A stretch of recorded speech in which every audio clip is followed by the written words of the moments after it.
Yo. You got any orbs here, guys? Let's get a cup of tea. I was just stalling there. Man, my voice is dead. It's over. It is actually over. Or is it? I don't know. Ah, it's gaming time. Picture me as a green sphere. I guess that is one of the things we could do. Wait. Probably not going to be much depleting today, Rated. We got some Guild Wars 2 content to do. It's not a big deplete session.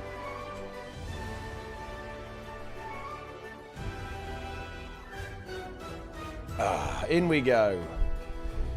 All right, let's do this. Don't get too excited about gaming time. Well, that's impossible. Can't be done.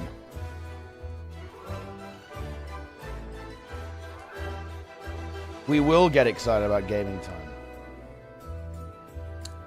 The tunnel. I think the balance preview is in 4 hours and 40 minutes. That is my understanding of the situation. So stay tuned. Will you converge today? I probably will converge today, yes. We will converge. I am converging. Wait, why am I in combat? What happened? Wait, what? I'm in combat with the Will-o'-the-Wisp. Boom. Yeah, it's going to be some big converging, some big rifting, maybe. And then, of course, the highlight, the main event, if you will, being the balance preview. Could be some big content. I'll be very interested to see what what's going on. Ah, looks like this is actually, we can leech this meta event. I'm just gonna get this meta event going. Let's go. Little meme here. Let's see.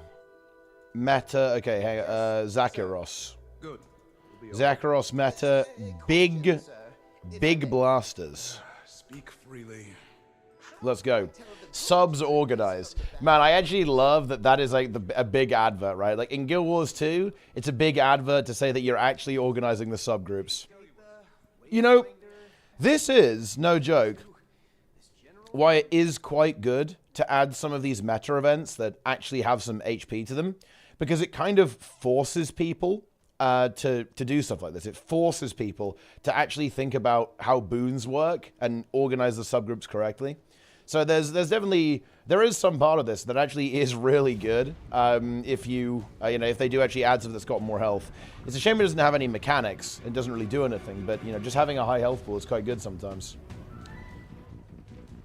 As an Ellie main, there isn't much they can do that can hurt us, but I'm still bracing myself. Dude, Ellie mains are the most special snowflakes ever, and that comment completely confirms it, to be honest.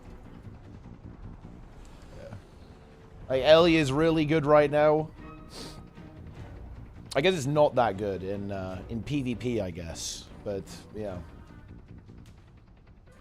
Dragon's End leveled the community up regarding how to use a squad and boon knowledge in insane amount. It did, but then it kind of also downgraded afterwards. That was a very temporary effect because of how aggressively they nerfed it. What's the best Ellie build right now? A lot of the conditioned DPS builds are very good. Like Tempest, for example, is very good. Big damage. The pistol is putting in the work.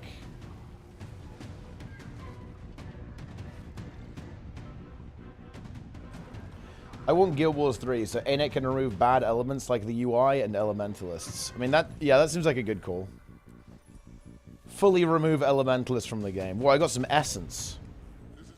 This honestly really feels bad. Like, I guess what they want you to do is you have to use your essences continuously, but thing is, I prefer to like grind out all the materials and then make everything all at once. I'm just gonna end up deleting this essence because I have to. Look, I'm already capped out on the lesser essences, and eventually I will be on all the other ones too. Yeah.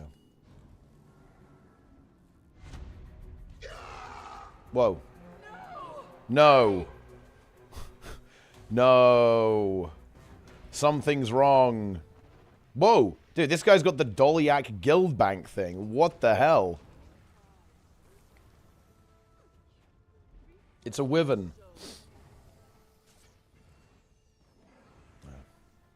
Balance preview. Hope they'll delete Mirage completely now. You really want that, though? Do we really want to delete Mirage from the game? Look, we're just seeing Power Mirage start to develop. It's happening. Power Mirage is incoming.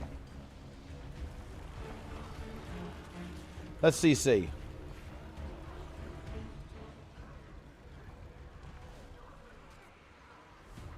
Stop opening the nuggets from convergences. I don't think I am, though, actually. I think I have, let me see. Where are all the nuggets? Is it these things? Oh, yeah, I have the concealed, unstable Cryptis Essence coffers. I think that's not what you're talking about, though, is it? Convergence, Hero's Choice. I have 11 Hero's Choice chests. I guess not opening those is a good idea, huh? Then I have 11 in Aeneas Hero's Choice chests. I've actually got quite a lot of these things. I have 6 Cryptis Convergence Extractions. I actually don't know what that is, even. Or what's in it. I'm sure it's good. I want to heal Necro with big 50k DPS so I can finally go and just carry all. Carry the DPS and carry the healing. That makes sense. Don't need to care about the LFG anymore. To be honest, like, I feel like that's just heal Necro. Like, you go in... If you play heal Necro, you can just 1v9. Like, most content. There's a couple of things you can't 1v9. The more mechanical fights, I guess. You know, you can't really 1v9 a Doom. I suppose if people fail greens, there's not much you can do about that. But, like, most things you can 1v9. Lara likes the story ending. I cannot believe it. That... There's no shot. That's not possible. I mean... Yeah, I mean, I don't know. I found the story ending pretty weak, realistically. Yeah. His gun was pretty based in the end. I think yeah, that's why I think that they should have leaned into that even more. It was kind of good because, like Isgaran, it was like, oh yeah, you know, he very clearly doesn't care about the Cryptis at all. You know, he's like, well, you know, maybe they all die, who cares? That actually is kind of interesting. Like, you know, that is a fairly good character. It's a shame that he only shows up, you know, like 10 seconds before the end of the story, but okay. Reveals instead of being in our mind. I mean, no, I mean, obviously, like, I'm pretty sure we knew that, you know, the voice in our head was an actual physical entity, but, like, the problem is that they took all of the ambiguity away. It's like, oh yeah, it turns out actually it's a demon rebellion, and the demons are actually the good guys, and it's just Eparch who's a big meanie. I don't think that's a particularly compelling story. Yeah. That is that's not great. Ooh. He didn't care about the crews. He was waiting for them to kill each other. I mean, yeah, but I mean, what I mean is they could have pushed that further. You know, it could have been like, well, you know, thanks for helping us out, Cryptis, and now you've all got to die.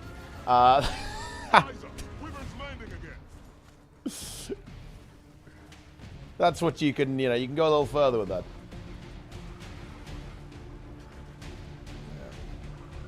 Yeah. I'd love to see that shit. Yeah, that would have been pretty epic. Yeah. Yeah. What do you think of Ainet's choice of the legendary starter kit? Giving us the same that's been in rotation. Do you think they should consider going for Gen 2, Gen 3? People have the expansions. They'd have to add like a separate option that's only available for expansions. I could see them maybe doing that in the future, yeah. But the reason why they're doing core legendaries is because the Wizards Vault is a core feature, yeah? So they'd have to make it so you can only purchase like the Gen 2 and Gen 3 stuff if you already have the expansions. They already have options only for expansions? Well, there you go then. I mean, I guess they could then. What are the things they have only for the expansions, by the way? Actually, I have no idea how it works. Like, what's the thing? What can't you get without the X-Packs? Oh, I guess the mounts, huh? I guess you can't get the mount skins. Because that wouldn't really make any sense, would it?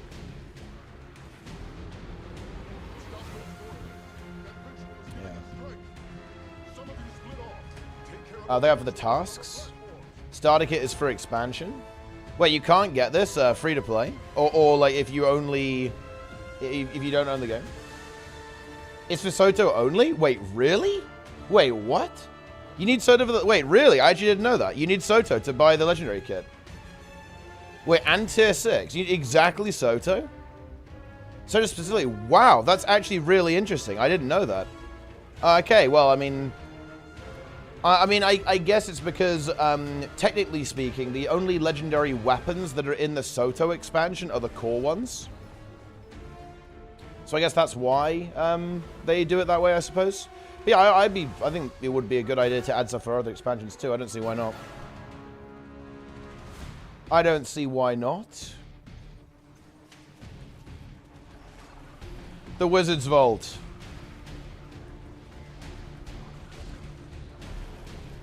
You try a 12-button game mouse for WoW 2? Is it not much better? To be honest, I probably should use a gaming mouse. It's actually something I'd have to really get used to and practice a lot with. I'm just being a little bit lazy. I actually don't have the best dexterity in my hands, actually. Like, my wrists are pretty pathetic, and my thumbs are actually not super flexible, to be honest. So it would actually take a lot of getting used to, but yeah, it definitely is something that is pretty useful, I think.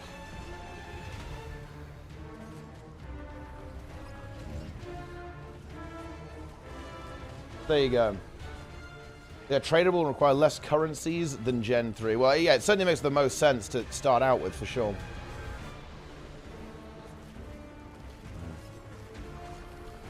The champion avatar of envy is going down. Boom. We got him. Bundling old expansions into the base game like WoW does. I think I'd really like to see that with HOT.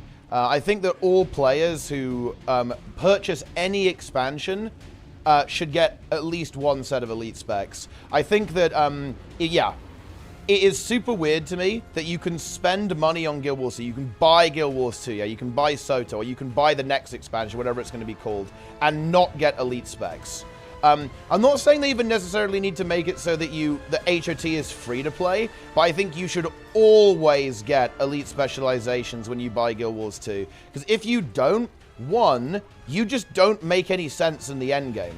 And I assume not many people only buy the latest expansion. That's probably what's going on here. But think about this, guys. If you only buy the latest expansion, you don't make any sense in the endgame meta in any game mode. I guess, funny enough, with the slight exception of PvP, there's a couple of, like, pretty damn good core builds in PvP, and a few very niche builds in PvE, like Core Elementalist actually isn't horrible, for example. You can actually play that build, and it does decent DPS, but it's very uncommon, and obviously significantly worse than any elite spec, basically, that exists within the game. So, I think that it is very strange that you can purchase the game and get access to endgame content, but not have a build that makes any sense within that content. That, to me, is a slight issue. I view that as problematic. Core DPS guys? Exactly, yeah. Oh, yeah, you're a core ranger enjoyer, aren't you? Yeah. I remember that. But yeah, I think it's very, very strange. Very strange there's no elite specs if you only own the latest expansion, because there's no elite specs now, right? They might do some in a future expansion, but just not in this one, right? Shouldn't HOT be free at this point? I think that would be a perfectly viable solution as well. But again, it does come down to finances here at the end of the day, right? Like, ArenaNet's still are going to be making, like, a good chunk of cash by selling HOT because it's got the content, right? It has the content. You know what could be interesting? I wonder if they would separate elite specializations from expansions and then maybe put them in the gem store or something.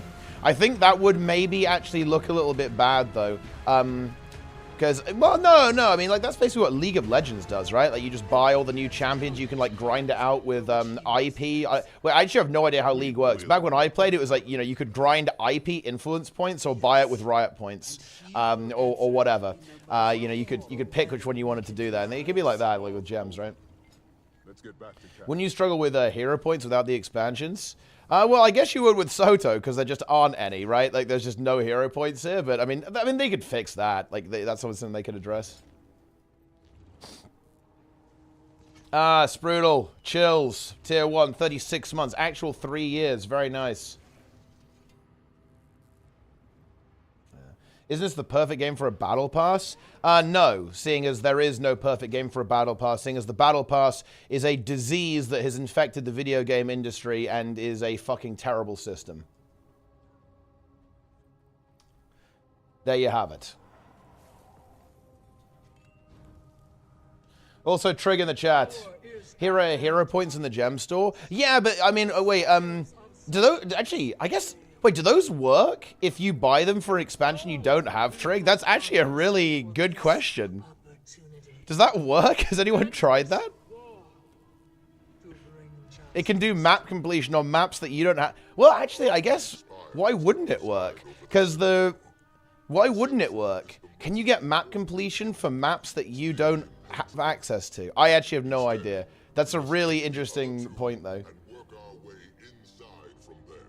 Yeah. Very nice.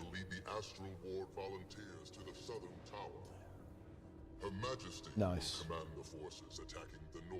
First Garth. Both are secure. Meet in the chamber below. I will lead a contingent outside to secure the courtyard and protect our flanks. Sudoku gifting a sub. Hype train is soon, guys. Let's get this hype train going now. I want to see this hype train activated, guys. Let's make this happen, please. Come on, let's go, yes? Hype train now. Map Cosmo and Lake Doric without owning Living World Season 3, just doing the respective DRM. Ooh, that's a good question. To complete random hero challenges for an expansion you already own. Also, Snizzle in the chat. What do you mean, Nopers? Why are you putting Nopers in the chat? Also, Sneb in the chat. Sneb, smell the syrup, dude. It's time for the syrup. Those pylons must fall, but the defenses will shred any. Let me help. Still getting used to this power, but I can't imagine better practice. As long as that shield holds, you must. Very nice.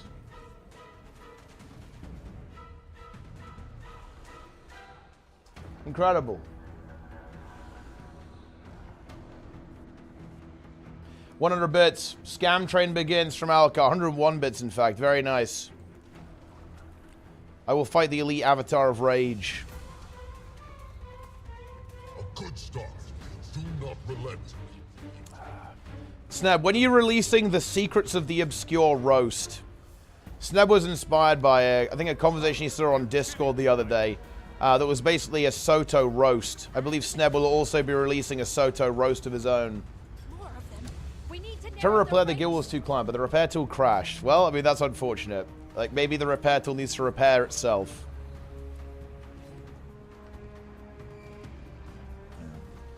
Twitch has banner ads now? Yeah, I think that Twitch has had banner ads for a while now, actually.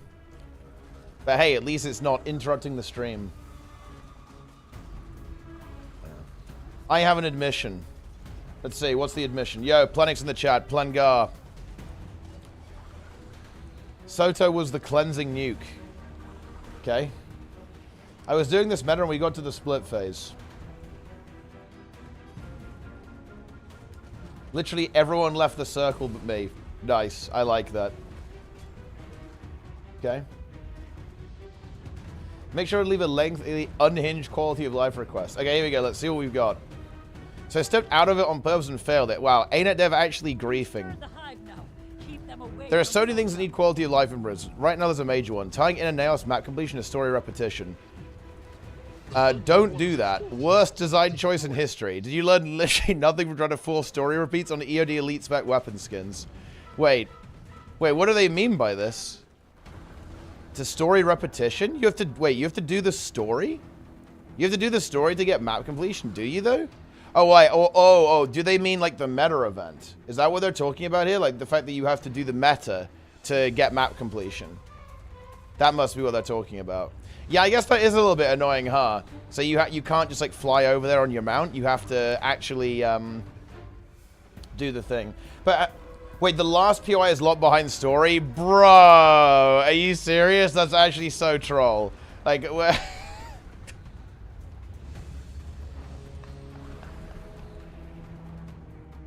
wait, why is it like that? That's actually, that is unhinged. Like, I'll give them that. Yeah. That is an extremely troll move. Yeah, they should probably change that.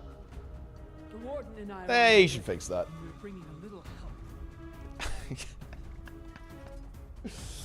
Nice. Very nice. Map comment, this map doesn't give a gift. Oh wait, hang on then. Yeah, why does it matter? How do you get the inner Nios thing then? Is it just like the first 2 parts? So this one just doesn't matter then? Well, what's going on? Why does it matter then? Trig raises a good point. Trig is winning the debate. Debate Master Trig. Lanterns don't light without completion. You get gifts from lanterns. So, I mean, what's the problem then? Why are people upset about... I mean, then map comp doesn't matter then. It's not relevant then.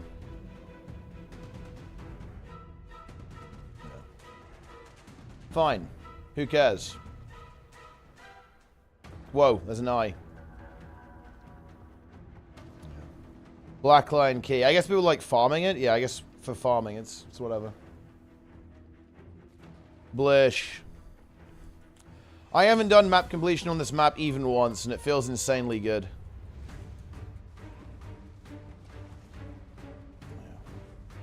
Blish, Monka S. Daily reminder, Blish is in constant hell, eternal suffering, condemned to the void for all eternity. And we didn't go back for him. We didn't even try and save him.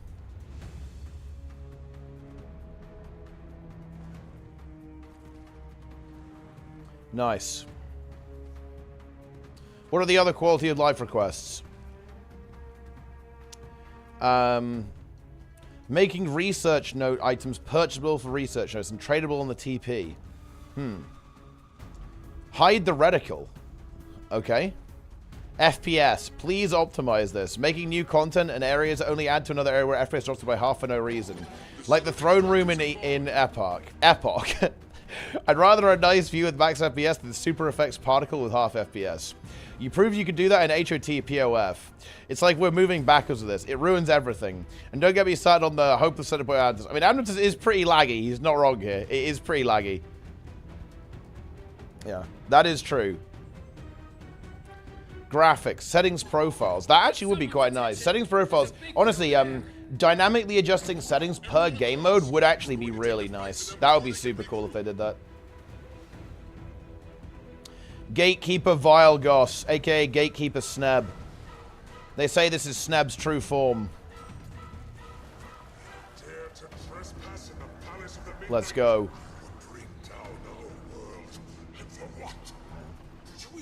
Yeah, multi-game mode settings would be a nice quality of life, actually.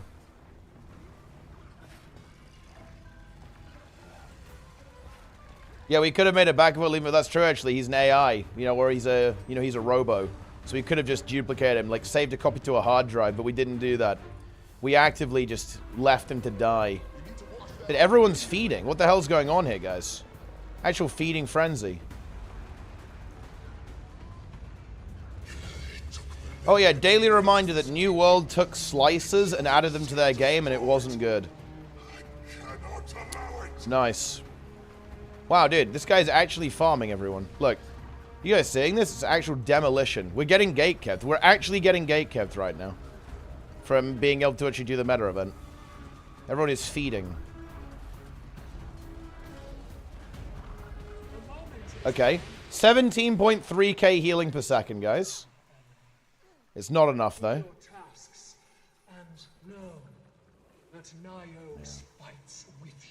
Incredible. Well, there you have it, I guess. We did it. Zero heal, question mark. I mean, this is a good point. Zero heal indeed. Daily reminder that Sneb is the most blocked individual on NA.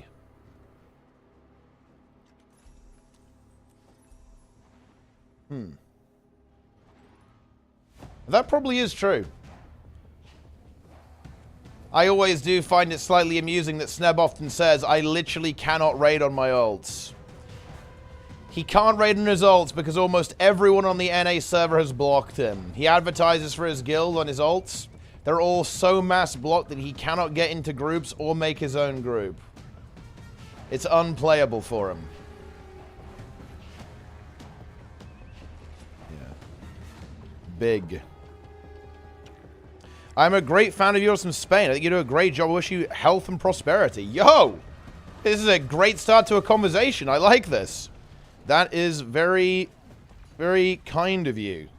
Okay, thanks for watching. Big gaming. Love to see it. Yeah. I block SG post and raid LFG. I do as well, actually. I have Sneb blocked. I also block his main, too. Yeah. Any more Zero to Hero? Probably at some point. Big Scourge, yes! Big Scourge. That's very nice. Scourge Gamer. Very good. Yeah.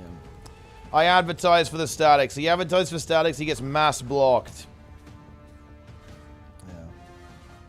They are mass blocked on NA.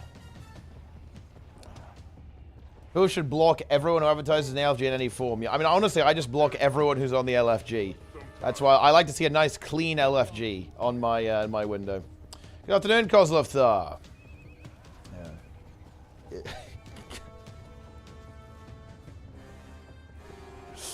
I block every single player in Guild Wars 2.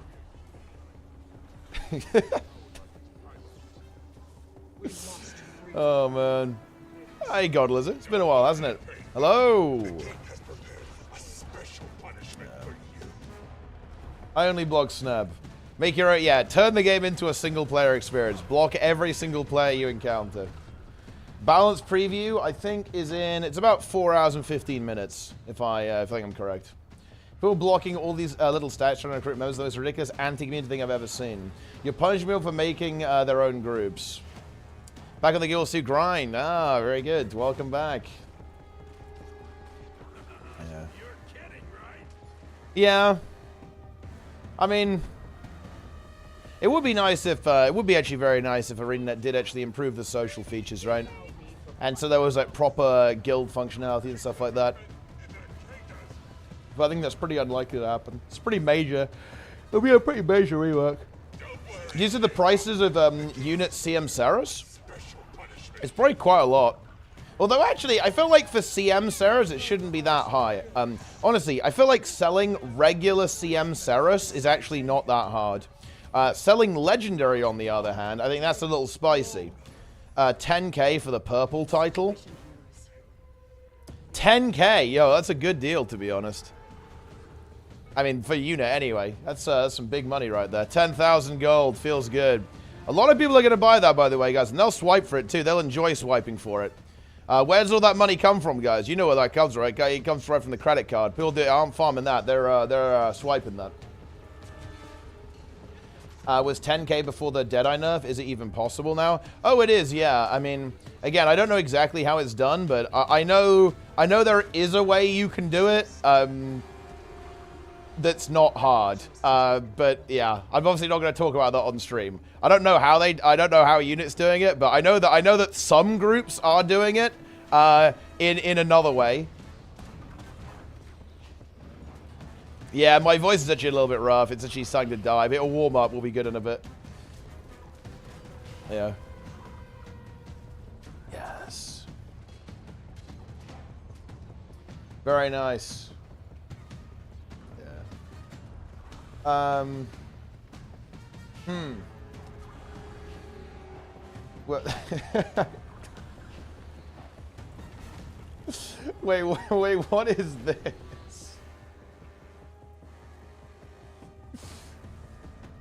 Nice.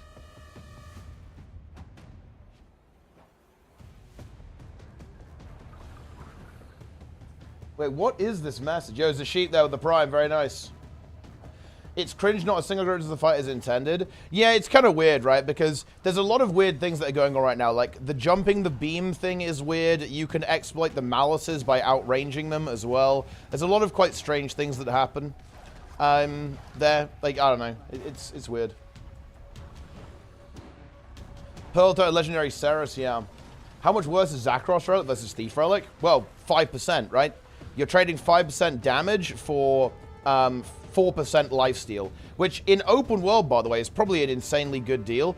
In my opinion, that relic is insane. You can basically take any power build in open world and basically make it almost immortal just by slapping that relic on it. That relic is insanely strong, I think. Really good for open world, I think, because if you're in groups that don't necessarily have healers in, as long as you can give yourself Fury, boom, like you're at 100% crit and you're absolutely pumping. Like, you know, let's say you're playing your quickness DPS Herald, right? Like QDPS Herald, slap a Zakros relic on that. You've got 100% uptime of Fury, no problem, even from yourself. You've got quickness, 25 might, and you're healing for like 1k a second as well. It's absolutely busted.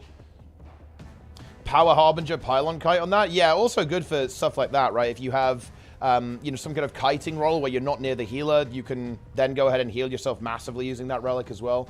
All that kind of stuff. Lots of good stuff, though. Yeah. Yes. Herald doesn't even need it. Well, I mean, you don't say need it, but maybe you want it. Maybe you want to heal. Yes.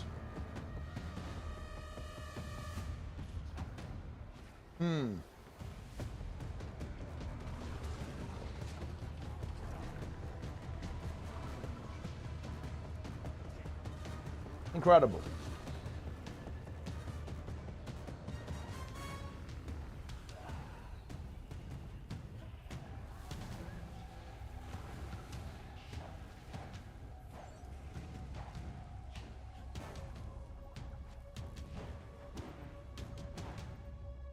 Scrapple with Barrier Telefield can outlast extreme damage pulse. I mean, yep, that's going to be pretty good.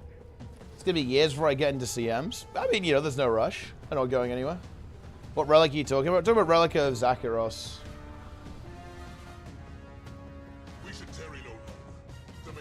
Also, yeah, if you want to know the juice snap, I sent you the juice. That's the juice. Do you like donuts with your tea? I mean, I do like donuts. So, I mean, yes, I guess. Boom. What's getting nerfed today and why isn't it Vert? The thing is, I think Aina is actually a bit of in a weird spot here. If they nerf Vert, it unironically fucks up Ceres progression for basically every group that's currently doing it right now. So, it's actually a little bit weird if they nerf stuff right now. They're going to have to do it at some point. They'll have to bite the bullet, but it depends when they want to do that. Because, yeah, if they nerf Vert, it actually screws over every single team that's progressing Ceres right now. And hell, I guess they already did this, right? They actually nerfed Deadeye. That actually really screws over a lot of Ceres groups as well, because Deadeye is really, really good on that fight. Yeah. Even before Deadeye gets nuked, it already did. Got nuked by 10k DPS. To be fair, it was very, very broken. It was like 50k DPS benchmark or something, but yeah, definitely, you know, not ideal if you're doing Ceres right now. Incredible. Deadeye gameplay. Power Deadeye is the new thing. Ah, well, there you go. We're saved. We're saved. Power Deadeye. You love to see it. Incredible. Let's go. Power Axe Deadeye is unplayable.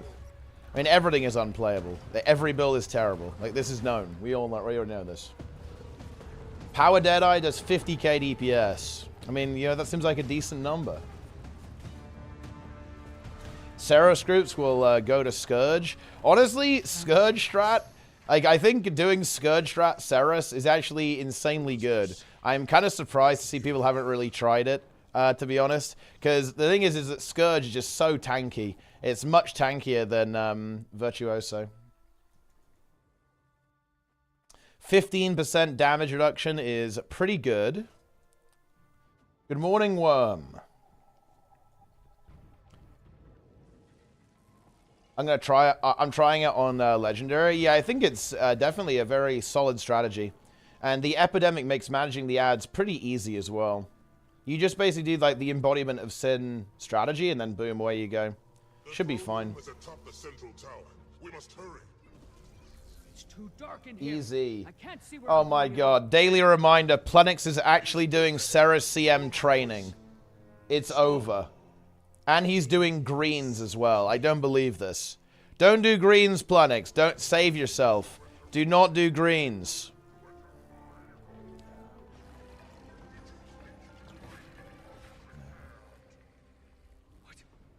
What did he turn into?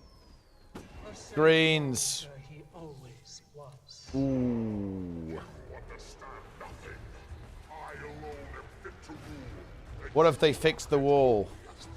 I look, it's the 2-week window, Plenix. They ain't fixing shit on that fight. I hope that, I mean, honestly, I kind of hope they do, but it would also be very weird at this point because people have started to incorporate their bugs into the actual strategies, right?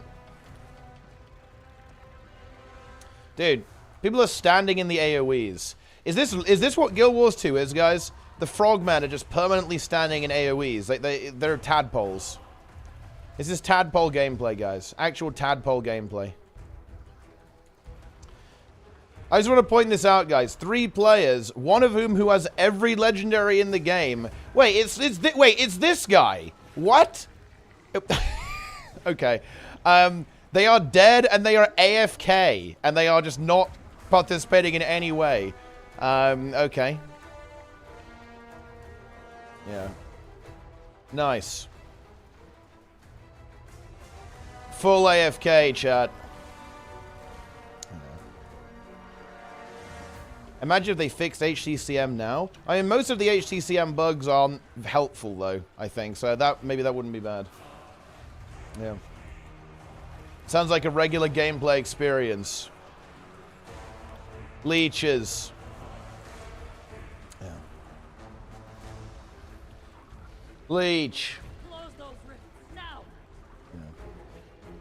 Revive, aren't you the healer? Well, they're AFK. There's no point in reviving them. They're not playing. They didn't drop personal waypoint. Yeah, but they're not playing the game at all. Well, at least we're not going to fail the DPS check. Is this meta failable outside of not prime time? I see it every time in NA so far, and that's NA. I have heard that it does fail sometimes, but I presume it is in like pretty scuffed groups. And it has a DPS check. Like you can, and it is causing people. Like I saw a couple of groups in the LFG like proudly advertising that they were, you know, doing subgroups, right? Like yeah, they're, you know, we're doing full subs, full boons, all that kind of stuff. So I think people are actually, you know, like. It can fail, you know, if you just put no effort in. I actually haven't even bothered to do subgroups, and you can see that we're definitely not going to fail, so it's obviously not that hard.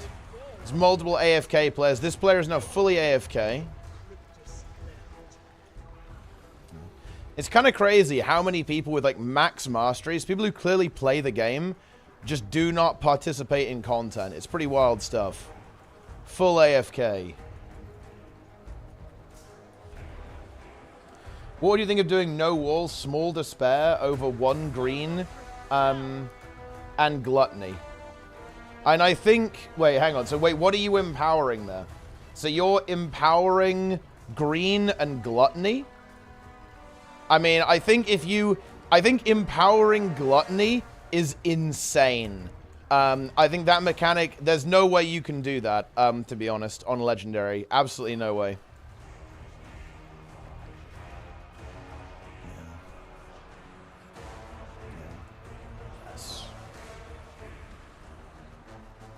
Yeah. But yeah, small despairs would be good for Scourge, because that would give you a lot more uptime. But I don't think that's possible, because you can't have Gluttony. Gluttony will just completely end you on Legendary. How come this run has no ads spawning? I think it does. It's just that they're just dying instantly. Consumes. Epoch is consuming. Can you change subgroups in combat for open world? I actually don't think you can. I assume it works the same. I actually really like this song. This piece of music I think is really good.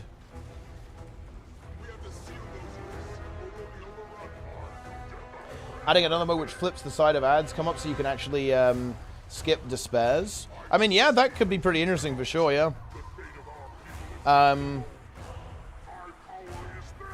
Or they could just change it so it you know, all of them are targetable every time, right? So you can kind of like truly build a boss and go whichever direction you want to go.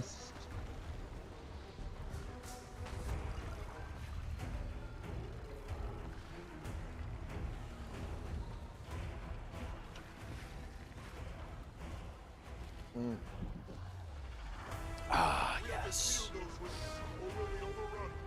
Let's go. No such thing as leeching. It's all my hallucination. Oh, believe me, there are leeches in this game. Leeches are very real. They are real and they dominate Guild Wars 2. This game is owned and operated by leeches.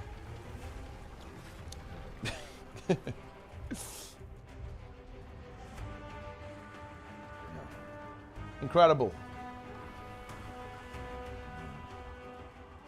What does this boss even do? So it spawns these walls that are like Desmina-style walls that do damage. It spawns little Ceros puddles on the ground that do kill you if you stand in them. And it summons rifts. If you don't kill the enemies, like there's like these ones. These floating eyes. If these get to the boss gets juiced up and gets like the essence like the fractal, basically. So it gets like the fractal buffs, basically. So if you, and you have to close the rifts. Or it's gonna be pretty bad for you. So that's the situation. Yeah. Yeah. You know what? They do need to add an achievement. Oh. I mean, how would you do this? You know what, guys? I'm gonna say it.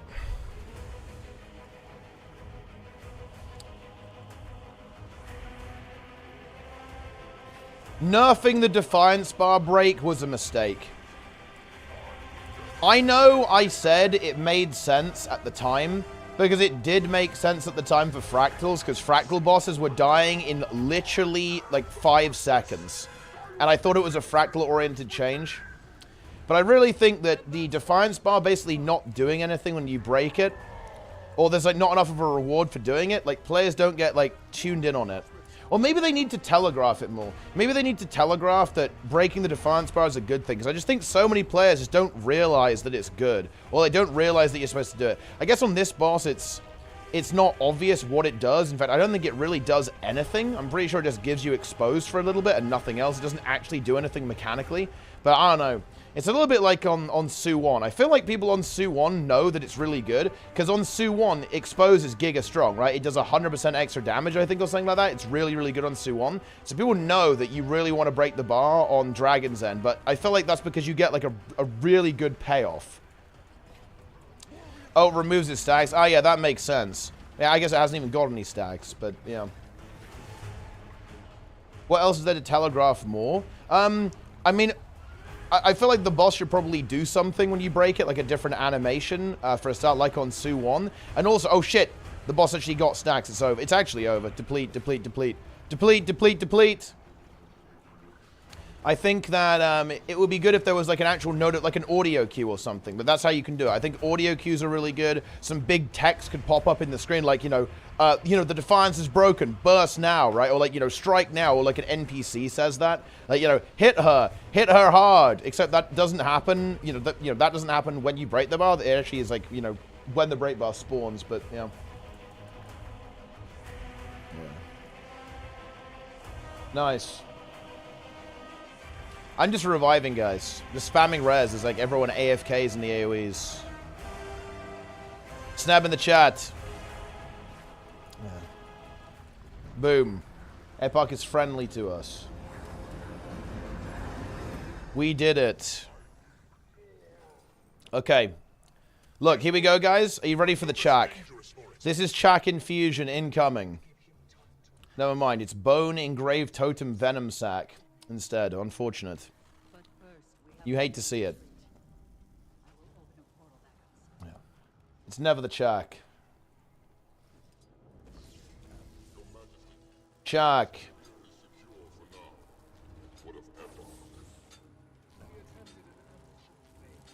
Not part of the game, but the UI. Of course it can be. Like, it can be a sound that makes sense. There are plenty of audio cues that you can be listening for. Hell, a voice line is an audio cue. Or it can be anyway. Like if an ability is linked to an audio cue in terms of a voice line, then yeah, there you go. Then it's not part of the UI whatsoever. Get the masterprints so I can get the bonus. Just, yeah, there's a lot there. They made it pretty easy. The masterprints are very free. Especially if you do the adventures and the convergence, I guess. Yeah. Leech.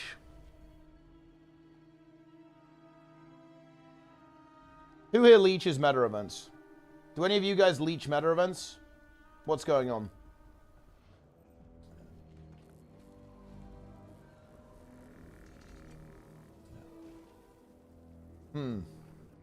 Caught. All I do is leech. I would never dream of it. You need this mastery. Not this one. Wayfinder mastery for the bonus chest. 543 mastery rank. Soon we're going to be 1,000 mastery rank gamers. How exciting is that? Incredible.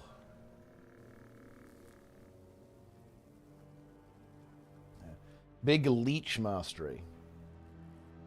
Be the one that leeches until it comes to doing the boss. That's when you need to help the peepos. So you force the peepos to essentially complete the meta for you, and then you help them with the boss. Whoa. Juvenile Spine Gazer.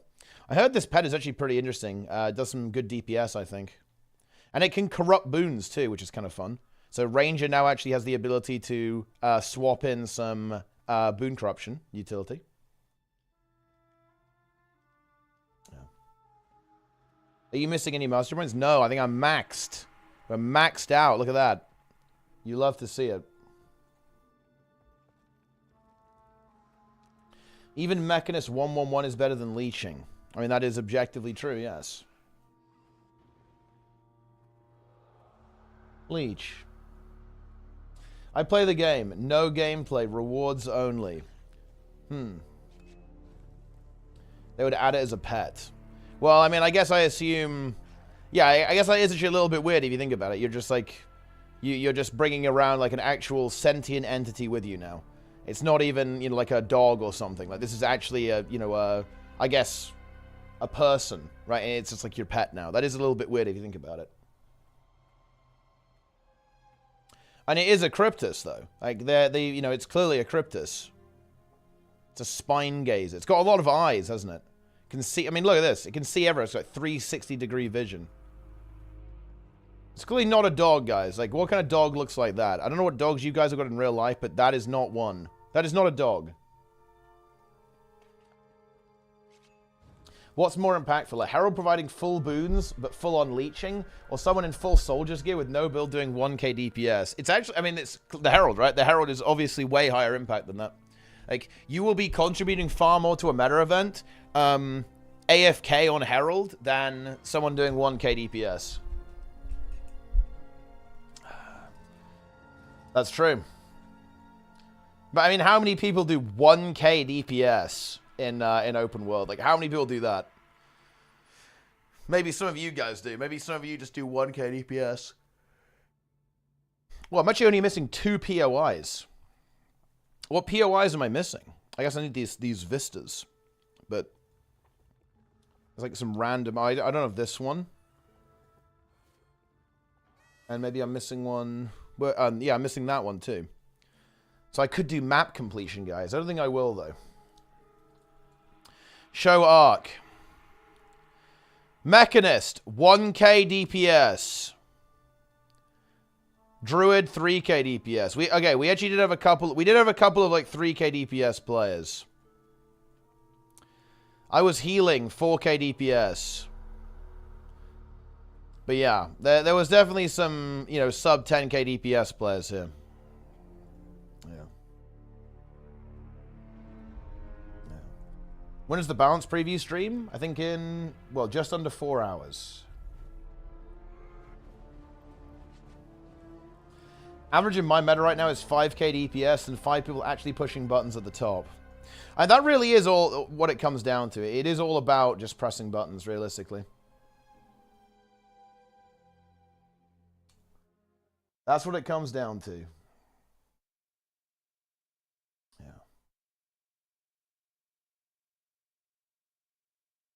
Leeches.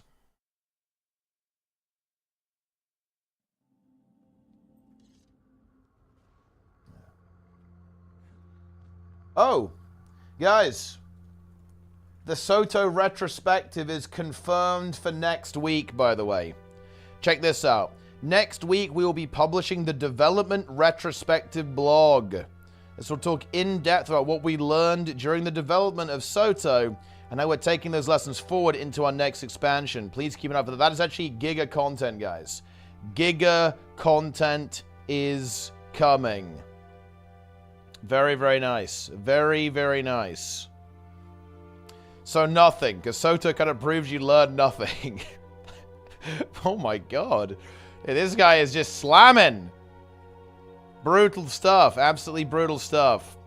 Okay. Nice. I had fun, more fun playing Warrior pre-Soto. Yeah.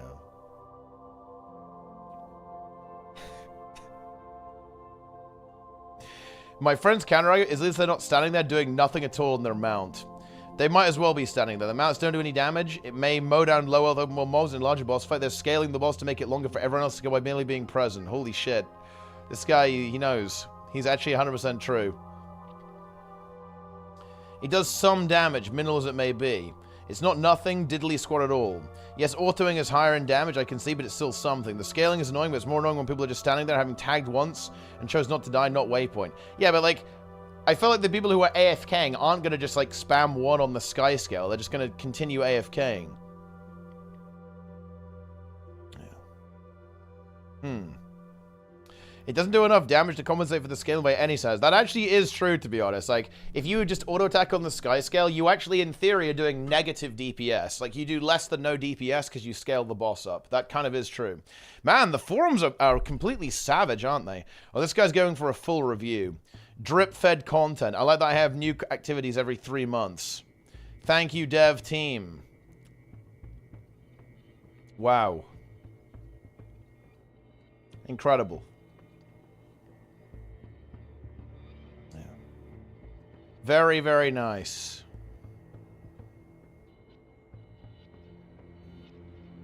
Yeah. They like being drip-fed. They love it. After 10 years of playing this game, is this really the best performance of the devs? Man. This is harsh. I was blown away with the asset reuse. Incredible.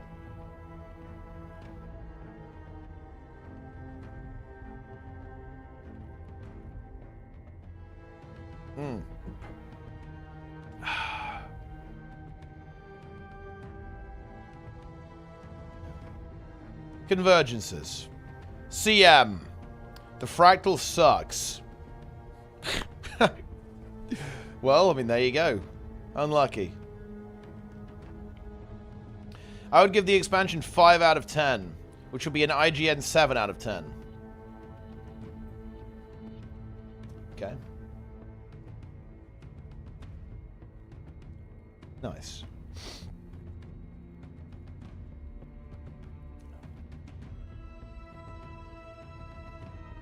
I want to see some actual insane stuff, though. Where are the lunatics?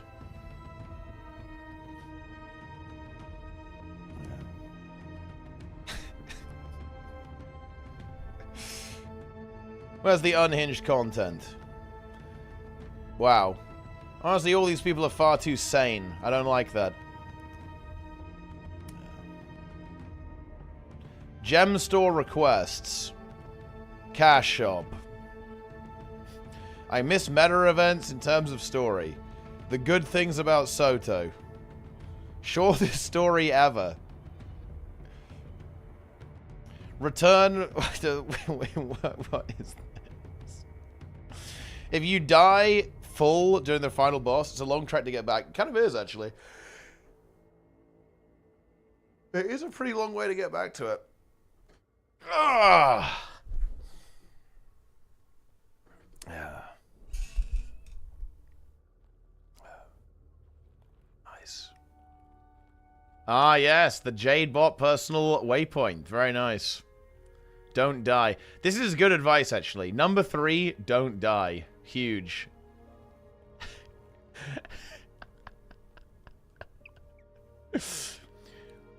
Don't want to make the trek and just stay dead? Yeah, but I mean, here's the thing. That means they're just leeching. I'm not sure we can justify that behavior. No. Just don't die. Don't feed. Worst meta ever. Getting back from the waypoint is forever. Too much going, watching the floor for fire, watching ads. The rift in such a small area. Worst meta, worst setup. I give this 2 to 3 weeks before it starts to die down. Man. Annihilation there from Kathy. Let's go. That's what happens when you throw a semi-dangerous boss at the 5k DPS crew.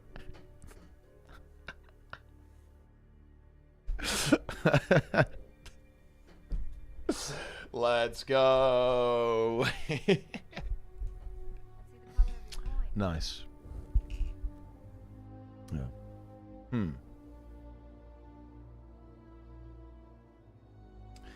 That's what happens when your balancing leads to most build choices doing 5k DPS. I fixed it. Wait, that is just... Wait, this guy thinks that most build choices will, like, make you do 5k DPS. Oh my god. That's crazy. That's actually crazy. Yeah. Epic. That is epic gameplay, guys. Epic content. 5k DPS.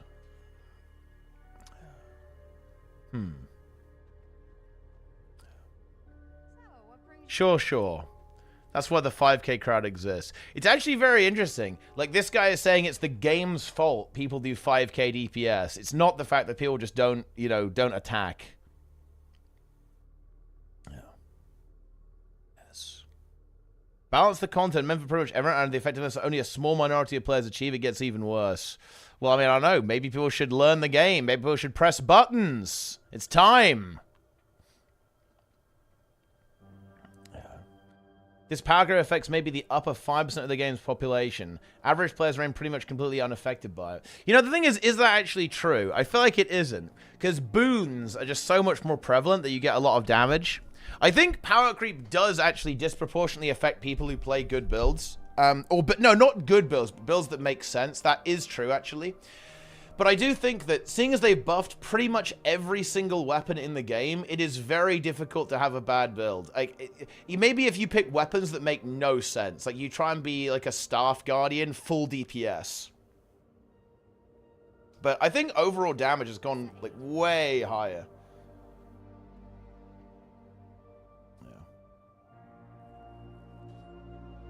5k DPS on Corelli, but the thing is, Corelli actually has a pretty good DPS build. You know, you can do like the Scepter build. Actually, it's pretty hard. Double pistol buff to press 20k DPS without pressing any buttons. Well, I mean, you can just unload. It actually does pretty good damage, actually, I think. Yeah. I like how this is completely derailed now. Like, it's supposed to be about the meta of it, but it's now completely derailed into people talking about the meta. Oh, man, that's funny.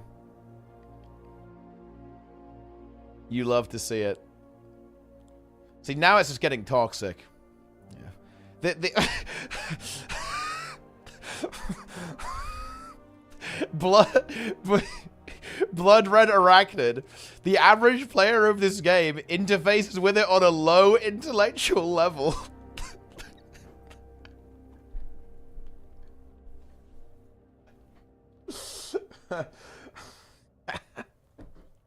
For them, the concern about numbers doesn't even enter their mind. There are other players who give themselves high defenses because they're more afraid of dying than having poor performance.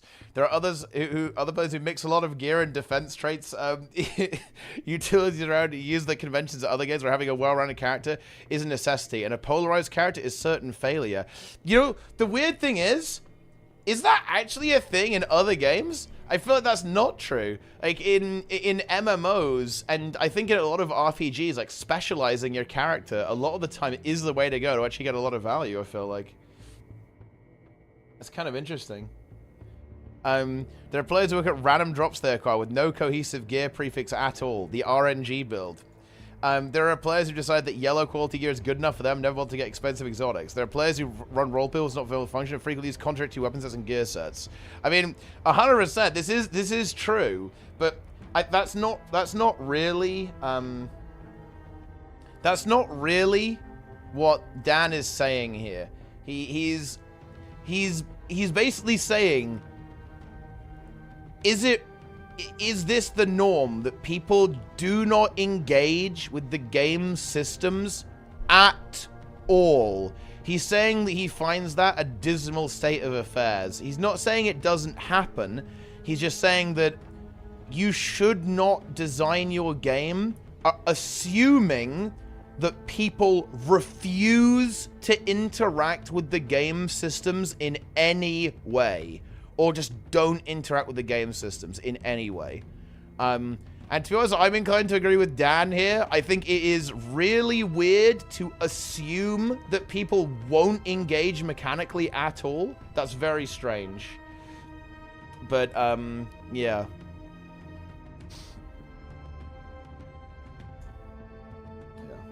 They already did that, that's the issue. I mean, they kind of did, but it seems that sometimes they don't want to, right? They give this meta boss a lot of health. They give it a really strong defiance bar. Like, they're maybe a bit undecided, I guess, with this stuff.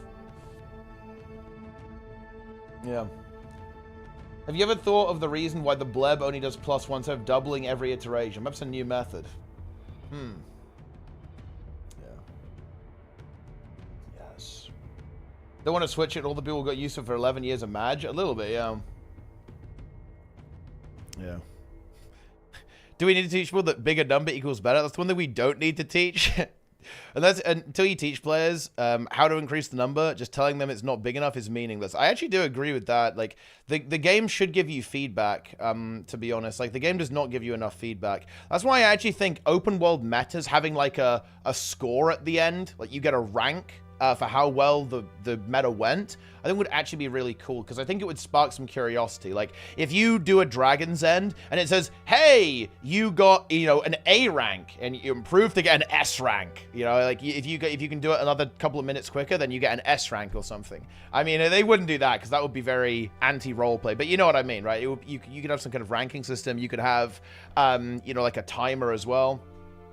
All that kind of stuff, like a leaderboard of some kind. I think it would get people curious. I think it's why the convergent CM idea actually is pretty cool. It's a pretty cool idea, I think. Yeah. Nice. Yeah. Current build graph system is so complicated that even the majority of hardcores don't truly understand it. You know, I'm really torn on this. Is it really that hard to understand that Berserker gear is really fucking good? I don't think it is. Power, precision, and crit damage. Like, was this really that complicated? I feel like if you really, if you think about it, you can realize that Berserker gear is real good. I think Viper gear might actually be a little bit of almost like a bait, because it's got power and precision on it. Like, the important thing, of course, is the condition damage and expertise that you need to have a look at, right? Like, that's the really important factor in this one. But I don't know. Is it really that complicated to understand, like, why these stats would be good and, like, why they're going to give you a lot of damage?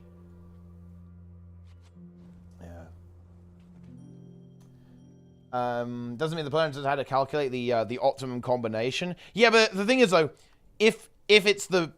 Okay, I'm not expecting build to be like the discretized build optimizer that says, okay, you need like 13 Vipers pieces and the rest of it needs to be like Sinister, like, or whatever. And realistically, I feel like most builds just run full Viper or full Ritualist. Like, there's a couple of exceptions, obviously, and I guess there are some slightly nuanced ones, like Virtuoso that wants a crit cap on the Condi build. All that kind of good stuff. But I'm not gonna lie, if you run full Viper Condivert, that's fine, right? That's not I mean, it's not optimal, obviously, and you're going to lose a lot of damage by not having the crit cap. Or, you know, you're missing some precision. But at the end of the day, you know, it's not going to be like a terrible choice, right? You're going to be okay in that type of situation. Yeah. I'm gonna go buy full Rampager gear. Good call, Trig. But you know what's funny though? Like, how bad would Rampager gear actually be? I don't even think it would be that bad, to be honest. I think it's pretty easy to see why, you know, it's gonna be pretty obviously why Viper gear usually is better than Rampager most of the time, of course, with the exception of Convert, of course, but I don't know. Like, it's not even that bad, I feel like. You could play this and it would do okay. Especially if you use, you know, you've got sigils, right? You can kind of compensate for, duration by using, runes, right? You could get, like, a special rune that's got, like, very, very high duration on it, like, for bleeding or something. Or whatever. Casual sees Zakros Relic, and the first thing they think is, Convert, crit caps. Well, I mean... I guess I guess you could use it on Convert, but I'm not sure if you really do that much power damage. I guess you do some power damage on that build. I mean, you're not going to do nothing, but, I mean, I don't know. They already have lifesteal on that build.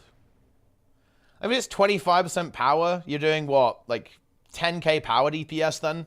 So you get 4% of 10k lifesteal. I mean, it's like another couple of hundred health per second, right?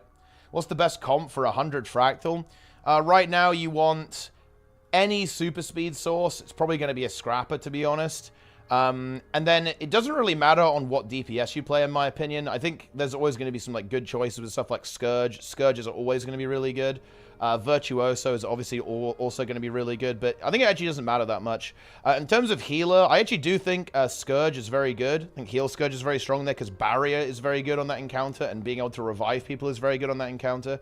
So anything is fine, though. Anything is good. You can just, like, run around and, you know, go heal. An orb. Yeah, you just want to go an orb. Your healer needs to orb. Don't do the mechanics. I think that, man, I really need to talk about this. Yeah, I really should just write some notes and talk about it on stream.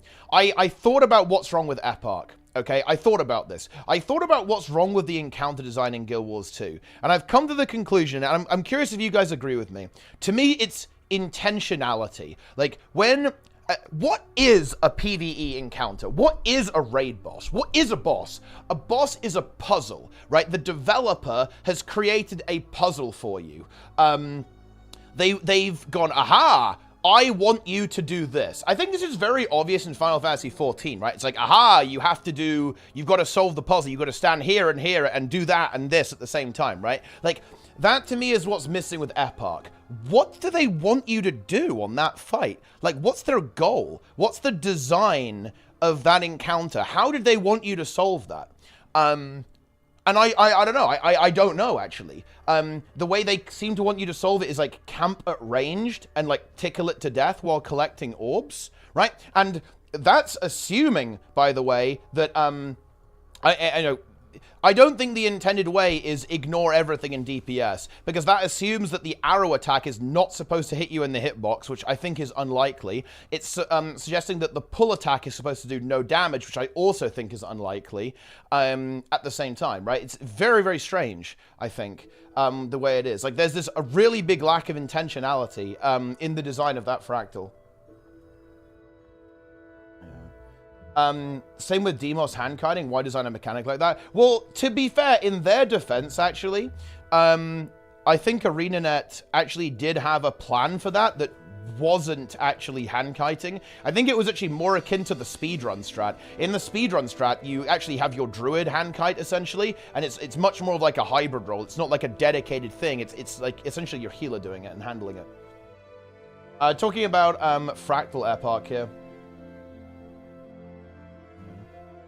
Based on your damage type roll and all the rest, shortly before the boss sucks them in. Yeah, but that almost doesn't make sense with how the encounter is set up.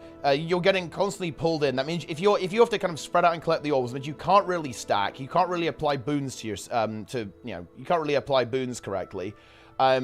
You know, you want to go in to avoid the arrows, but out to not get pulled in. The orbs are going to be all over the place. You know, like fucking trolling you, basically. I don't know, it's very weird.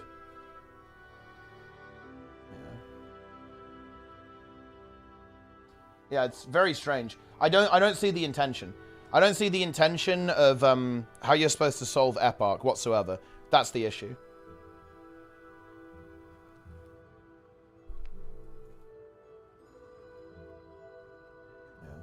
Yeah, there also is, yeah, the fact that he can create orbs and then immediately suck is also kind of annoying. If you're really fast and you kind of see where the orbs are going, you can handle it, but it's weird. It's a bunch of mechanics they thought would look cool together without overthinking the solution to solve the mechanics at once. Exactly, I completely agree with you, Nanny. It's like that was, yeah, because again, I was thinking about this a lot. I was thinking like, why do I not vibe with this fractal? Like, what is it about it that I think is problematic? And that's my conclusion. My conclusion is that it lacks design intentionality. And by the way, I think Dagda is the same. That's another huge problem with Dagda, is what did they want you to do here, right? Really, the mechanics don't make any sense. Why is there a random green circle? Why do the AoEs spawn around the boss, not anywhere near the boss in a way that overlaps with any of the mechanics? There's no intentionality to the encounter whatsoever. What is going on here? Yeah, I don't know. It's very strange. Well, I think that's more of an issue with the current strategy, I would say, Luke, than anything else. Like, the fact that if he gets Envy, it's GG, it's only GG because the current strat involves flat-out ignoring the mechanics and cheesing the fight. That's the only reason it's GG. Theoretically, if you do the fight quote-unquote correctly by not getting hit by his pull attack, then Envy doesn't really matter that much. Well, none of them do, specifically, right? I guess Despair would be annoying because the boss is going to take less damage, but yeah. Every mechanic slots super well. Yeah, I think that Ceres is a good example of this. Like, I think what Ceres is kind of cool because there are different ways you could go about doing it. To be honest, I actually think the real star of the show there is actually Envy. The beam. I think especially the double beam overlaps are very interesting because there's a lot of like inherent logic to how you go about solving that, right? Like the logic of you have to cross to the other side or you need to be on the left of the beam or on the right of the beam, right? Like diagonal crossing when you have the double beam. I think that is just a very strong mechanic in general with that stuff, but yeah. 12 orb epoch, seeds, dispels into beams and roots. But yeah, like that's the issue. There's a lack of intentionality in the design. What did they want you to do here? And I think it's not obvious. And again, the strategy that, you know, I'll probably make a video about the epoch strategy actually because people are really suffering on this. Shout out to Magica, gw2 obviously. But like the thing is, the current strat is you break the fight. Like you do it wrong. And don't get me wrong, it's a clever strategy, it's a good strategy, but make no mistake, you fundamentally ignore and break the fight. Like, that is how you do Epoch right now. That's a problem. That's not satisfying to us. That's not what you want. You don't want your players to be fundamentally breaking your encounter. Doesn't make any sense. Yeah. Same as every fractal, to be honest. I'm doing a convergence, by the way, guys. Cone. There we go. All right, nice. It is the same as Fractal, but only because of power creep, right? I think when things were a little bit less insane, like, I feel like the Fractals actually played out pretty well. No? Am I crazy on this? Especially Arc. I think Arc is a really great example of a super cool, 5-player boss. Like, Arc is probably the pinnacle of that, actually. Better than Nightmare, maybe. Like, Nightmare Fractal, it's cool, but it's less mechanical, right? It's a lot less mechanical than something like Arc. It's mostly about kind of dodging attacks. I think that's fun, actually. I think that's a fun part of Fractals, too. The kind of bullet hell. Most of them say, yeah, but that's because of power creep, though. No, that's because of power creep. That is not because of mechanical design, though. Yes, Paint 2D, or there's a difference here, right? Like, and back in the day, when there was less power creep, it wasn't as extreme as it is now. I agree with you that, yeah, fractals are a mess now because you just break them with damage. I completely agree with that. But there's a difference between the mechanical design kind of making you want to do that versus the fact that there's just too much damage and the bosses don't have enough health, right? With this. Finally, a boss not centered around range, conny DPS. I mean, I know you're kind of memeing there, Mikazure, but unironically, yes. The current meta for Epoch would almost certainly be, well, not necessarily range. Like, you know, you don't need to be range on that fight. The current strategy, melee, is just fine. In fact, it's identical to range because you AFK in the boss hitbox the entire time. There is no part of the fight where anyone except the healer has to be at range on the current strategy for Epoch.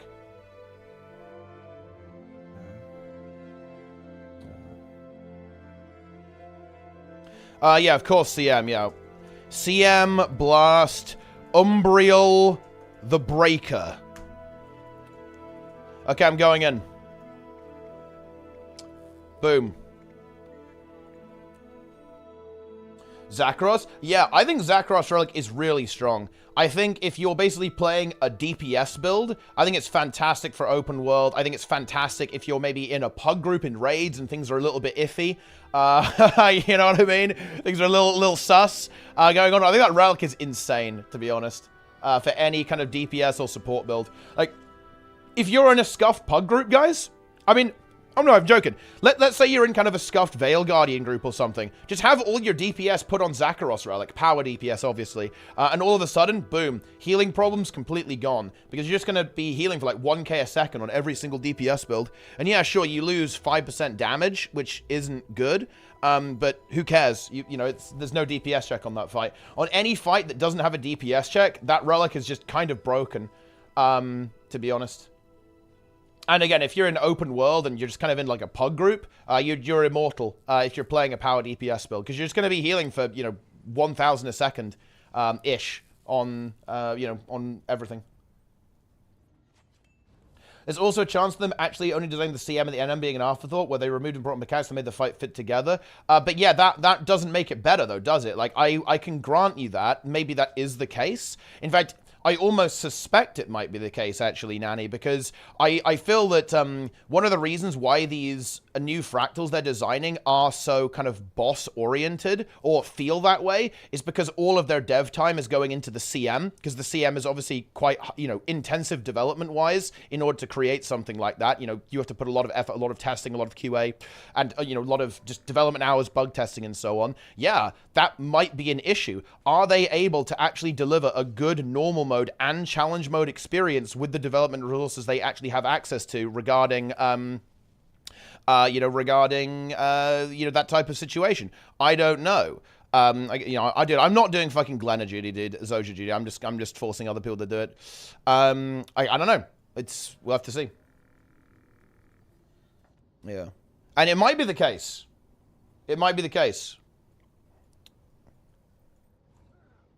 But that would be, in my opinion, an issue. I would not be happy with that. Like, if that was going on, I'd be pretty sad about it, right? Buff melee or nerf range and be done with it.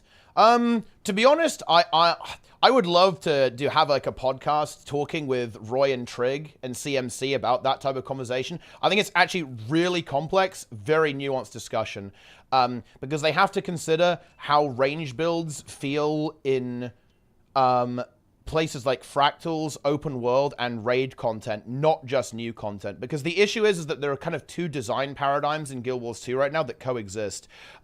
In Raids, there really isn't much of a differential between melee and range, right? You're going to be stacking together almost all the time anyway, right? Like, there's almost no differential there. However, in new content that, in my opinion, is better designed, in your strike missions, in newer fractals, there's a huge advantage to being a ranged build over a melee build because they actually have mechanics. Like, these fights actually have mechanics that all players have to engage with, rather than just doing your DPS rotation on a golem, yeah? So, it's very nuanced and a highly complex issue on how you would actually go about addressing this, I think. they should focus on normal mode fractals. I'd actually be inclined to agree, and I'm a big challenge mode enjoyer, but I do think so, yeah. Like, if a lot of their development time is being soaked up by the CM, I think they're actually better off making normal modes, making it a really solid dungeon experience. Again, like, making them a little bit longer, having multi-boss encounters, having bosses that have phases, all that kind of good stuff. You know, that I think will be really important for giving them that dungeon feel, right? I think it's pretty important. Oh, I need to do the squads. Group 2, 3, north, east. Group 3, 4, southwest. Oh, no, I did it wrong. 4, 5, 6, 7. Boom. Northwest. Zojagar. Boom, enjoy. Enjoy! Umbriel, let's go. HD Sim is much better. It's not that hard, but filled with mechanics and strategies. Unka is just Unga Bunga. I think Unka's pretty cool actually because it's very movement oriented. You know, you've got it's a lot of individual responsibility, right? Like, don't stand in the shit. Manipulate boss positioning, like, you know, stand in the right spot so she leaps over you. I think don't disrespect Unka. I think Unka's pretty good, especially Unka CM. I actually really like that. I think that's actually a really cool thing that they added into the game. Bit of a healing check as well there too. In other MMOs, the devs would just forget about old content. They would either forget about old content or rework it, but reworking it is not something that's viable for ArenaNet. Like, that's the thing. That's not an option.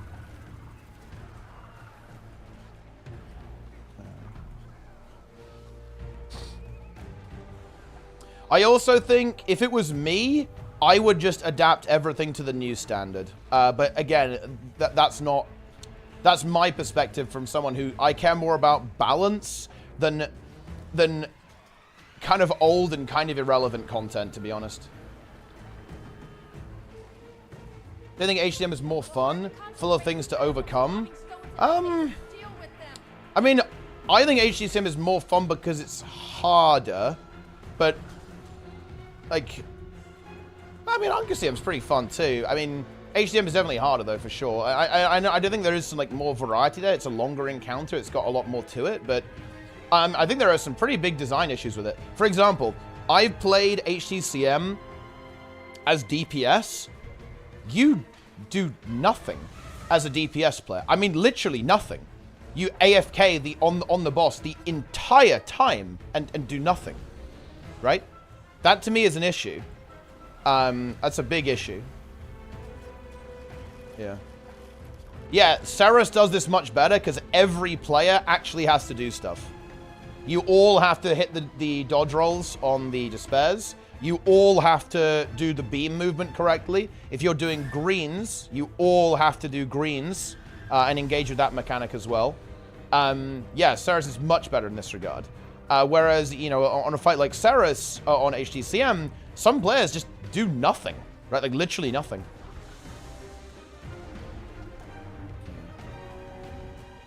Yeah.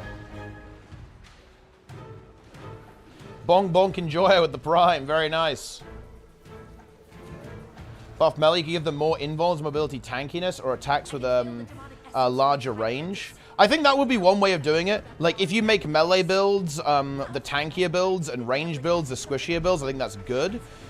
I think you do run into issues, actually. Just having 2 dodge rolls is enough most of the time, especially with how good healers are. That is a potential issue with that type of situation, but I think it will be a good start, yeah. Like, making melee builds have stronger utility than range builds, I think, is a good idea.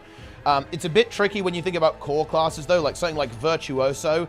It's not Virtuoso giving it utility, it's Core Mesmer giving it utility. So that's where some of that complexity also comes into play. So I think playing with damage is pretty important as well. But yeah.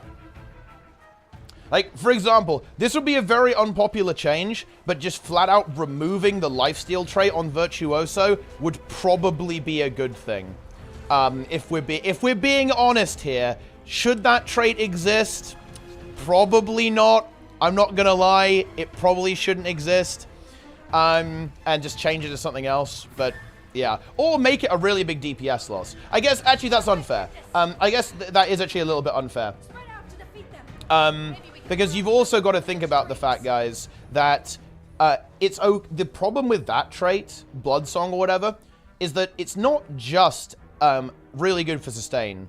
It's also giga DPS as well. It's like your best DPS trait as well in that slot. Like something like Parasitic Contagion is honestly fine. You know, you're going to take a DPS hit for that. It's a really strong effect on Scourge, for example, but you have to take a DPS hit for it. The issue with Bloodsong is that it's the best of both worlds. It's best for damage, and it's also you know, it's also best for your sustain too.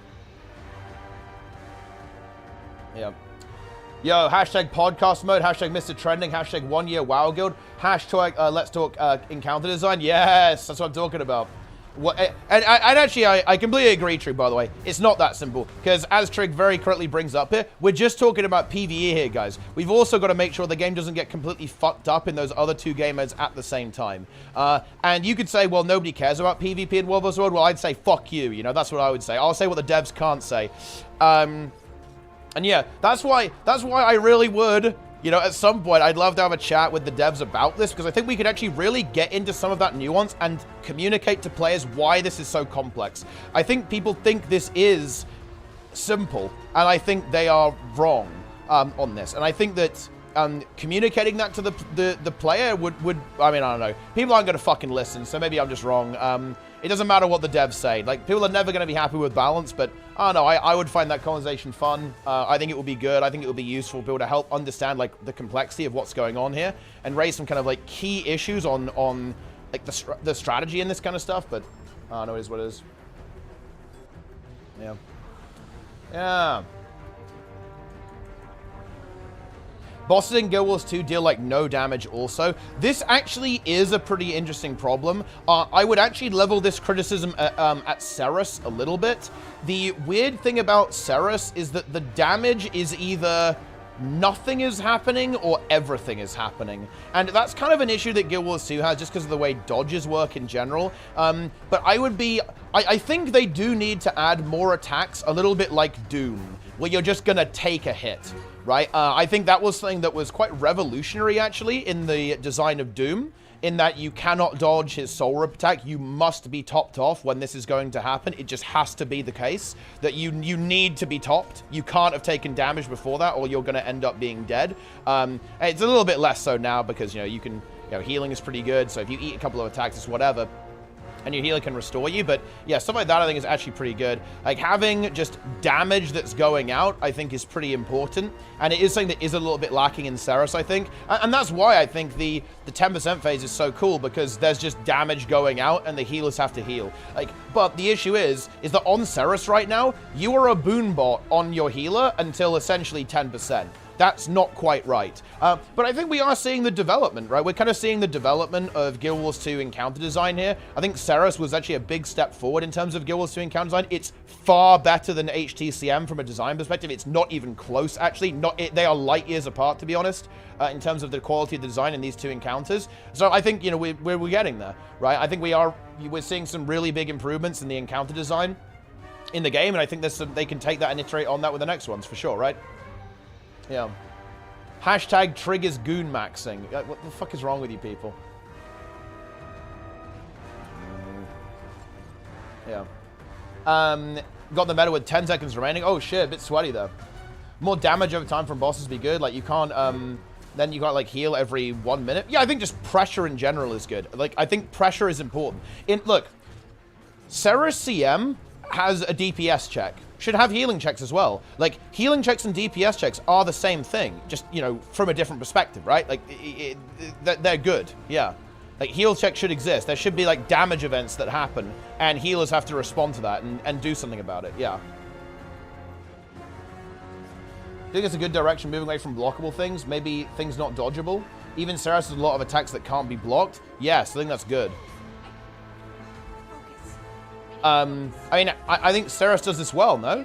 There's a bunch of dodge rolls that you need to hit, especially at 10%. You have to hit the dodge rolls, but at the same time, you also have to heal, right? And there's damage. You have to heal. Your healer has to press buttons. Like, in the same way that your DPS has to press buttons, your healer has to press buttons too. Look, there's a reason, guys, why bad players play healer. It's because as long as you apply boons on a healer in 99% of Guild Wars 2 content, including HTCM, by the way, it doesn't really matter. Bad players play healer in this game because your mechanical skill, your button pressing, isn't important, yeah? But in Ceres, that's not the case, right? That's good. This is a good thing, right? In Ceres, as a healer, your buttons do matter. That's good. That's how it should be. Yeah. It's always mattered on DPS, right? Like, number go up, number big, number good. It should matter. Like, healer button pressing should be important. DPS button pressing should be important as well.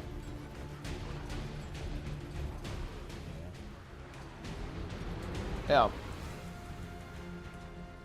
Would you rather have a balance tuned to a Razor's Edge, but one build loadout per specialization, similar to Final Fantasy, or current balance challenges with abundant trait and utility variation available? To be honest, I'm the kind of guy that honestly doesn't care. Like, I will play anything. It doesn't really matter to me if there's that much variety. Like, I don't really care about God comp in World of Warcraft. I just play the game. Like, if the game is fun to play, I don't really mind that much. Because, okay, the thing is, the way I engage with the meta is there is only one... There is going to be a best choice, no matter what, and I'm going to play it. Right? And also, I also just don't mind playing a bad build. I don't really care, right? You know, if I want to do that, I'll do that. If I want to play tryhard, I'll play like a good build. It's like, I don't know. I don't really engage with the game that way, to be honest. It's not something that bothers me. Like, balance is not something that keeps me up at night. I think it's important, obviously, but even if it sucks, I'll still play. You know, it is what it is. Yeah. Yeah. The only dungeon we get this year, we can see they sacrifice the new environment, the new morals, the most fun story. This fractal is light on story. All that didn't produce the level of gameplay those cuts would warrant. Yeah, I think it's weird. I also think they're really lacking in identity with fractals as well. Like, fractals just really lack this identity, to be honest. Like, what is a fractal at this point? Because, again, Epoch is very strike mission-y. I think Shavy actually left a really good comment on my fractal video as well, actually, kind of regarding some of the things that I think are pretty important in fractals. The issue with this, the issue with Epoch, and I think a lot of the new fractal bosses, is that they don't really deal with burst windows. Like, fractal gameplay was very much about burst windows. And, like, you... Almost like, I feel like almost like a Soul-style encounter, where you have, like, windows in the encounter where you can get your damage off, pretty much. And I feel like that's very lacking, actually, in a lot of this content. It's just... You just DPS, like, the entire time, basically. You just pump the boss. It's very much like a raid encounter, rather than a fractal encounter, I think, or a strike mission encounter. I think it's something that really rubs people the wrong way, and I do think that Arena need to find some kind of identity with fractal content instead. Because, yeah, the mechanics don't change at all, right? It's like the same mechanics for a couple of minutes, over and over again. And that's not really the case with, you know, that's not really the case with traditional fractal design. I guess I better heal Zoja, huh? Boom, I'm doing it. Yeah.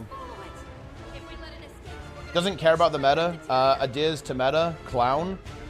I mean, you learn to English, Maple Lost. Okay? When I say I don't care, I mean that very literally. It doesn't matter to me, right? Like, if a build is good, I'll play it. Right, I'm not saying that I'm not saying I don't care in the context of I will completely ignore it and be oblivious to it. I'm saying it doesn't matter to me. It's not something that affects my enjoyment of the game. Like, there you go. I've now explained it to you.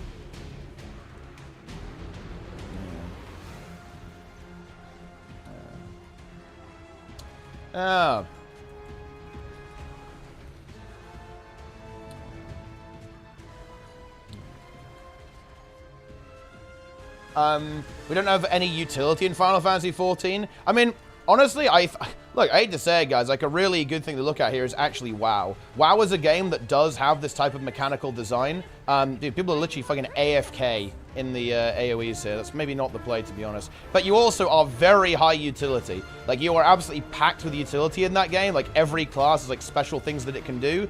I guess unless you play Hunter or Shaman, then you're fucking useless. But, yeah, like, in general, it's, like, very high utility. And also, you have this kind of, like, balanced design as well, right? And WoW is built around DH tank. I mean, Demon Hunter tank is ridiculously overpowered. I wouldn't say it's built around it, but it's just ridiculously overpowered. This is not a very well-balanced season, but that's because it's Awakened, and I guess Blizzard just doesn't give a shit. Giga Chad based. Yeah. Yeah. So there is that. I'm resing these players. Yeah.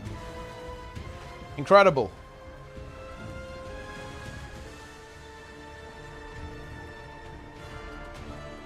The bring the player, not the class thing is not helping Guild Wars 2 when it comes to making interesting classes. Well, I mean, I think the classes are pretty interesting. Is it just that, you know, some of them just, you know, some of them are real fucking good. Let's go.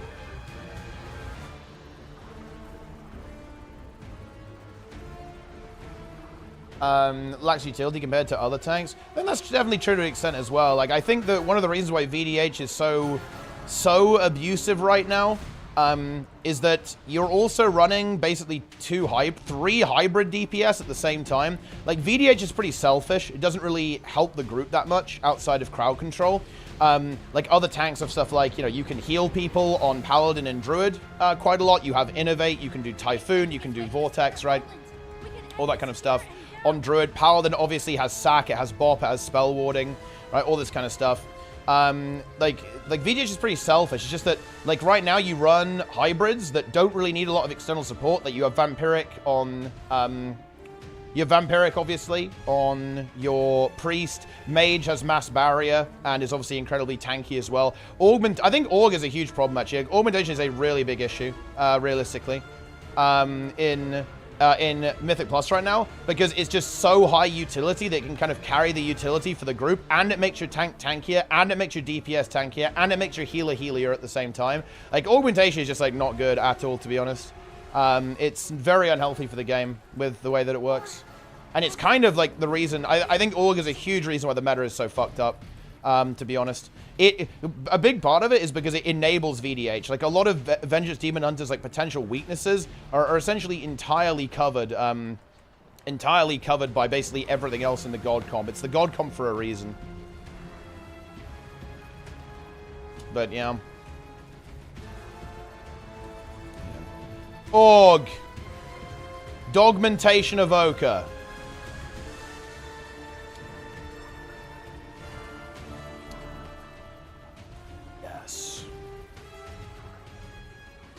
Bronze medal and rewards for firing a Skyscale Fireball at one of the eyes I was supposed to use a mine on. I did 0 damage, a tooltip popped up and told me to do better. Bronze. Nice, I like that. We love to see it. But yeah, it's a bit of a weird meme. Good job, Snap. Giga Chad. So logic converges. I'm pretty sure it just scales with the model, I think, Lauren. Also, Lauren in the chat. Cute Gamer Girl's leader. Very nice. My goon, my Arrakis, my Dune. Yeah. Boom. But yeah, it's complex, it's complex. But like I said, guys, we'll hear about this in the balanced preview stream today, where Trig fucking demolishes. Yo, Trig, nerf every... Yo, Trig. Nerf every single build in the entire fucking game, okay? And most importantly, nerf every build that's good on Serra CM. Like, make Serra CM, like, flat out impossible. It's time. That would actually be an incredibly based move. If you haven't done Serra CM by now, it becomes literally impossible. You just can't do it anymore. Giga Chad. What if Scourge just does 3k DPS? What about that, guys? I'm talking full Viper Scourge 3k DPS. Oh, shit. Zoja's dying, bro. This is a Zoja moment. Yeah. We did it. Nice. Easy gold reward as well. Some fresh air? Yeah. Big win. Bring back Portal.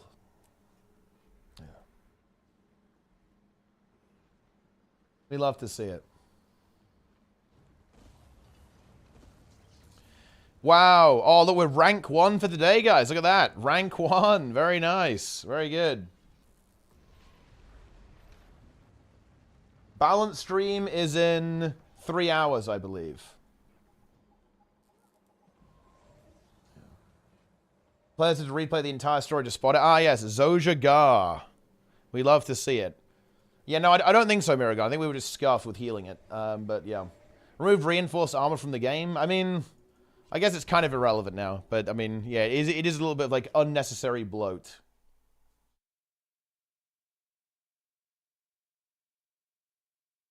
They did the art for the Eye of the Leos. Oh, I'm having a look, then. Let's have a look. Reinforced armor is bugged. What's wrong with it? Yeah. Cutting to axe some DPS. Also, hello YouTube chat. Yo, YouTube chat, what's going on? I am reading YouTube chat. Yeah. Shout out to YouTube. Yeah. Boom. Very nice. YouTube chat. Boom.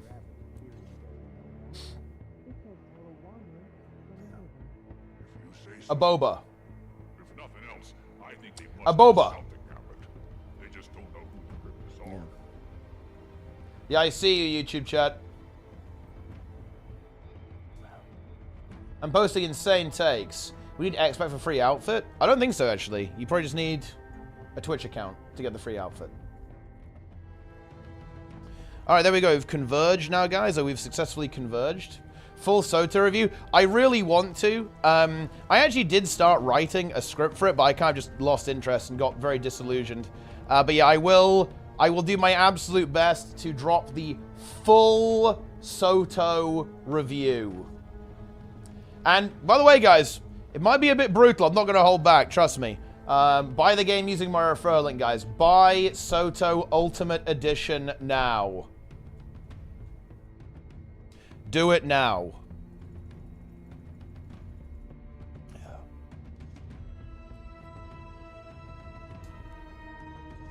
Also, by the way, guys, here comes the content.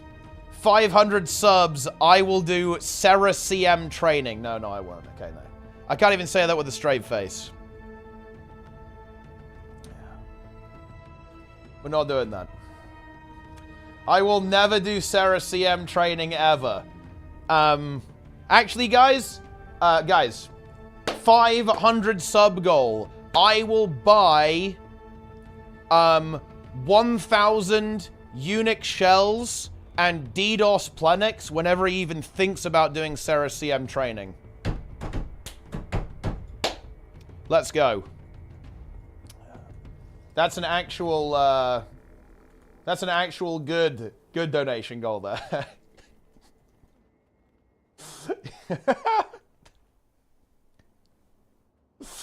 Very nice. Yeah.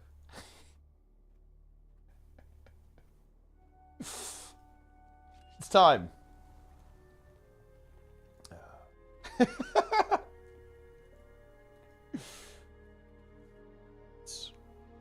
Because look, guys, I think you got to understand, guys, Plenix almost lost his mind to HTCM training. And now he's doing Sarah CM legendary training. Okay? Is that really sensible? Does that really make a lot of sense? I feel like it makes no sense. Yeah. How late is the balance patch? I think it's live in 3 hours, Yama.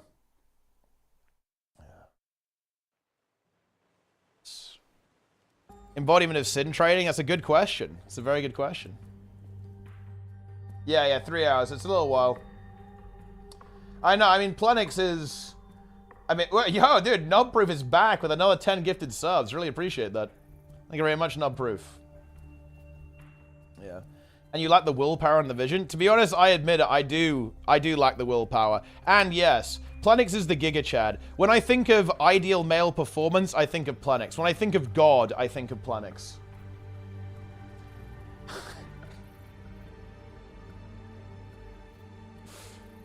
Yeah. 500 sub goal, I reinstall gear check and dupe on stream for as long as possible until I get banned. Dude, that honestly might take a very, very long time. Because bear in mind, guys, like, so many people in this game blatantly run gear check, scales dupes, and he's not fucking banned yet. I mean, I don't know. It is what it is.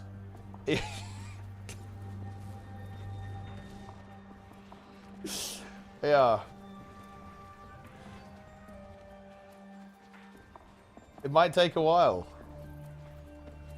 Yeah.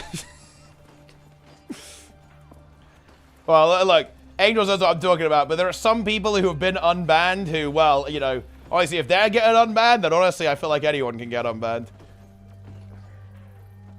Yeah, yeah.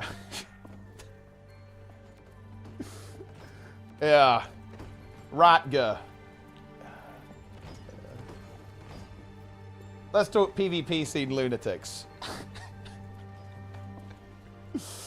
Oh, man. PvD gameplay, yes. We're here to attack this gate. Very good. Zero going to continue when I have time. But it will return. What is this? I'm finally unsure how to approach, because the implications of it being fixed and are intended a bit spicy.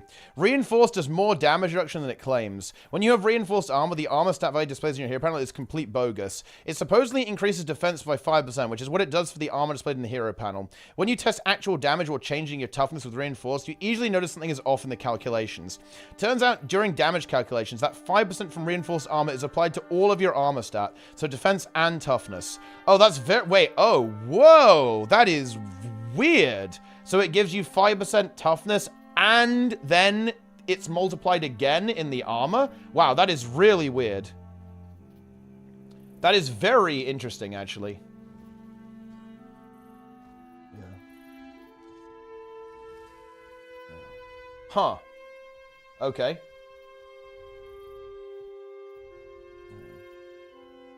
Concerning fractals, when do you think they went off the wrong rail? Suncor or Silent Surf?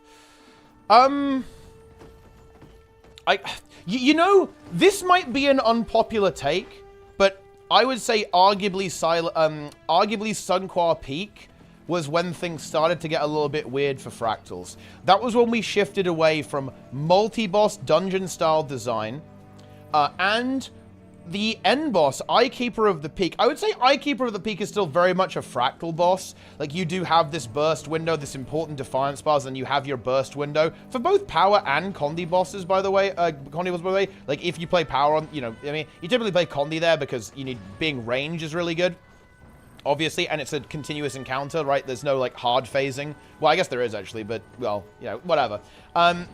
It started to go a little bit wrong there, I feel like. And then I think they maybe misread what people liked about Sunquar Peak a little bit. That it's like, oh, you just get to the end, it's just one boss at the end. And then tried to, like, oh, we'll make an even bossier boss then. We'll make, like, big boss fractals. I think that's not really what people were looking for in fractals. Yeah. Yeah, I don't know. Range power builds well. I actually think adding... I mean, I think that's why Power Harb is a really great thing to add. Power Mirage might help as well, because you can use Greatsword a lot on that build. But yeah, I think Power Harb is actually a great addition to the Guild Wars 2 DPS roster, because it's a range power build. Range power builds need to exist. But yeah. Longbow only DH, yes. It's time. Is it ranged? Yeah. Power Harb, yeah. Power Harb's ranged. Well, I mean, wait. I guess it's... I think you have GS, right? I think, on that build. But it's mostly ranged. Yeah. And you do have Shroud as well. So it's, you know, it's kind of... I think that is kind of a big issue with some of the ranged builds as well. Is like there are just pure ranged builds, yeah? So, like, Scourge is a pure ranged build, and so is Vert. That is slightly problematic, right? Whereas a lot of builds are kind of halfway. They're hybrids, where they have ranged damage. They have some in that in their toolkit, but it's not all ranged. And if I'm being honest here, it would probably be better, actually, if most builds were actually hybrids, not pure range. It was like a sliding scale rather than everything all in one. It's like some, oh yeah, 70% of your damage is ranged, 30% of it is melee. Maybe you have one that's 70%, 80% melee, 20% ranged. I think stuff like that is pretty good. Like, stuff like Vert and Scourge are like pretty spooky, right? In terms of modifying close range, it does. Wait, is that just for power damage or is it for all damage though? Yeah.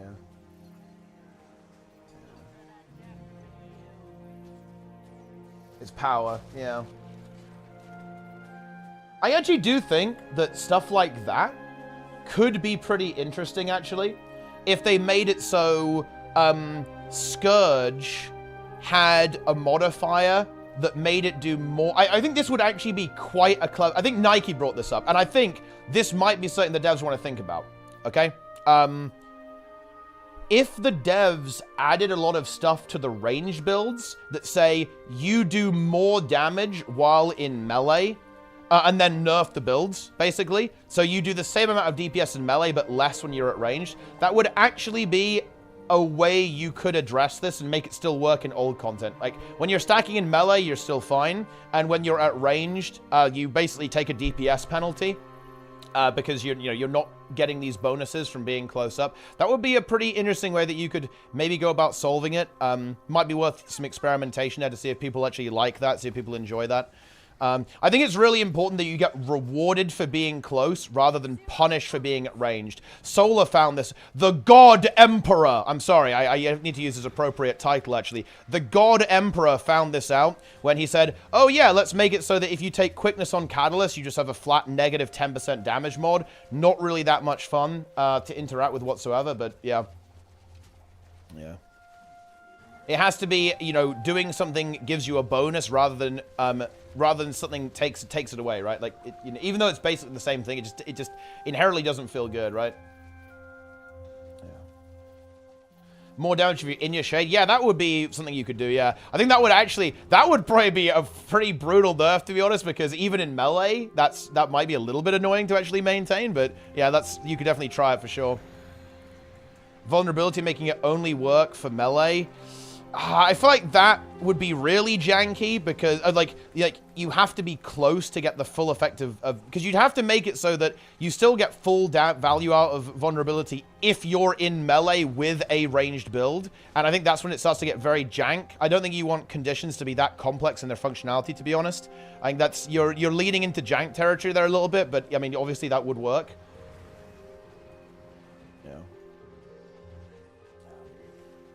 The Heal Scourge Dagger Warhorn, but you played Dagger Torch on the Fractal.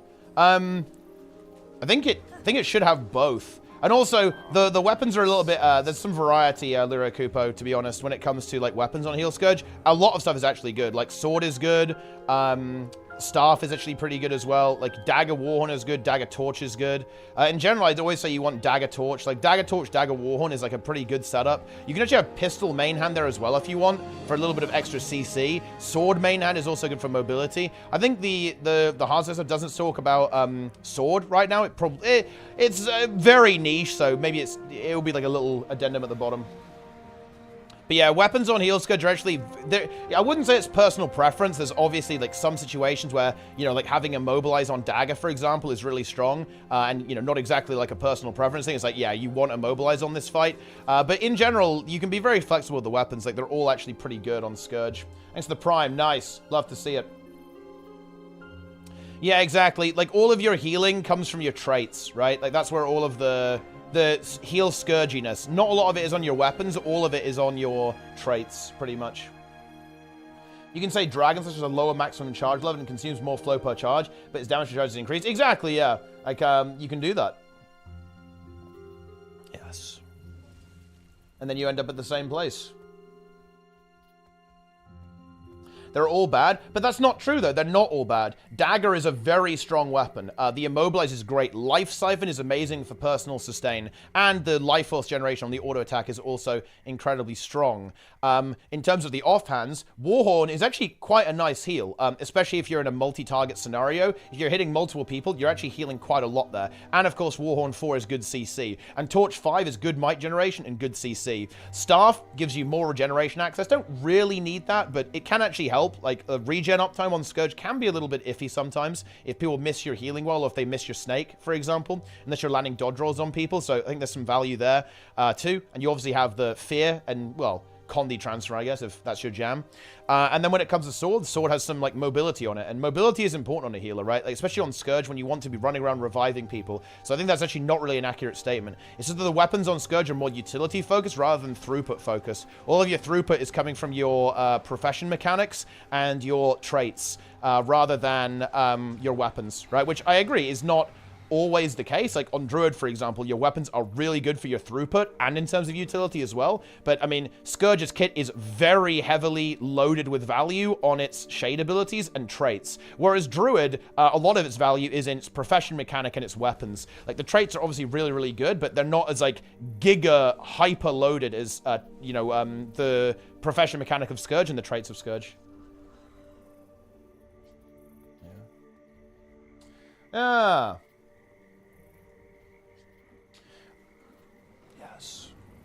I was watching this video about WoW PvP and how much micro CC, everything does damage, all the defensive utility that class have now. I realized so much of that applied to Guild Wars 2 as well. Would very much have to adjust all that stuff applies to PvE too. I think so, yeah. I think in general, if I was going to make a very general criticism of Guild Wars 2 gameplay right now, it's that cooldowns are too short and abilities are too loaded. I think that is not that much of a big deal in PvE. It doesn't like prevent the game from being fun, but I think in World versus World and PvP, it definitely does. It's too spammy, right? Like you're so spammy in PvP and World versus World. And I think that type of gameplay, it's honestly fine in PvE. At the end of the day, it's whatever. But I don't think it's fine in PvP and World versus World. When spammy gameplay that is not good.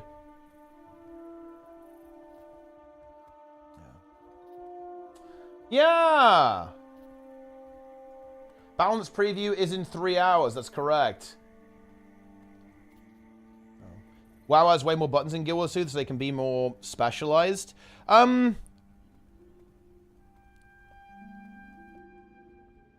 Yes, but also no. Like you don't need you don't need to have like every button does everything in Guild Wars 2. Why is that necessary? Like why does every class have to be able to cover all bases? I'm not sure if that's really good. With elite specs and weapons made post-core. This is also true that you just, in general, have more buttons to press, which can be problematic. Yeah. Not on all specs, obviously. But this is also why Reaper, in my opinion, is like the best designed elite spec in the game. Not even close. No extra buttons whatsoever. It replaces existing ones. This is a really key concept in balance. Don't add more, change, right? It's not adding more things, it's changing what's already there. Reaper is God tier in terms of its actual design for this reason. It is very pure in its design, very fun to play, and doesn't bloat the class. It's not bloated in any way. And Harbinger as well, I guess, right? For the same reason. It doesn't bloat the class. It's just replacing your buttons with different functionality.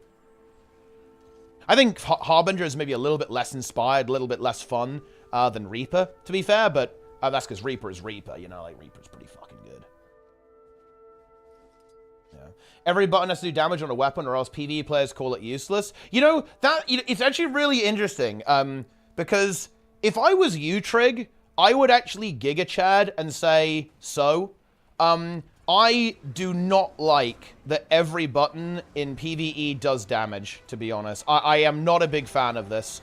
I think the key is encounters where those abilities can shine and kind of making these abilities have high utility and be useful somewhere, in some way. And I think that that's doable, right? Like, if you have hard encounters that challenge the player, I think that's when these kind of more utility-oriented weapon skills can actually shine, especially if they're mobility-oriented or like CC-oriented or I don't know, they have some kind of like other niche usage there as well.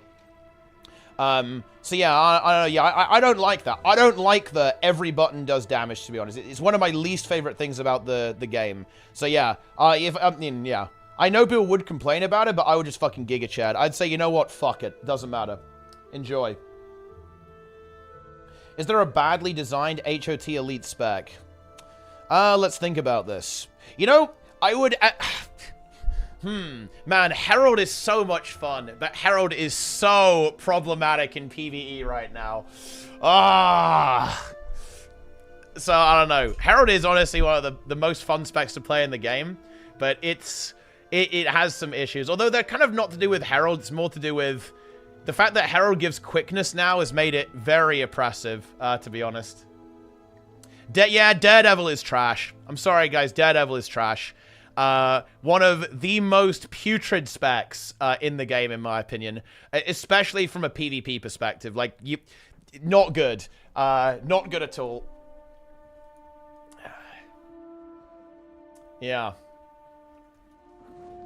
I mean, Power Herald solo queue, to be honest, there are some things where if you solo queue on them or you play ranked PvP, it should be reportable, right? Like, I'm obviously joking, guys. You know, don't clip it and ship it. But yeah, I feel like if you play Scourge in ranked, like that's just, you know, you just hate your team. You know, you just despise them and want them to lose.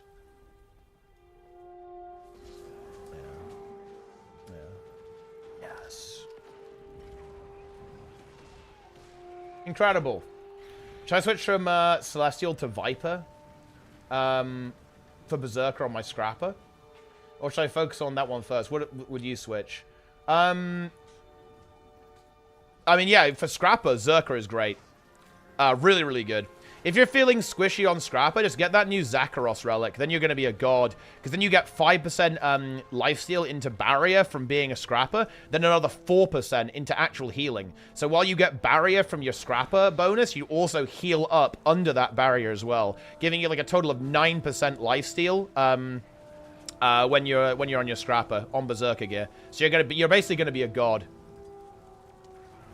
Yeah, I think Scrapper runs like a couple of Dragons pieces as well, but, you know, you don't have to worry about that level of optimization early on, to be honest. You can just chill. Yeah. Yeah. Druid and Chrono, the worst HOT designs. You will not change my mind. I would, you know what? I mean, Druid, I actually kind of agree with. Because Druid is just, they slapped on a bunch of extra skills, right? It doesn't actually change Ranger. It just adds more to Ranger, which I think is not ideal. I don't know how you would do it any other way, though, actually. So, I don't know. There's something... I'd have to think of, like, how would you do it? How would you do Druid in a way that isn't just that, I guess? But we'll have to see. And then Chrono. I mean, yeah. Continuum split, abilities like that are fucking nightmarish. Okay, from a competitive perspective, like, the ability to just reset all of your cooldowns, that is pretty much ground zero, nightmare, disaster zone. Yeah. Yeah. I should change what's... Yeah, that would be I think that would be a very solid idea.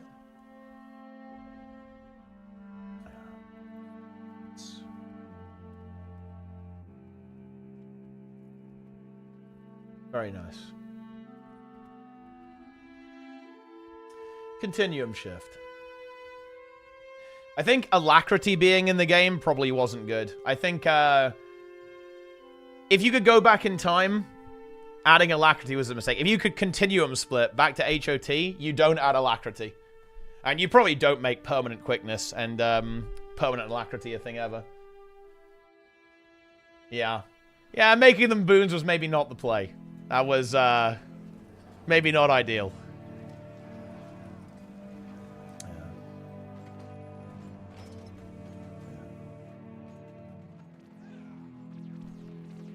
Certainly the case. The boon duration stat. Yeah, perma boons, bit scuffed. Minstrels. Let's bring back minstrels in PvP, Trig. It's time. I want to play Minstrel Chrono. Minstrel Firebrand.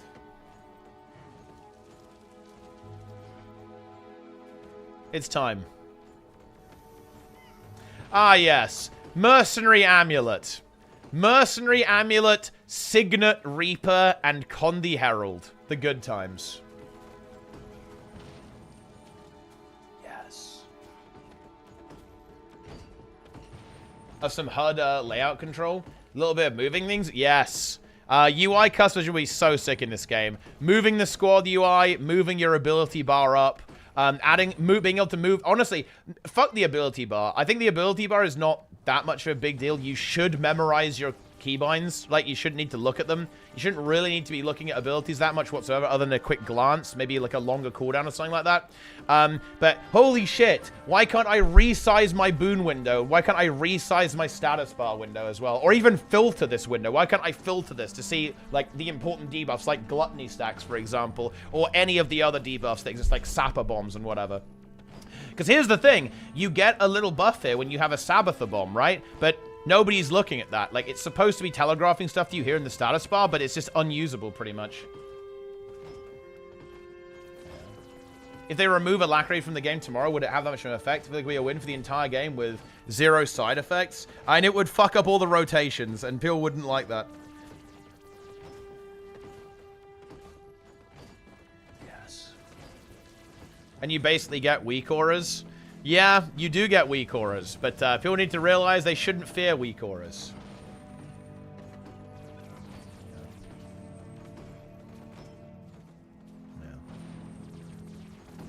Yes. Escape to always cancel? I mean, or are you saying like you basically want you're saying you want escape to have the same functionality as weapon stow, basically? Although escape and weapon stow are actually very similar in their functionality.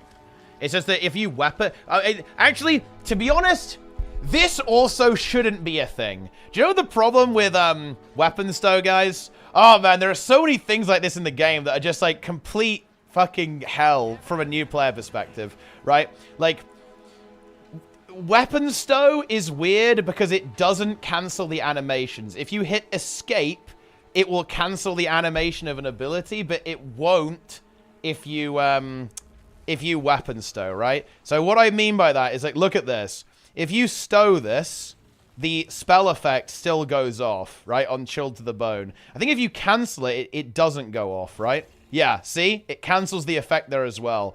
No, you do need to stow. Like, this is a huge advantage, okay? No, wait, guys, holy shit. PvE players speaking. You guys don't know what you're talking about. Yes, this is so fucking OP. It's actually way worse with Supply Crate, by the way. Supply Crate is so much worse than this because the entire stupid effect plays when you weapon stow it. Oh my god, it's bad.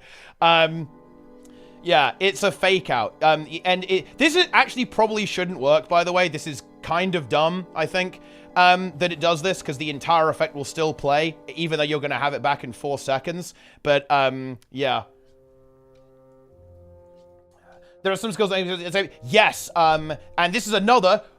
Oh boy, this is fun. If you're in a tome, if you're in a, like a kit, basically, weapon stow doesn't work. You have to use escape for that. So, for example, if you want to cancel abilities while you're in a Firebrand tome, you have to use escape, not weapon stow, because fuck you. Oh, man. Dude, stuff like this, I know it sounds not that important, but it is actually so brutal for new players, because it's so unintuitive. A bad game, animation cancelling. I completely disagree with that. I think removing animation cancelling from New World made the combat, like, indescribably worse. I think Guild Wars 2's animation cancelling is actually really well done because it puts the ability on a 4-second cooldown. Similarly, I think the New World animation cancelling was also solved as well because you couldn't do... After, like, halfway through the animation, you had to commit to it. Previously, you could actually fake people out. You could start a swing and then cancel it. That was actually really skill testing and really good. I think it was very high tier. Yeah. But yeah, I don't know. Yeah, there's loads of shit in this game that's like hidden, broken gameplay mechanics. Oh no. We're actually, oh my god, no, no, no. Guys, we're gonna have to talk about my, oh no, no, no, oh no, no, no, no, no, no, no. Dude, the retargeting instant cast AoE. Ah! Oh my god. It's so brutal. It's so overpowered. But so many people don't even know about it. Oh my god. This one is the worst, guys. Let me show you guys the worst one. So the worst one is this. Instant cast. Look at what happens here, guys. If you have fast with range indicator on like this, look at where the mark appears. Okay, I cast, I move the mouse. It appears there. If I put instant on, look what happens. It follows my mouse and appears at the end of the cast. This is broken in PvP, by the way. This is absolutely broken. If you don't use this setting for any class that has ground AoEs like this, you are literally trolling. It's actually incredibly overpowered. And most people aren't aware of this and put themselves at a huge disadvantage as a result of this. It's actual pain. Because yeah, it's a UI setting that is incredibly, like, it massively changes like the combat experience. It's very scuffed. Yeah. There you go, enjoy. You love to see it. Let's talk hashtag instant cast. Let's talk. Oh, and by the way, it's it's not just instant. You have to have instant and skill retargeting. But to be fair, you should always have skill retargeting as well. Yeah. Why does fast with range indicator not have the same behavior? To us, I actually don't know. It just doesn't. I know. I guess it's because it would be weird if it moved with your mouse if you have a marker. Right, I guess. I don't know. Like, I think it would be fine if it did, actually. It would just be strange. I don't know. There's a lot of gimmicky stuff. Like, even skill retargeting is kind of weird. There's a lot of weird things. There's a lot of very weird, hidden mechanics. Yeah. Yeah. Incredible.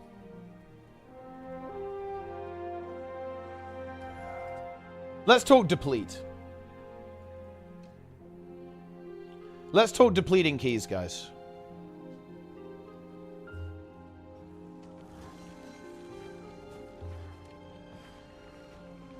Yeah. I still have my celestial gear on, I think. It doesn't feel good. Oh, I'm bonked. It's over. You depleted +2.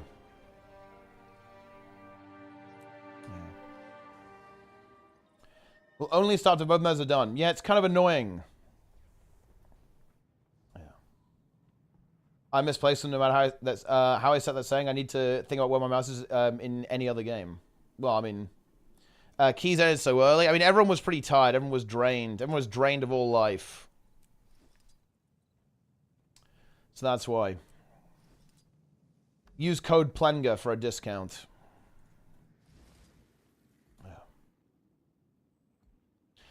Dude, Tyrannical is messed up. Like, Tyrannical is not good. When is Zero to Hero Season 3? Maybe soon. Maybe never. Who knows? Yeah. Maybe we just orb. Yeah. The recent Lion Meows content? Wait, what? Let me have a look. What's the Lion Meows content? Let's see what we got here. What? Jesus Christ.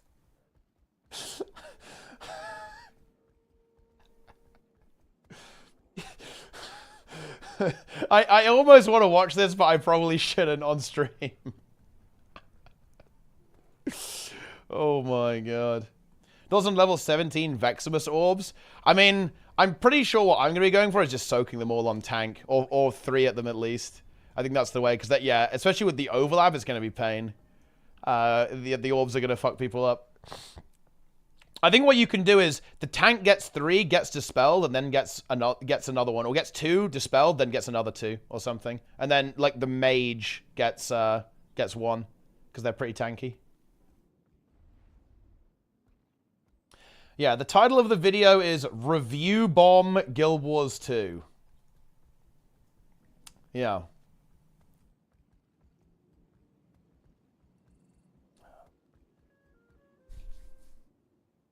Yes.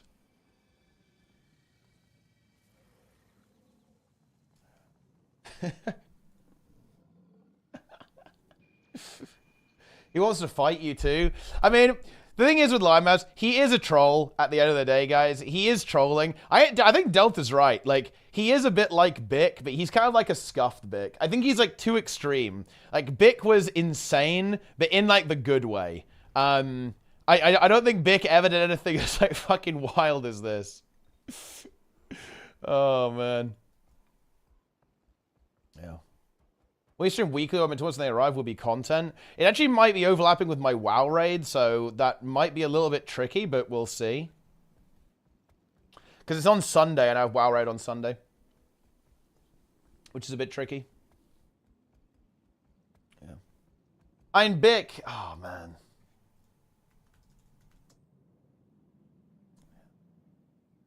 Let me see. Should we listen to the debate, guys?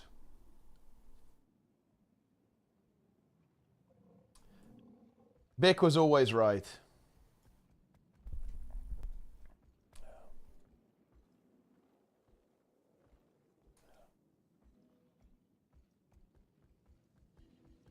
Where's the debate?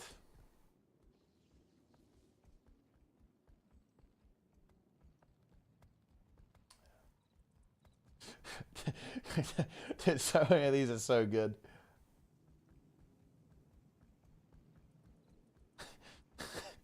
You have a job? Is this a surprise to you? You have a job? You've already just memed yourself. You have a job? You do not know arena. You do not know arena. You have a job? That's what they always do!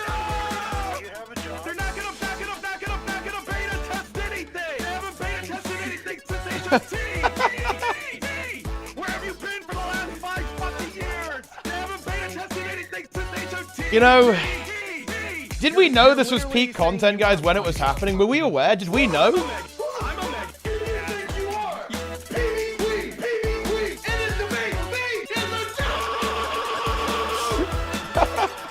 Argue with these grubs. Argue with these grubs. I'm a Meg. Who do you think you are? PvP. It is the big beat in the job. Argue with these grubs. Argue with these grubs. Nice.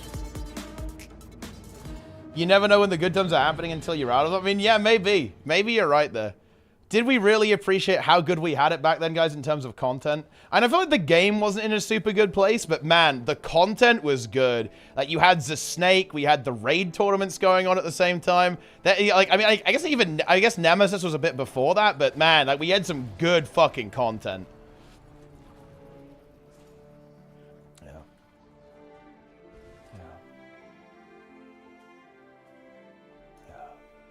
I miss Brazil. Yeah, I miss Brazil too. Brazil was a content lord. And yeah, Brazil's a snake. It was good stuff. Yeah, Big the NA snake. Yeah, Big's a snake.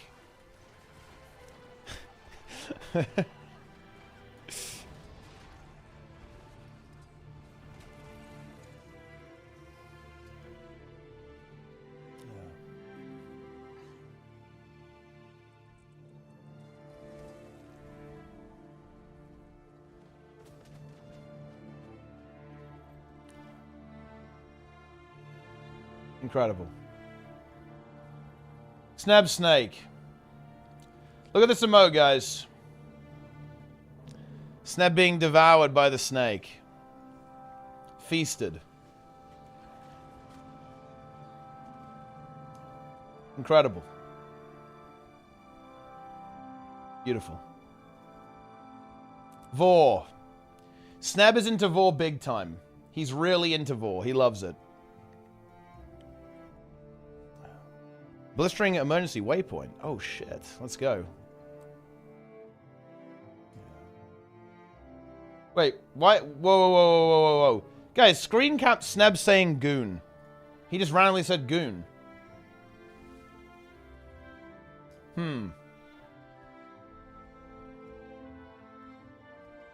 Interesting. Man, I really don't have that much to do right now. Guys, what do we do? Do you have to do Reddit review? Like, is that what we've got to do? Like, Reddit review? Is that it? Reddit review? I've already converged.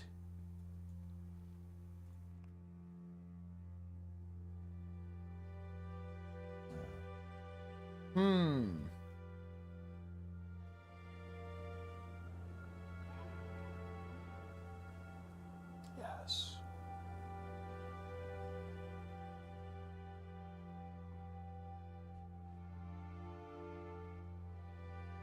Incredible. Yeah. What's this? Bingo card for today's balance stream. Okay, here we go. Guardian shout changes, Mesmer shatter changes, Ranger command changes, any class shield changes, Engineer kit changes. Are these really that common? ANET devs make a joke or ramble. Thief Venom changes, Engineer, any class war. Oh, these are not even that spicy, bro. What is this? This could be way hotter than this. Buh. Put the cat emotes. Yeah. Weaver nerfs who have a reason to self-victimize. Yeah. If they'll nerf heal chrono. I mean, do they actually need to nerf heal chrono? I mean, maybe. I'm not even sure if they do. I feel like... wait, didn't they actually... wait, didn't they already talk about this a little bit, actually? That they're going to be buffing on the underperforming ones? I feel like they said this on the forums or somewhere, or maybe even the studio update, that it's focusing on improving underperforming things. Honestly, I want to see some Heal Tempest buffs. Like, where are the Heal Tempest buffs? Heal Tempest is actual rat piss. Yeah, I was too... I was thinking about this. You know, I was quite nice to it in the tier list. I compared it to Heal Firebrand, but honestly, no, it's piss. It's an actual piss build. Speak freely. How do I tell the good Cryptis from the bad Cryptis? There was a podcast where Sneb asked YouTuber if you'd open a door to friends being eaten by a snake. What was the history on that? So... Tell you what, soldier. The history on that was actually to do with me. Me and Sneb were doing a very long, boring grind, basically. And I asked Sneb... I just brought up the fact that, you know, if someone was at your door and that, you know, you hear a knock on the door and you go to the door and you see that there is someone standing outside there who is being feasted on by a snake. They're like halfway into the snake, essentially. Halfway into the snake and half out of the snake. The question is, do you open the door to help people? Right? Do you open the door to assist the individual who's being eaten by the snake? Or do you just shut the door and condemn them to their fate and essentially allow them to be devoured by the snake? Yeah. No.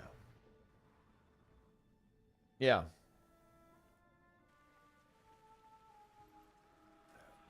Sneb asked me, I guess.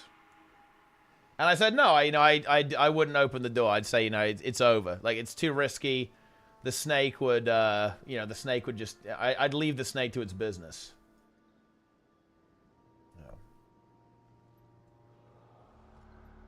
Yeah. My 26-year experience of playing MMORPGs. Holy shit! It's like every MMO. What do they say about Guild Wars? Let's go. Where's Guild... Dude, this is... The formatting here is cursed. Where's Guild... Guild Wars 2. Okay. I felt this game was a letdown for Guild Wars 1 lovers. Pros. Good game on the aesthetics. The game looked really good. Combat, first mix of action target. Really, this one's been smooth. Overall, really good. Decently structured PvP. A downgrade from Guild Wars 1. What can you do? Cons, limited open world PvP. Lack MMO aspects. Huge downgrade from the PvP elements in Guild Wars 1. No observer. That is true. The systems were fucking bad in Guild. I mean, they're still not great. You can't even watch. You can't even spectate properly. If you're a peepo anyway. No ranks when it came out. That actually is true. I didn't play this game enough to have a strong opinion. Dude, this guy didn't even play Guild Wars. What the fuck? But if I'm going to compare it to the other games I played, it lacked in every single department, not making it strong in anything but decent at everything. Man, ow. That's pretty brutal. And yes, Twitch drops are on, guys. Make sure you type !drops in the chat. If you do not do that, guys, all of your drops will despawn after a 37-second timer. Yeah.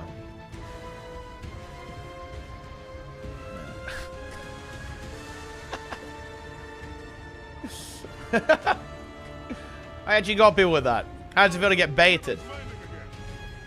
Yeah. Incredible. You've been baited, chat. Yeah. What does this boss even do? What are those lines?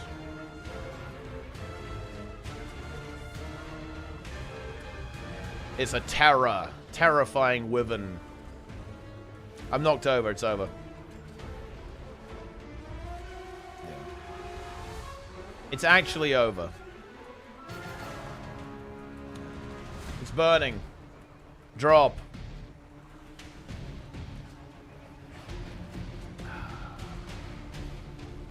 They should have just put Ceres in open world, to be honest.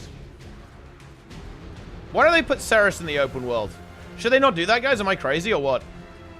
I think they should do it.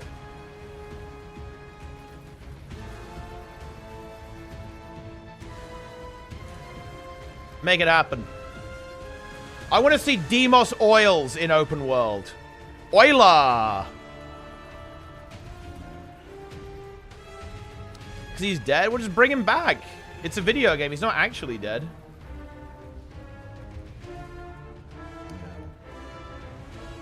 Doom C... Oh, yeah. They should add Doom CM. Adding Doom CM that just picks players would be very nice, actually. Why didn't they do... They should have had picks. I would perma-troll if they added a meta with Demos Oils. I mean, I guess that would be a problem. Yeah. Sarah CM spawns in open world. Yes. They should just do this for a day. Just like, you know, I'm saying, guys, not even like a nerfed version. Just put Demos CM in open world for April Fool's or something. Like, just replace this boss with Demos CM or Sarah CM. It's like the exact same encounter.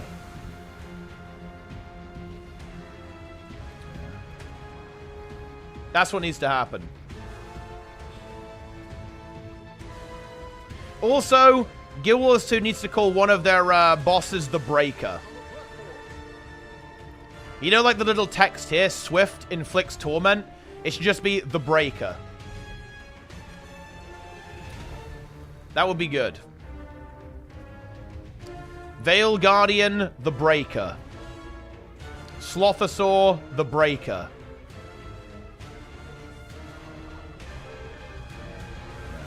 Call the login screen. Oh yeah, daily reminder that Delta broke to Ceres CM. ANET devs have Ceres CM legendary trig, world's first ANET dev Ceres legendary CM. Awesomeness, maybe going to be rank 2 as well. Rank 2 ANET dev legendary Ceres CM. Del doesn't even have that shit. He broke to it. Yeah. Awesomeness will get it next week.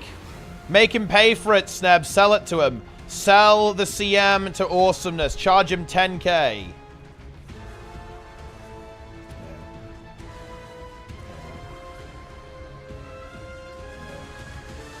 Boom.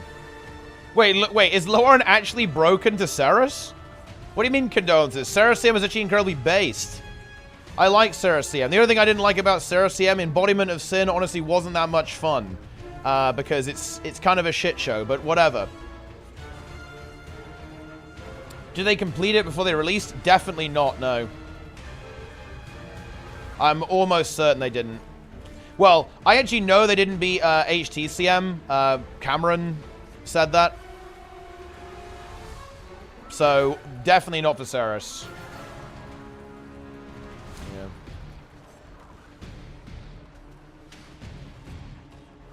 There you have it. I'm doing Embodiment of Sin again. Very nice. CMC soda? He probably did, actually. CMC is by far the only good player in the game. Yeah. They should to anyway? I mean, yeah, that's a Giga Chad move. Just straight up. Weird making a boss and not completing it first? I mean, I don't know. Based. I like it. Nice.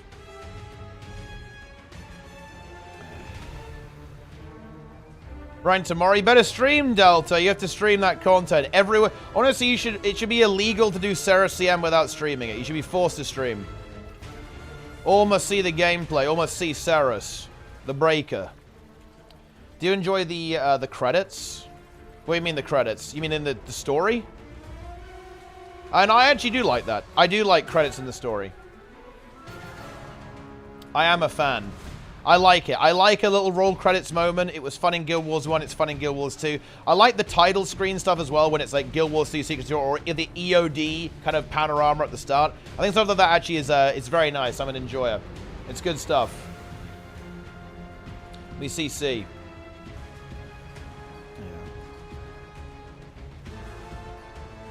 Yeah, it's good. Chills. Chills. Production value, indeed. Yeah. It's very much like the Elitist Raiding Party 3 credits. I think it's important to have credits. Devs should get no credit whatsoever. Interesting.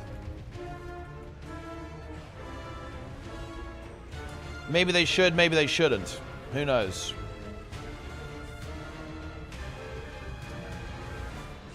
Who is Lion Meows? He's unhinged. I mean, yeah, he is a troll, but he's also pretty unhinged, I guess. Enjoy that.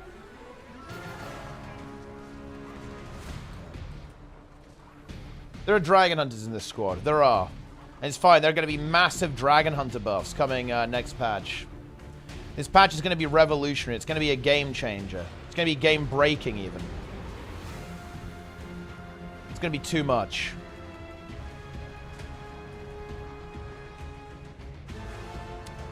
Boom. Me CC.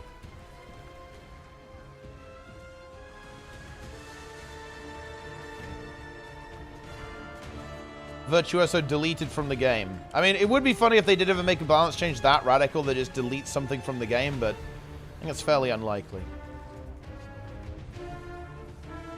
And it does make sense, right? This is a dragon, so being a dragon... Dude, are we going to fail this meta map, guys? Look at the DPS here. This could be Epoch the Breaker, I think. Epoch the Breaker. Could be. The Warren, when are you doing Sarah CM training? With greens. To be honest, if you do Sarah CM training and you do wall strat, that is the mark of a weak mind. Okay? Only the strong could survive Sarah CM training triple green strat. I'm not sure many people who could handle that. I mean, Plenix might be able to.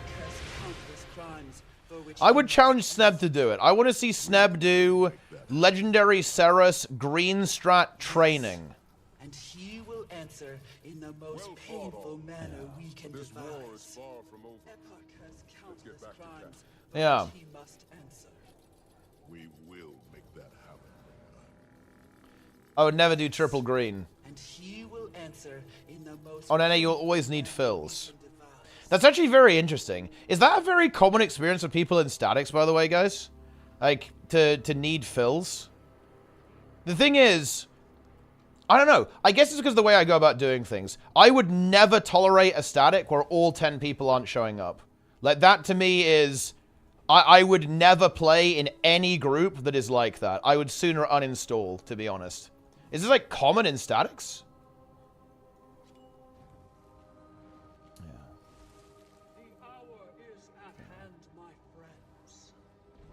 Exactly, yeah. If you, dude, Kawa 14, you know what I'm talking about. If you need a fill, that means someone needs to be replaced. Boom!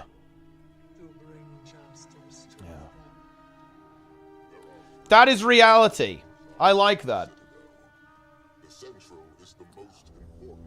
Yes. It's nearly impenetrable. Instead, we must But 5 people out of 20 are always late. Well, I mean, look. Okay, I'm never late, so I'm not one of those people.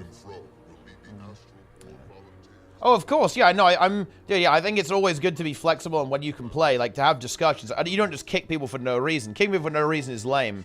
But yeah, I'm just saying, like, you know, if you have to have fills, like, every week, then you don't have a static. to secure the courtyard and protect our flanks. Yeah. Yes. Playing in 2 raid sides, 1 HD, 1 seriously, we always need fills, it's too intense. Yeah, no, I wouldn't. I'm not going to interact with that shit. Simple as that. Busy on the home front. I'm not dealing with that.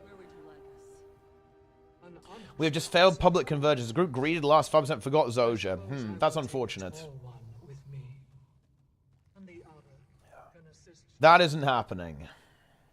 Very well then. Ward, you have your orders. Not a little lenient, but I understand the frustration. Yeah, I guess, I don't have to be lenient. So there is that. Or I choose not to be. If I had to be lenient, I simply wouldn't play. Yeah, balance stream is in 2 hours, guys.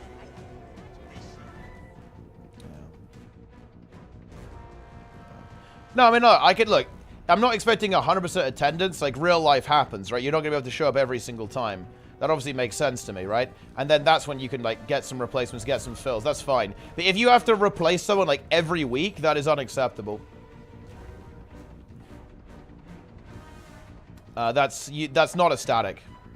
I think that's honestly a really big inhibitor to progression as well. If you have to do that every single week, your progression speed is going to slow down so much, right? Just think about that. If you basically have to reprogress the fight essentially every single week a little bit, like you basically have a pretty significant setback every single week, like think how much longer it's going to take you to actually clear the encounter.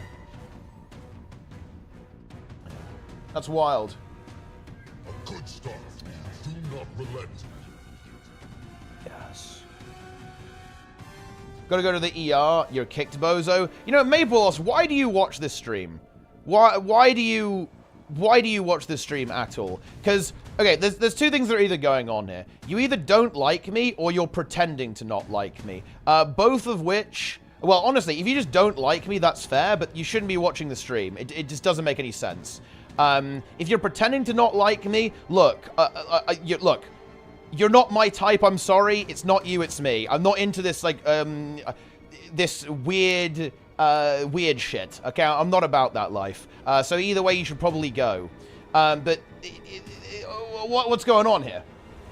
Biggest Teapot fan? Okay, that says all I need to say. You know what? Fuck it. I'm just going to save us. I'll make the decision for you. Goodbye. Do not put in an unban request. You will never be unbanned. Yeah. Yeah. Deal with the reinforcements. There it is. Yeah. I don't understand why people do this shit. I don't get it. It doesn't make any sense. Why watch a streamer that you don't like? It makes 0 sense to me. Yeah. I do not get it. But to each their own, I suppose. Yeah. It is what it is. Because the thing is, no, you got to understand the concept. This guy watches my stream every day. Every single day, and just says stuff like that all the time. It's basically just an asshole, constantly. And, you know, I'm a tolerant guy. You know, you know, it is what it is. I'm not really easily offended, but I don't know. I think it's just disrespectful when we're talking about, like, you know, an interesting topic about, like, static management and, like, preferences in regard. And he's like, oh, yeah, you'd kick people if they have to go to the ER, right? Like, I don't know. This is just not something that contributes to the conversation. It brings the entire level of the conversation down, and it's just dumb as well. And, yeah, I don't know. This is too stupid. Too stupid for me. Not enough brain cells. Yeah. Yeah. It is what it is. We've got some of Strom's It's custom time. grenades here. They should work against the extractors. If you run out, you can recharge them with essence from their defense turrets. Nobody's getting kicked for going to the ER, okay? That's not happening.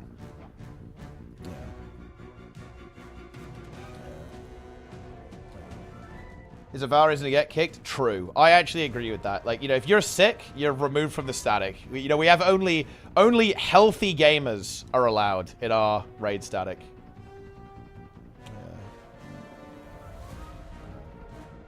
I'd like to clear Temple of Feber Legendary mode as Ranger, any spec.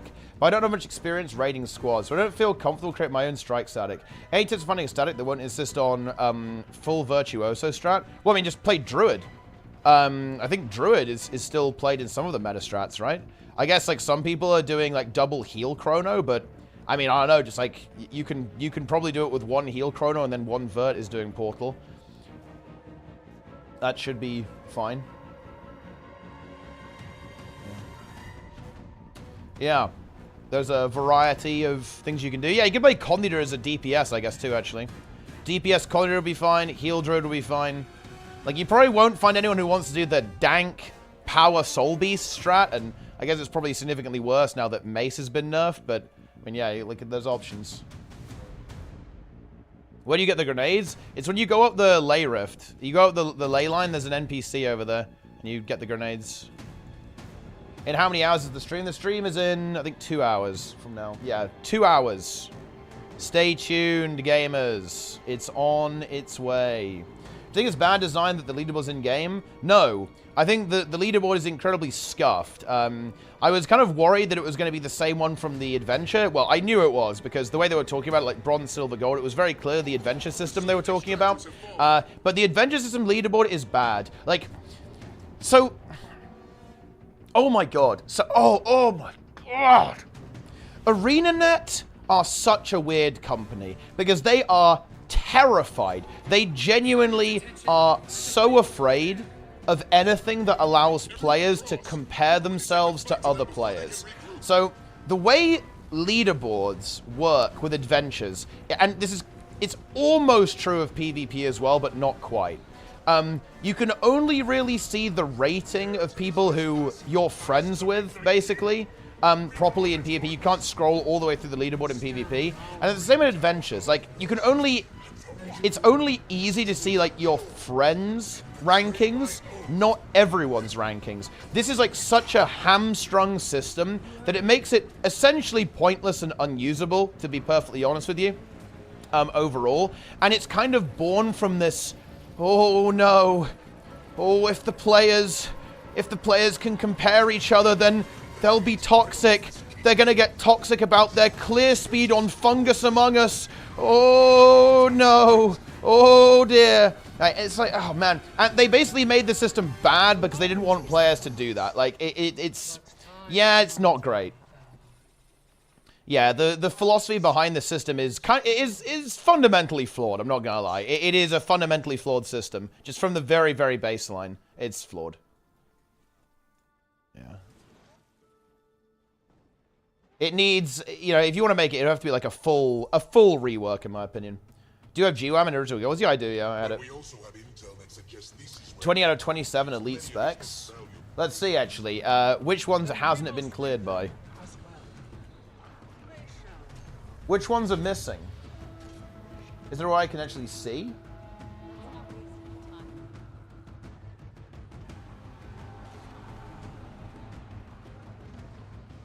Spectre? I feel like you could do it on Spectre, to be honest. I guess that you don't really... I guess you're not really going to be contributing anything special on Spectre, but, I mean, you could definitely do it.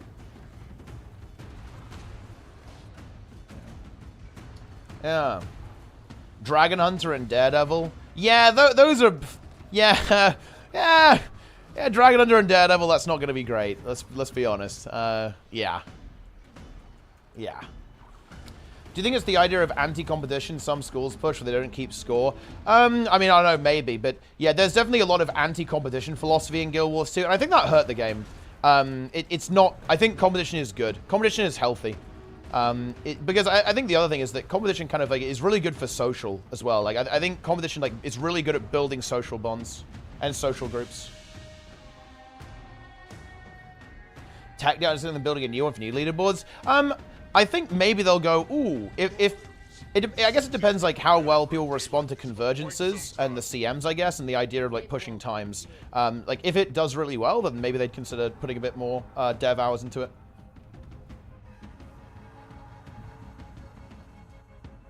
A lot of purple dies around, so Sarah CM cannot be as bad. It's actually very interesting. In a lot of ways, I feel like Sarah CM Legendary is...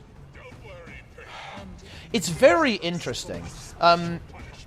It's not that hard because it's very scripted. With the wall strat in particular. Like, wall strat is very scripted. There's like... very little variance and no reactive gameplay. There's like no reactive gameplay whatsoever in Sarah's wall strat, which I think actually does set it apart a little bit differently from HTCM. HTCM was a bit more dynamic, I think, especially with like Suwon Phase 2. That there's quite a lot of dynamic stuff going on there. You have to be quite reactive to do that fight. It's been kind of diluted a bit by power creep, a lot actually by power creep. Especially with like stability application and so on, and just burst in general on power builds. But yeah, Ceres Legendary is kind of easy in a lot of ways. It's really not that hard from like an individual player perspective. It's quite easy actually. Because it's just very deterministic. It's like giga deterministic. I think too deterministic.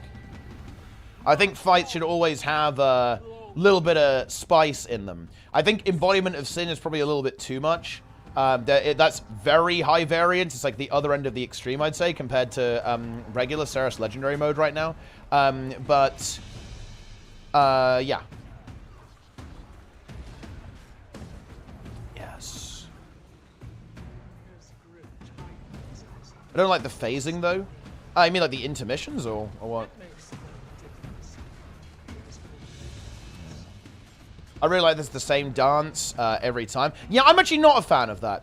Again, I actually looked at World of Warcraft with this. Like, World of Warcraft, obviously the mechanics are the same, but it's very heavy execution bonus. It's not going to be exactly the same every single time. And personally, I actually really like that. I think that's much more of a player skill test than something that's always the same, like exactly the same every single time. Like, there are obviously some fights that are like very, very scripted, but I like that there's kind of variance. There's like some variance in the encounter. It kind of requires a little bit of like player snap to execute it. Whereas I think something like Legendary Ceres with Wall Strat, it's very scripted. I think it's too scripted.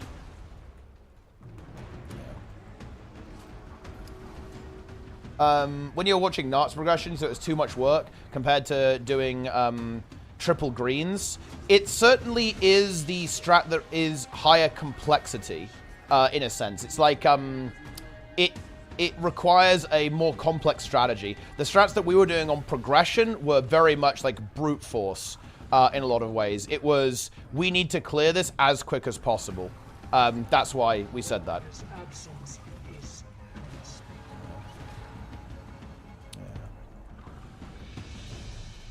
Sarah CM or +8 Ruby Lipals with Pug Tank from Sanguino. I mean, look, Pug Tank from Sanguino is impossible, so it's over.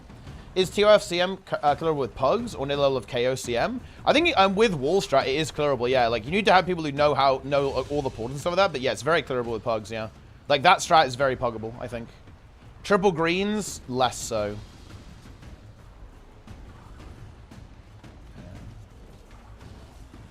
Legendary Ceres to compare with Ultimates. I feel like it's apples and oranges, though. I mean, yeah, I think it's quite difficult to compare content cross-game. But I think it's, you know, it's kind of similar. Like, I think the way the fight plays out is going to be pretty similar. With the Soda Meta Train, what would you recommend as a farm rotation overall? I think I actually have no idea. You want to talk to Darren's, but I mean, it's mostly going to be the same. It's going to be do all the good metas. I think like there's some crafting stuff in Soto you can do that's actually really good. Like getting rifts during downtime is also a probably pretty good idea as well, because you can make some money out of doing rifts while kind of doing the meta train stuff. But yeah. From a community that hosts dozens of groups per day, definitely puggable. Well, I mean, that's the LFG has been replaced by that though, right? Like the LFG has been entirely replaced by Discord, so it's kind of the same thing in a sense. But yeah, like the double beam strat, it requires a lot more strategy than triple green strat. Triple green strat is very execution oriented, whereas wall strat is very strategy oriented. Although the other thing is, and we should have known this as well, double wall strat becomes a joke once you realize that you can jump the beam. That was something that we probably should have realized during progression, actually, that we didn't. That would have been a big factor. It might have gone differently, and teams might have gone to Empower Envy if that had been knowledge that was available. Because that makes handling that mechanic so much easy when it comes to uptime. Additionally, the other thing with triple green strat is the highest DPS strat. Like, on progression, for Ceres, the DPS check was a big concern, and it was very non-trivial because people hadn't had enough time to optimize rotations for the fight because it was on progression. Double beam strat might have actually not been DPS expedient. It actually might have been bad on progression purely because of the DPS loss. Because it is, especially at stuff like, you know, at 10% and so on. Like, having the, having triple greens is a DPS increase. Oh, yeah. Also, the quick and alack stripping also really didn't help, yeah. That would have also really fucked it up. Oh, yeah. That was actually why it was non-viable, too. Yep, I forgot about that. You're completely right. Double wall strat was just not strictly non-viable, but, like, pretty non-viable purely because of that. Because if even one person got boon stripped, the entire fight was fucked. That was an issue as well. So there were a couple of things that led to that conclusion, and like why we didn't go for the double wall strat. Because double wall strat, theoretically, is actually very free, but like the fact that quickness and alacrity basically breaks the encounter made it non-viable until that was fixed. And that was not fixed immediately either. That took a while for them to repair. And yeah, they probably would have fixed it if SC and us were actually going for double wall and we were jumping the beam. They probably would have patched it as well.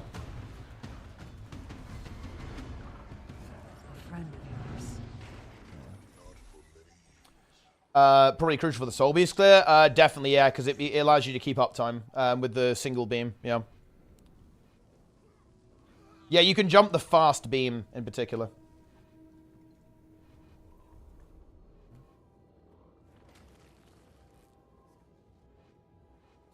Yeah, the ad is still bugged, actually. The ad still gets quickness and alacrity, which is actually annoying on exactly Embodiment of Sin. It means you have to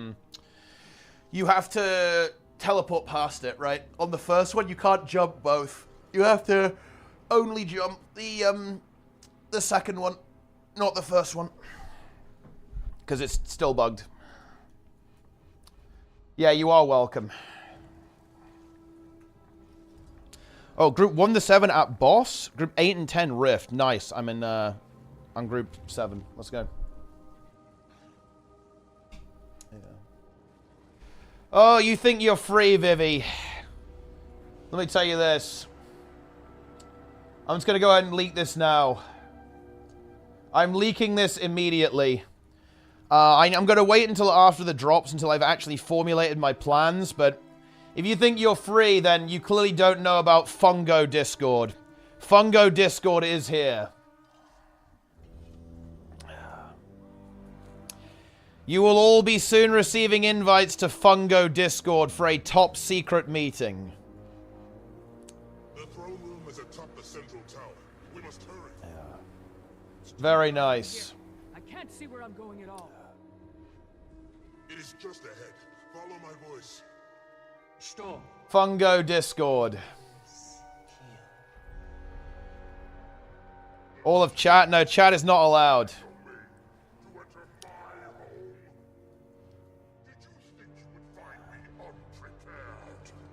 Fungo will be my attempt to actually force people to play PvP. The same monster he always. Or at least world versus world.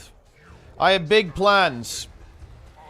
Because I'm not going to lie, I do want to actually try and do Worlds First properly. Like, actual progression. Because I'm not going to lie, the Serra stuff, it was alright, but if I'm being honest, it was a complete shambles. Yeah, we have to do a lot better next time. Dude, why does everyone stand in the AoEs? Yeah.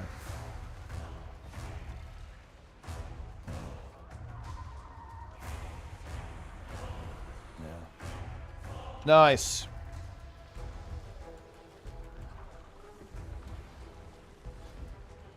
We res. We pump.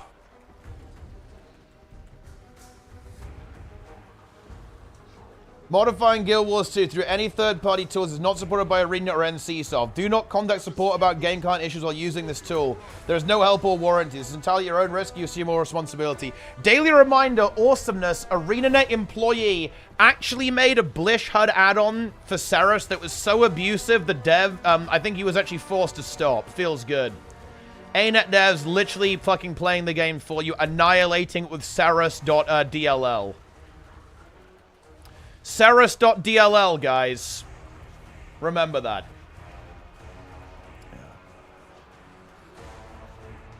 I stood in the middle of the rotation by rotating 10 minutes. Top DPS never died considering because I was inside the boss. Yeah, pretty much. It's good relic, actually. Every time a race you guys already last searching at last minute or having a static that trains for this potential. Yes, because it's very... Well, of course. Yeah, no shit. Like, our group was like a fucking pug. And it was made of people who hadn't, like, logged in for 6 months. People were literally learning Condivert rotations on Ceres. No joke. It was a goddamn fiesta.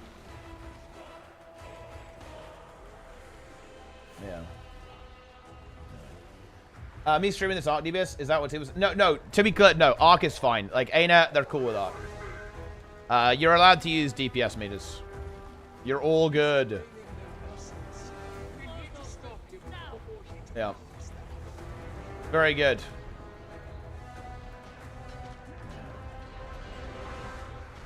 Let's go.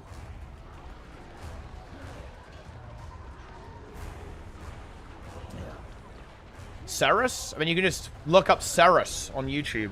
It'll come up. Boom.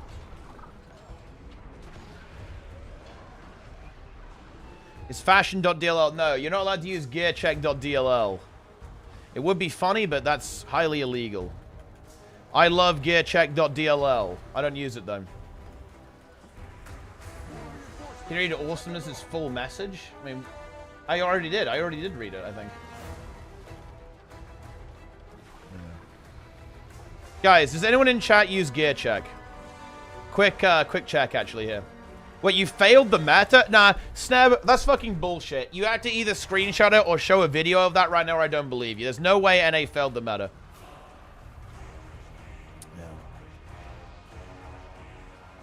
Yeah.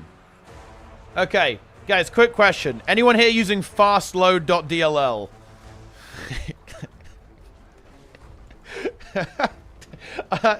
I love these names, man. The names of the DLLs are so good. Yeah. Nice. Okay. Fastload user. Meter.dll. Man, look, I still have meter.dll. I have the file. I don't think it works anymore, but I do actually have access to meter.dll. Including, of course, the extra part of it that enables the camera.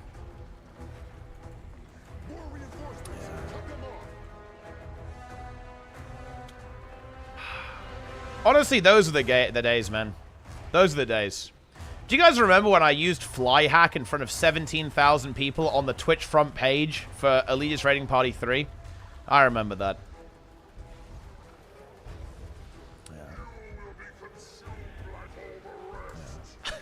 Yeah. That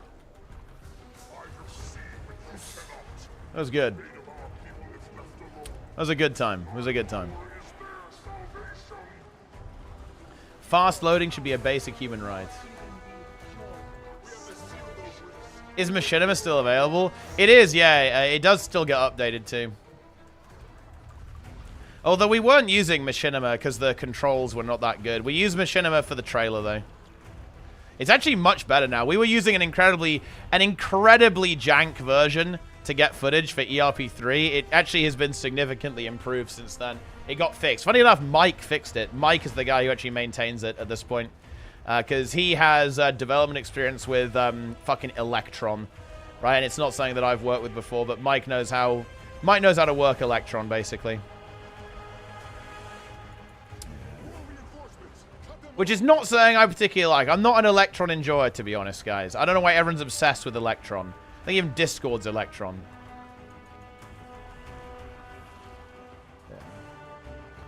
Yeah. It's time. Dies of cringe. Dude, 8 minutes left. This is going to be a little bit close, actually. This is a full pug map, so this is like full peepos. Peepo infestation. Do we have dev balance discussion stream today? If yes, when? No. I just put it in my stream title for absolutely no reason. And it's in 1 hour and 40. There you go.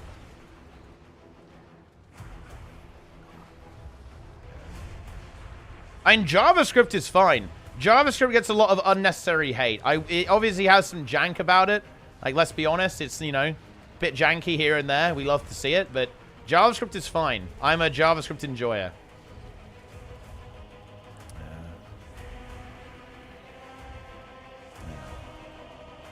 Yes.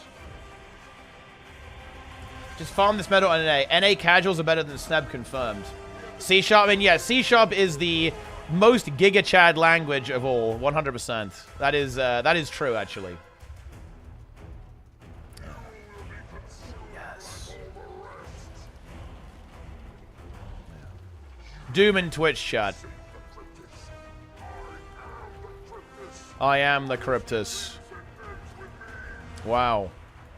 This guy sure is a big Cryptus.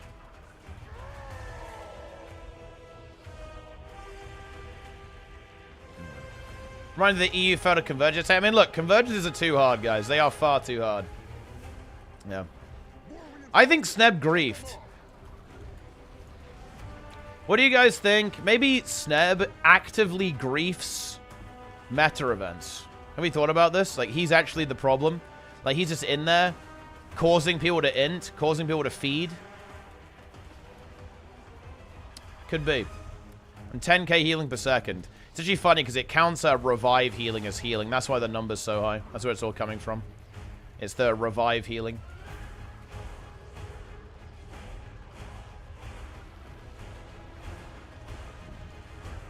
So saw this break happening. Oh yeah, when I did it for the first time, it broke very quickly. Actually, it was fairly trivial to break. Look, do you want to know the harsh reality of open world? I would say maybe 10% of the players here are using even a single CC skill.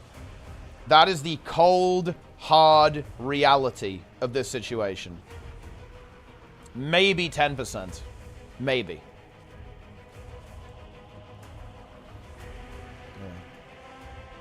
Yeah, if you CC, the boss loses stacks.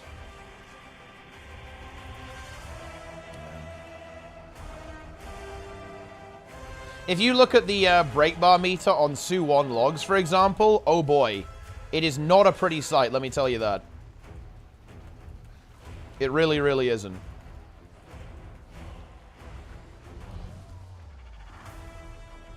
It's rough. Wait, everyone fed as well. Guys, maybe we actually wipe. Look at these full deads, guys. They're literally all free farmed. They got one hit. You stood in 17 AoEs at the same time. Of course you got one hit. Feeders. I like how none of them are even bothering to revive, too. Very nice. Let's go. You killed them? Well, they were already in the AoE. That's the thing. They were already in the AoE. I thought I could out-revive it, but didn't happen. Yeah, still the same meta. It's long as fuck, actually. And I only joined late as well. I joined on the Wyvern. And you have to do the entire thing as well. It's very long. Oh, sorry, not HCCM. Yeah, Dragon's End. Have you tried 100 CM as a DPS? I would never do that, ever. I would never do fractals in pugs as DPS. I would play DPS in a static group. I would never play DPS in pugs, ever. No, no way. I haven't tried that, and I won't try that. Yeah. I refuse. Why not? Because healer is by far the most important role in Guild Wars 2 PvE.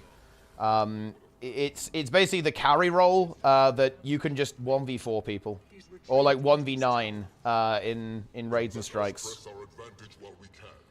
Playing DPS can be very frustrating because you just don't have that much control over the outcome.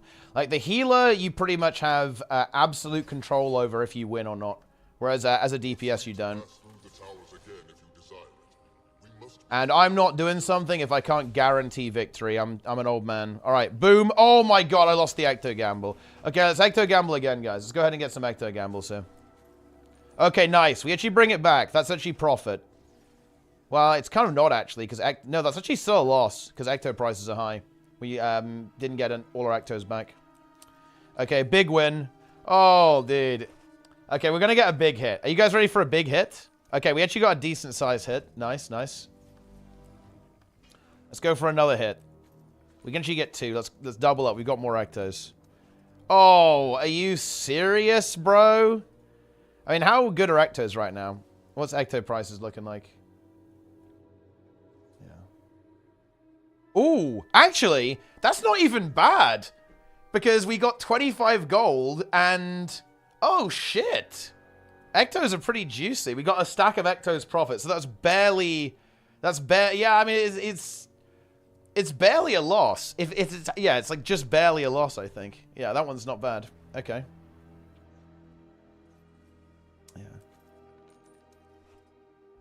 Ooh, we're kind of getting some decent hits. We're up to 1k gold now.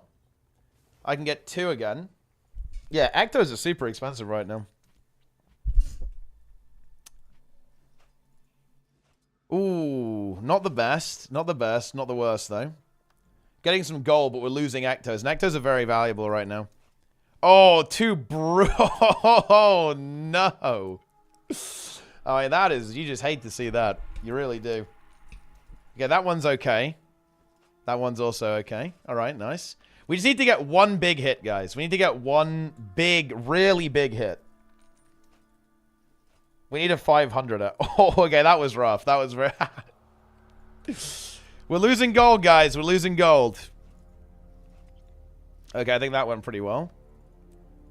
Yeah, we've lost 200 gold so far. You honestly hate to see that. Oh, man. And that's it. That's all our Ecto Gambles for the day. Unless we break out the script. Let's bust out the script, boys. Oh, bro. Are you... Dude, the script destroyed me. The script cleaned me out. Oh, my... Dude, the script is punishing me, dude. The script is not hot. The script is ice cold right now. Oh, dude, look at my gold. No. Dude, I've actually got crushed. The script destroyed me. Okay, we need to get a big win. Oh, oh no. Dude, this is absolutely brutal. Oh. I am getting crushed. Dude, yeah, negative 700 gold, dude. You honestly, this is rough. Man, no big wins. Yeah, that's it. Negative 900 gold. 900 gold gone. Honestly, that's rough. Whatever. Yeah. When are you doing another training camp for loot noobs? Never, ever. Boot camp. Boot camp. Just, it didn't work, really. Yeah. Take out a loan. Well, I do actually have some gold in the mail. So we can actually hit again. Let's keep hitting, guys. Okay, 3. Okay, that was not bad actually. That was a decent, decent connection. We don't have that many left, though. We can't gamble that much more. We've got to win big here. Oh, wow. It's really bad, too. Ooh, okay. Well, I mean, yeah, it's still not good, is it? We've lost all our gold. It's actually over. Unlucky. Yeah. What do we got here on the subreddit? What's this? Wait, don't sign the numbers over. This. Okay, wait. How please, it's killing all my friends hundreds of times. I didn't say he's killing me. I'm sitting there rezzing. Meanwhile, everyone else is splattered on the floor, dropping all the balls. Then Zoji goes, boo-hoo, I'm leaving. I'm literally healer like Scourge. Yeah. Oh, I know Unreal does farm people, to be fair, actually. He does actually farm people. What we got here in the mail? 1 gold. I can't even take it, actually. Like, it's the mail cap is crushing me. It's over. Look at all the stuff I have, guys. Should I take this stuff? Oh, I'm going to take it. We got 170 res. Memories of battle. 500 gold. Chuck? Chuck? Okay, legendaries as well. Yeah, we can do legendaries here. Let me actually check if I have this recorded, actually. I need to check if this is recorded.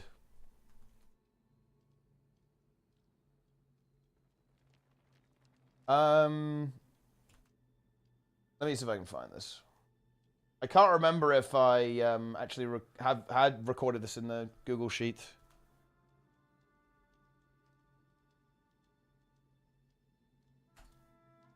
Yeah. If the balance review could only name one change, what would, in your opinion, be the most important change? I actually don't know the answer to that question. I don't know.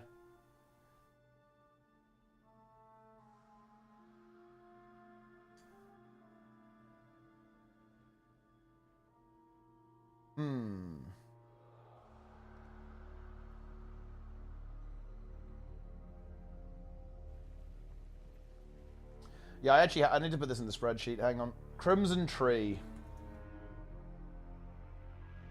Crimson Tree, 250 gold. The Bifrost. 1 Volcanus.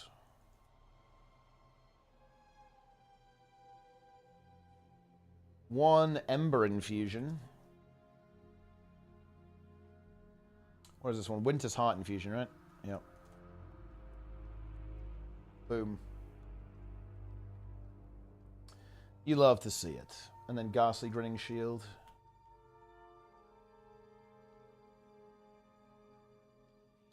Nice. I'm taking it. There it is, guys. Behold, the Chak.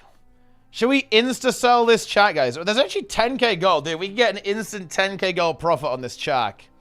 8.5k gold to Ecto Gamble with. 10,000 gold Chak. Nice. Easy 10k, easy Chak, easy life. I'm not insta-selling this Chak, guys. That'd be stupid. It makes no sense. How much is the Bifrost these days? 2k gold. Ember Infusion. 500 gold. What's the... I think this one's quite expensive, right? Yeah, 1k gold here as well. Very nice. Okay, I'm just going to put it in the guild bank. It's going in the guild bank.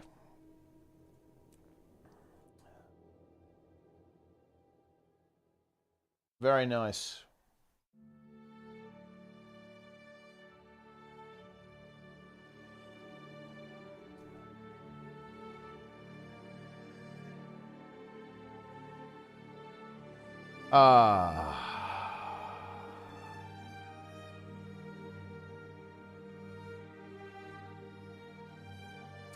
You know, I love infusions, guys. I love this stuff. I love seeing the Chak. I love seeing this type of content.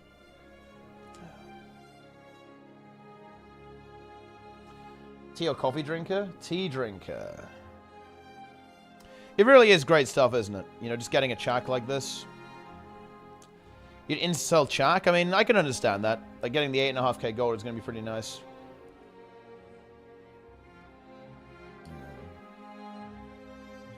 Nice. Chuck. Into the guild bank it goes.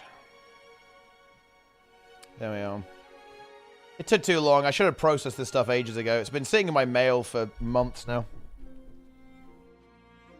I'm slacking, guys. I need to actually do the alt account harvest, because I've got some tournaments to do, and... yeah. It's tournament time. The Poke, thanks for the Prime. Appreciate it. Big Prime.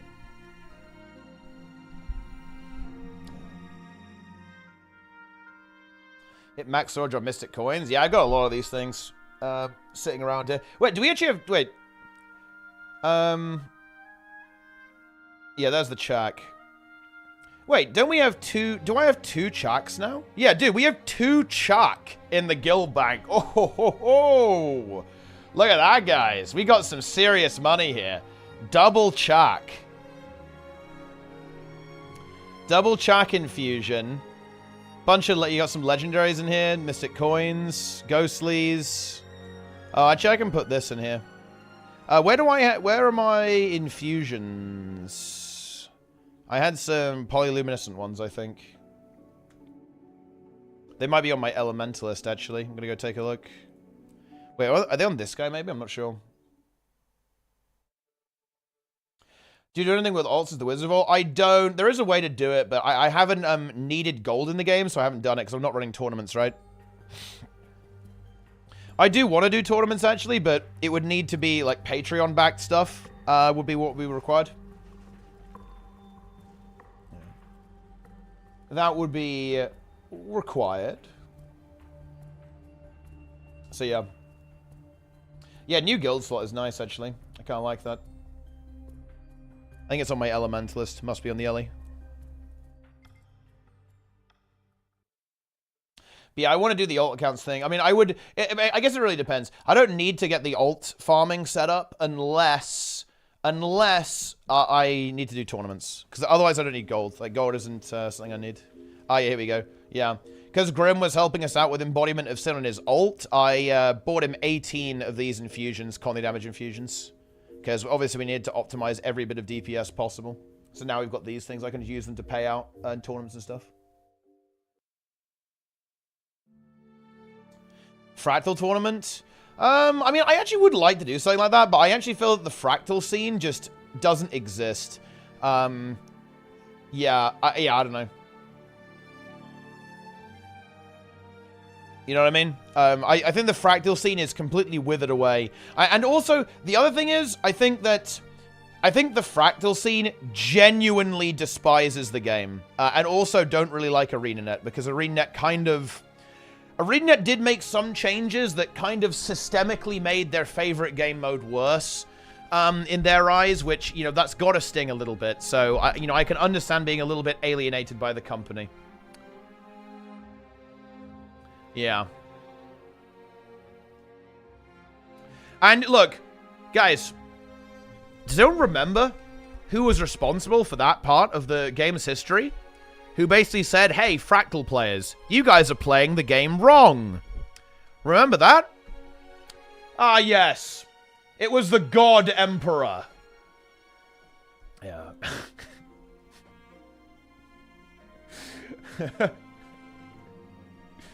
Yeah. Precasting.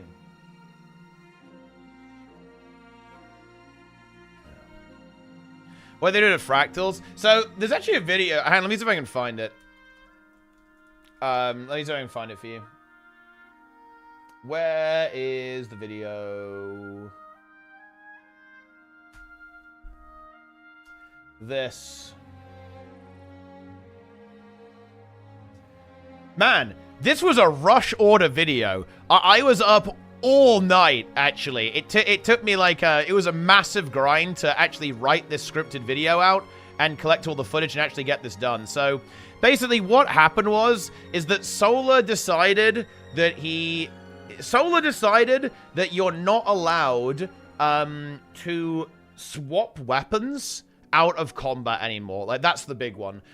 Is that when you do that, it gives you a status reset. So it reset all of your boons. And also, if you changed this, if you changed abilities and traits and stuff, it would also status reset you. And it would despawn stuff like portals as well. This completely fucked over the playstyle, particularly in fractals and also dungeons, actually. I guess maybe even more so dungeons, I would argue, in fact. Which is interesting, because, of course, like, the people who play that type of thing were very dedicated to the game, like, big Guild Wars 2 fans.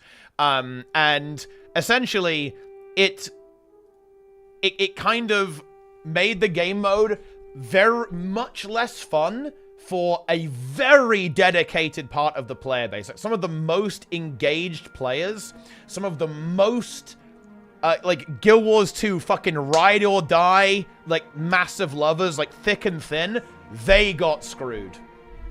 It's very important to note this. Like, the players who love this game the most got fucked. Which feels pretty bad, right?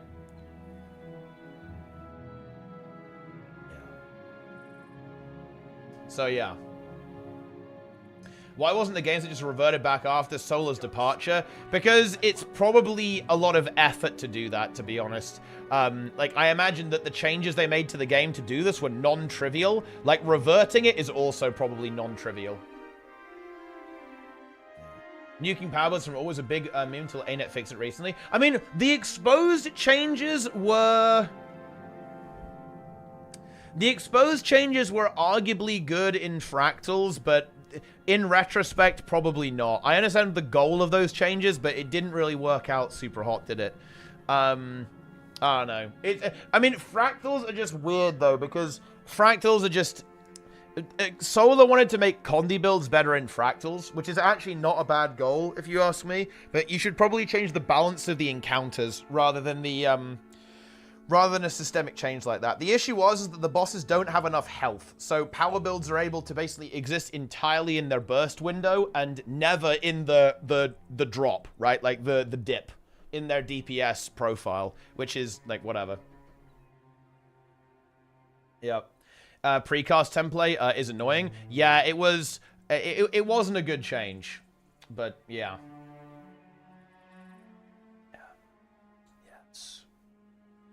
We should have backed that. Well, that's the thing, though. I feel like we did. Look, this was very high effort. You know, this was, you know. Yeah. This was pain. This was actual big pain here to get this done. And you know what? People still said, ha ha, elitists got fucked. And I actually think this entire saga was a really big contributor to the casual and quote-unquote hardcore player bases dividing. Because something happened that screwed over a very small amount of dedicated players that, by the way, didn't affect casual play in any way. It had zero effect on casual play.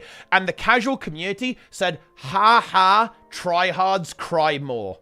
It's really important to understand this, guys. Okay? The casual player base said, ha ha, cry more. That was the response from the friendliest community in MMOs. And it didn't affect them. Like, this mechanic did not affect casual play in any way. In any way. Nobody was doing this. Nobody was doing this type of precasting, this type of weapon swapping in pugs. Outside of high-end pugs, actually. Like, high-end pugs would, obviously, but that's another thing entirely. In, like, regular tier 4 fractal play, like farming play, nobody fucking did this. Absolutely nobody was doing this. Nobody expected you to do this. It was not in the meta or anything like that, or anything silly like that. Nobody was requiring this. It was exclusively, like, absolute sweat. Right. Oh, yeah. It did see playing World versus World too. Yeah, it did. You're absolutely right. But mostly for GVG, really. And again, that's kind of a different thing. Like, GVG is almost its own entity. It was, yeah, it was very much like a, yeah, very much like a GVG, which is, like, very tryhard World versus World, very niche, yeah. for World versus World. Maybe in some open field, right? Some open field, like, you know, the realm v realm stuff. Like you'd see that for sure. Like some implementation of that, but you know. Delusional Elites that tried it in bugs, I hated that. Did they though? Like, people do pre-casting, but the thing is, people still do that now, right? Like, that's the difference. If you're talking about this, right, which is, hang on, let me, let's actually have a look, if, like, this thing, right? Like, if we go and have a look at it, I think I show a couple of examples here, right?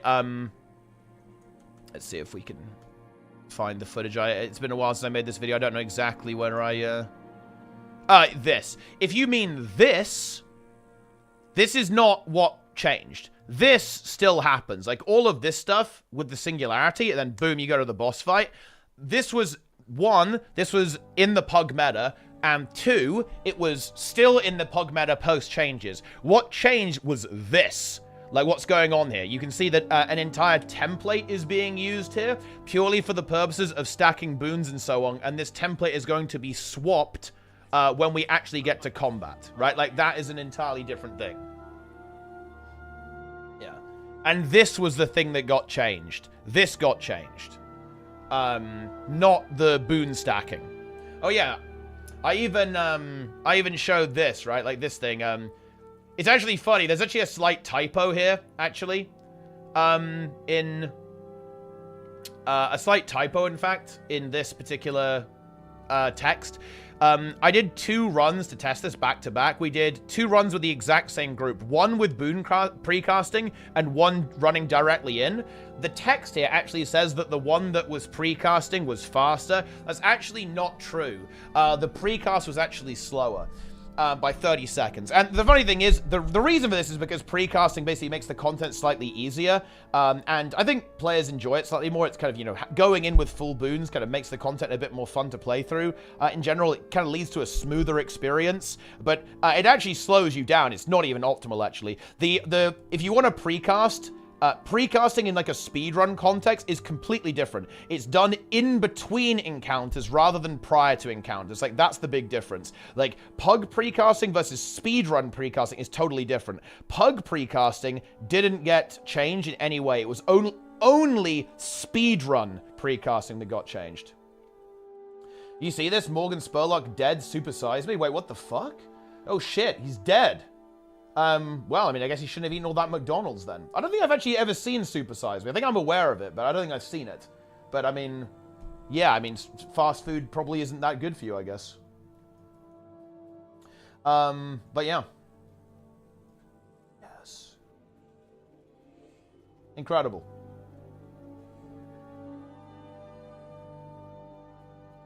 Complications of cancer. Oh, well, I mean, that feels pretty bad, I guess.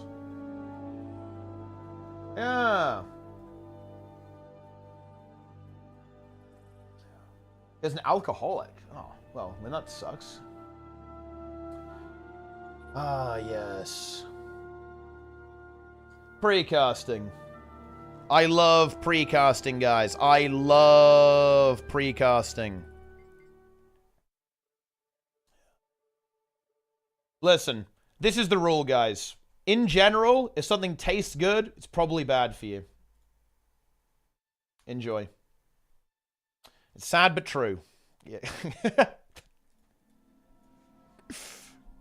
There's a few exceptions, I'm sure, but that's the general rule you can follow. Do you think creators in Guild Wars 2 influence the balance and changes ANET make? It depends what you mean by that. I think that creators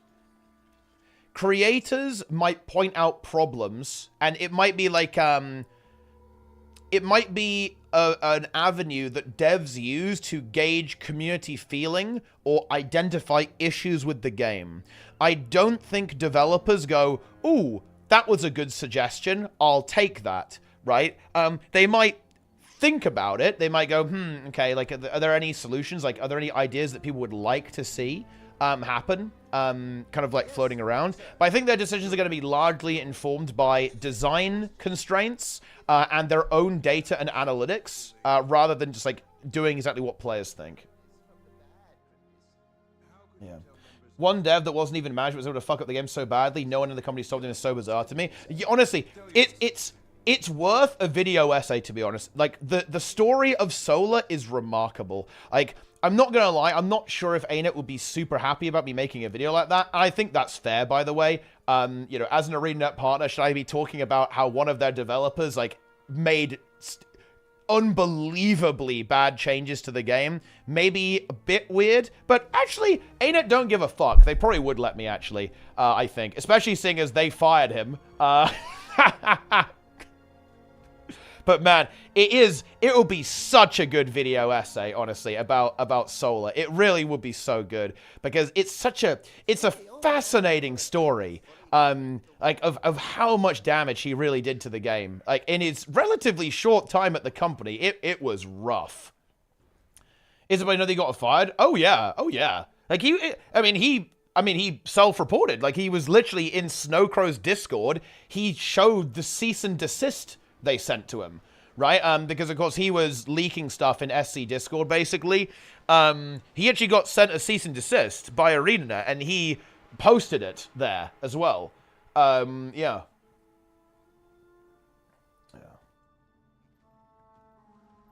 He left on his own terms? No, I think, did he get fired? Am I misremembering that? Oh, no, wait, am I doing a misinformation, guys? I thought he got fired. But I actually could be wrong. I could be doing a misinformation. I would assume he got fired, to be honest. But I might have misremembered.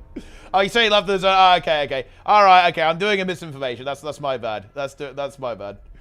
Yeah. Yeah.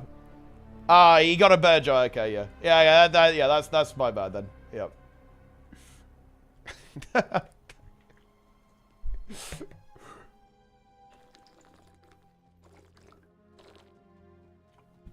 Guys, I love spreading misinformation online. I love doing it. Yeah. I love misinformation, guys. Yeah.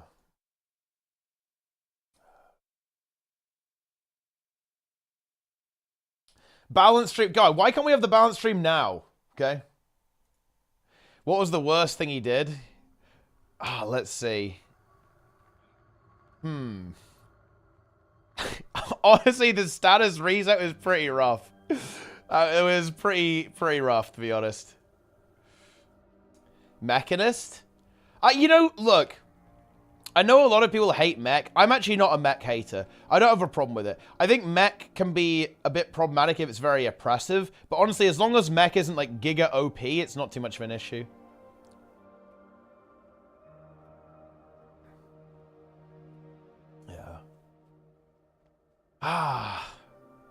Look, dude, look.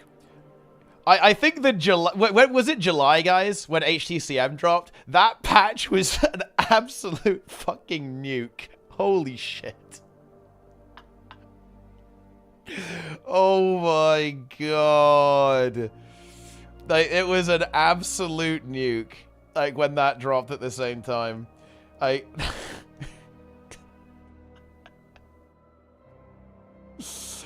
Oh, man, that was funny. Yeah. Isn't Virtuoso now stronger than Mech at its prime? I think the issue with Mech is, like, how it was strong. It was incredibly passive, right? Like, having a build that's very, very passive also be, like, the very, very overpowered is not what you want.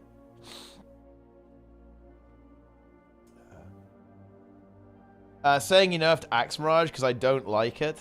I mean, didn't he say no, he didn't. I think he didn't say that too far. I think he said he buffed Staff because he didn't like the Axe build, which is actually, that's Giga Chad, to be honest. That's actually a Giga Chad move. Yeah. Oh yeah, dude. He removed the sigils on Legend Swap. Bro. Oh my god. I forgot about that. Oh, wow. That was, okay, right, we're doing a convergence. We're converging, guys. Yeah. Oh, shit. Okay, I'm joining this squad, actually. Let's go help these guys. I'm getting involved. Yo! Sub 3 a lack. Boom! I'm in sub 3. Yeah. Oh, yes. Dude, Solar changes tier list. That is actual content.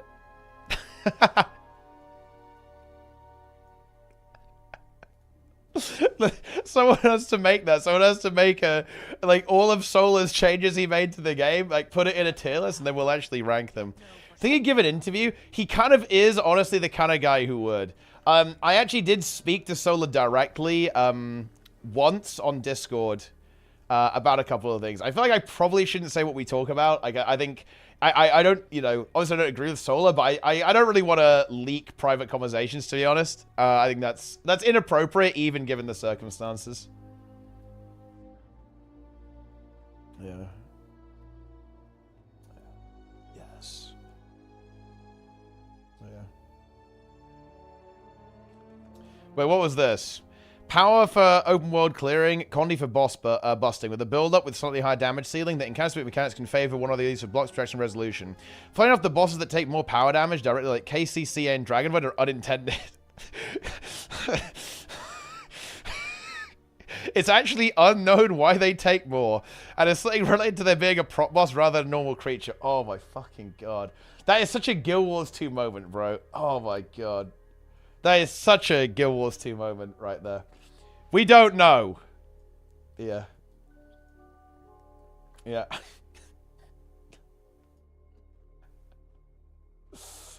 Oh, man.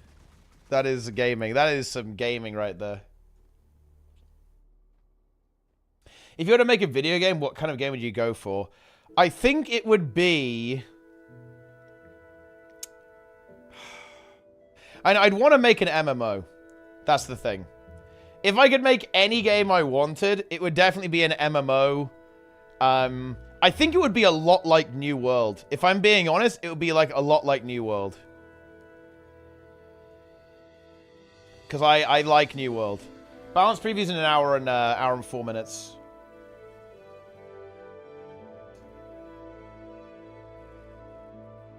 No wonder they murdered power builds. Now it makes sense.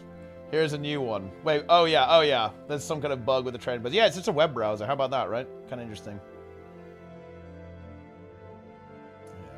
Fantasy base on different setting. I think I'd probably go fantasy base. Yeah, I like the fantasy setting.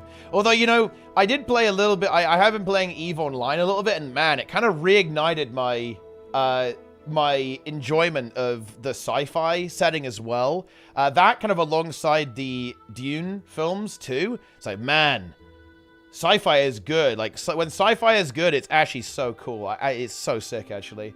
Good sci-fi is really nice, too, to be honest. Very exciting. Yes. But yeah, no, I really enjoyed the Dune films. I'm definitely looking forward to the next ones, like, big time. Really want to see the, well, I'm looking forward to when they do Dune Messiah. Yeah, 40K is also great too. Like, a lot of the time, when I boot up an older game, I always end up going back to Dawn of War. What a fantastic game, actually. Oh my god. Like, that game has its issues. The pathing is, it's, you know, it's kind of mid-2000s RTS pathing. In other words, it's barely functional, but that game is such a well-realized game, actually. Specifically, honestly, all of them are. I'll give credit to Dawn of War 2 and Dawn of War 3 here. The setting and the world is incredibly well-realized in the entire Dawn of War franchise. The gameplay is fairly mediocre in 2 and quite bad in 3. But, yeah, Dawn of War 1 is such a good game, actually. Yeah. Yeah, I didn't like the game mode in Dawn of War 2. I think it was a really big mistake to make the game mode like the points-based game mode where you had to capture and hold. They basically took the critical points from Dawn of War 1 and made that the entire PvP mode in Dawn of War 2. I really did not like that at all, to be honest. But, yeah, it is what it is. That's how it goes. Yeah. Rip off World vs. World and Perfect. Yeah, I mean, I would do World vs. World, but it would be, you know, the whole thing, right? You know what I'm saying? It would be the entire world. It would be that new world experience. We're in. Let's go.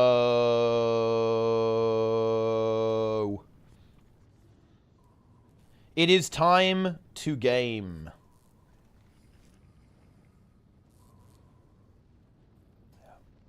For the realm, indeed. What's the situation? The subgroups are being made. Where are we going, actually? I guess they haven't assigned it yet. They're doing boss 4. I think when people say boss 4, for some reason, they mean, for some reason, people seem to think that's Umbriel, but I feel like that's not Umbriel. I feel like Umbriel is boss 5, but I don't know. Yo, Neuronuts tier 1, nice. How do you rate the final patch of Soto? To us, I don't want to...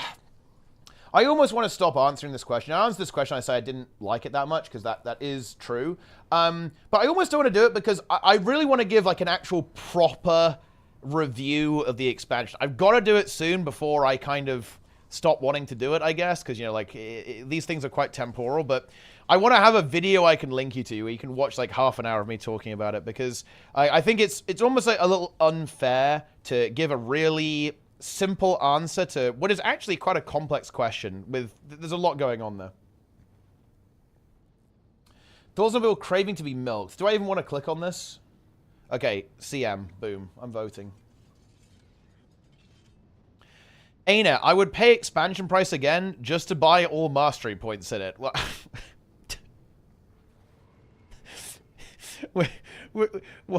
even is this, okay?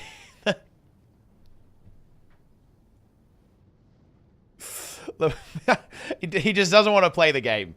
I mean, I don't know. I don't get this.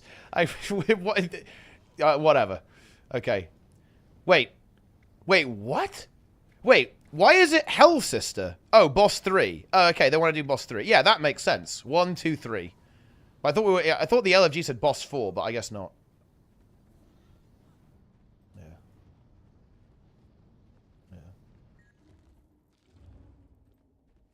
Well, there you go. Yeah. As soon as we lost track of your astral fluctuation. I don't even understand. It doesn't really make a lot of sense to me when people say I just don't want to play the game. Well, I mean, how do I even respond to that? Like, to be honest, I don't know how to respond to that. Here is going to be the essence that Like, bring that essence to me, and I'll do the rest. Yeah.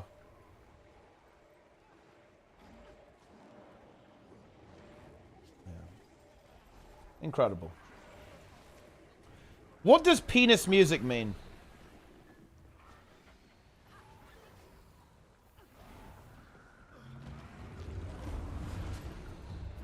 How do you guys decide what penis music is?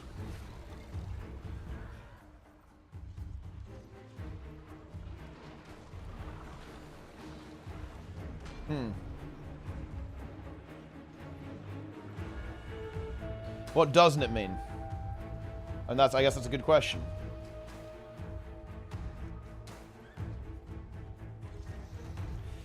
Has expansive lore behind the creator of penis music? Yeah, I think that the guy who actually made the actual penis music is like a furry edgelord or something.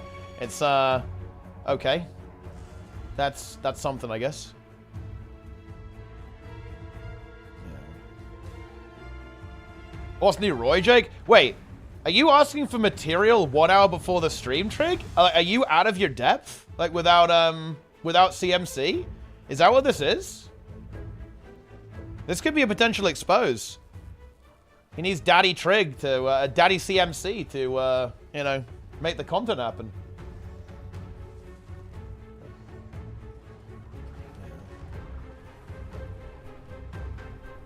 We practice so much. Okay, alright. Alright. Good. Ready to go. I guess Nike has been less active. I mean, the onion rings thing was definitely out of left field. I wasn't aware of Roy's love for onion rings until relatively recently. And we haven't had anything new with the Guardian NPC. I mean, you have Legendary Ceres, so you could say that his opinion doesn't matter because he hasn't even done Legendary Ceres. Like, there is that, I guess. Roy also plays Dragon Hunter as well, which, you know, that's a self-report in and of itself.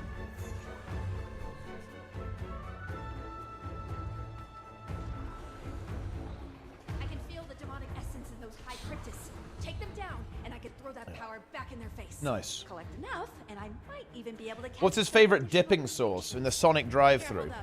Demonic Okay, let's see. What sub am I in? I'm in sub 7, I think. Southeast. You got it. thing to worry about. Wait, am I in? Wait, where am I actually? Yeah, sub 7. Sub 7, Southeast. This is penis music. I don't think I can actually play this because it will YouTube copyright my VOD. YouTube are really hot on that. Like, if you play anything, it like instantly destroys your VOD, and I don't like that. I'll have to listen to this later to truly learn about penis music. Change all the Guardian NPCs to Dragon Hunters. I guess that's an option. Roy used 10 revivals in the Lonely Tower. That is true, actually. That did happen. Epoch was winning. Epoch was dominating. Yeah. Can't do the Apple channel. I don't think you can with YouTube. No, YouTube works differently to Twitch, so you can't circumvent that. Just revolving playing EOD meta. It used to, yeah. There was it was really weird. It was specifically the Suwon music, the Jade Sea music. Yeah, a lot of creators were having issues with copyright with that song. There was apparently a slight issue with the licensing, basically. It wasn't, YouTube hadn't correctly, YouTube basically had something wrong in their data records or something of that nature, I think, which kind of feels bad. But yeah, it took them a while to fix it, but I imagine there's a lot of paperwork with that kind of stuff, so that's not terribly surprising. It is fixed now, though. It took a while. It was like a couple of months, but again, I imagine there's a huge amount of red tape with this stuff. So, yeah.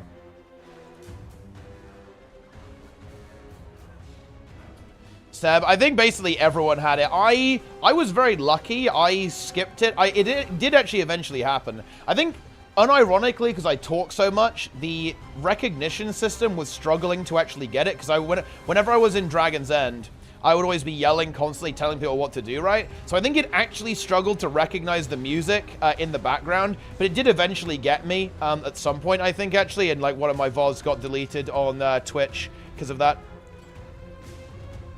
This was before they this was kind of a weird time when this stuff was just starting, actually, as well, because like right now Twitch will just kind of mute your VOD, but it used to be like way more aggressive. Like it would like auto delete all your clips and stuff like that.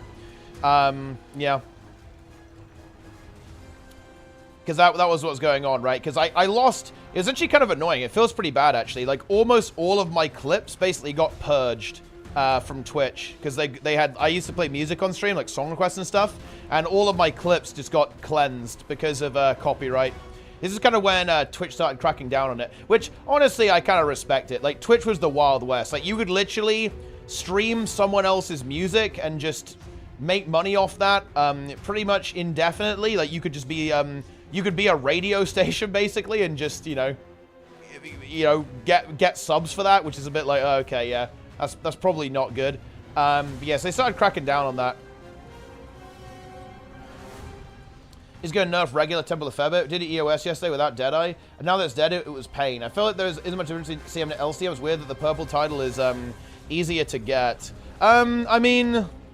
They probably should, but again, it's like 2-week window. I'm not sure if they got the resources for it. Because bear in mind, they've got to be making... Right now, the dev who's in charge of Ceres is making the next Ceres, yeah? Oh, well, I mean, in fact, it's probably made the next Ceres, right? Like, I imagine that it should be, you know, well on its way in its development cycle, you know, for the next expansion. So, again, I'm just not sure how many changes... I do agree with you, though, actually, Jocko. I think that...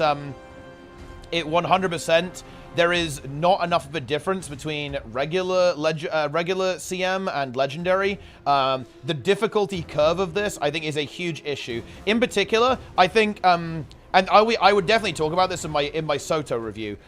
Weirdly, the instance content in Soto is great for very try-hard players. I think it is atrocious for casual instance content players and also for mid-core instance content players. If you're a mid-core player and let's say, you know, you do a weekly raid clear, you do daily fractals and tier 4s, or you do weekly strike missions, all this kind of stuff. You do weekly normal mode strikes, all this kind of good stuff. Soto is bad for you. It is just straight up bad. Because Ceres is going to make you lose your mind. You're not going to have fun with that. And the normal modes are just annoying. They're just not fun. They're just too easy. They offer no mechanical resistance. And they're just like big HP pools that you just do your rotation on until they die. So yeah, I think that... like, Soto is not good from the mid-core perspective whatsoever, because, yeah, like, Feba CM is way too hard from a mid-core perspective, and obviously Legendary is even harder, so obviously not. Obviously not really appropriate difficulty, same with Embodiment of Sin. Oh, you can actually do it on YouTube? I actually wasn't aware of that. Maybe I'll do that. Well, that's... Yeah, I guess you can do that on Twitch, actually, with song requests. But, I mean, I stream on YouTube anyway, so it doesn't work. It's over. Basically, no CM strat micro in Soto. Exactly, because Dagda's kind of lame and Ceres is too hard. And, you know, I think that's exactly a big problem, right? Was EOD good for mid-core? I would say so, yes. Like, HTCM is probably on the higher end, but everything up to KO, including Old Lines Core, I think is great mid-core content. Yeah. I think, and also, I actually really like Unka CM. I think that's like a really nice kind of goal to work towards for mid-core groups too. Would definitely be a challenge, I think, for a lot of mid-core groups, but workable. Bro! I'm fucking dead! I don't even know what killed me. My essence. Yeah. It's over. I think were we in the hitbox or something? I have no idea what even happened there. But it's fine. We res. It's all good. Yeah, treeing is back. I brought it back, but I will disable it again. Because I think people are starting to use it too much. Yeah. Man, the music in Soto is high tier. Just gonna say it.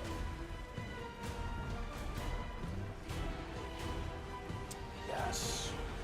Normal mode and CM, in my opinion. I actually think the normal mode... I wasn't a huge fan of the normal modes in EOD, actually. I think they have way too much health on normal mode.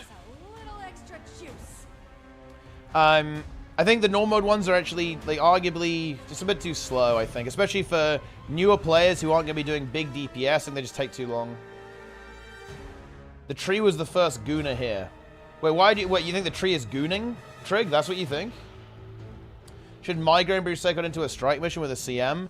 I mean, the thing is, let's actually kind of decrypt what you said there. Should they fully rework that encounter and completely change it mechanically in order to make a new strike mission? That would be a good idea, but ultimately it's the same as should they make a new strike mission?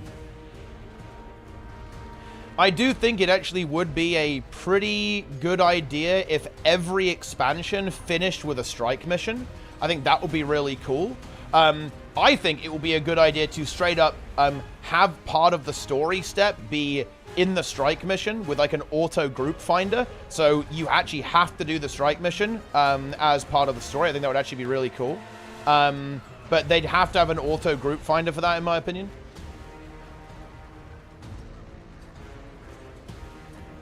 Get ready for the balance stream, chat. It's coming soon. 50 minutes. I'm being called. What is this shit?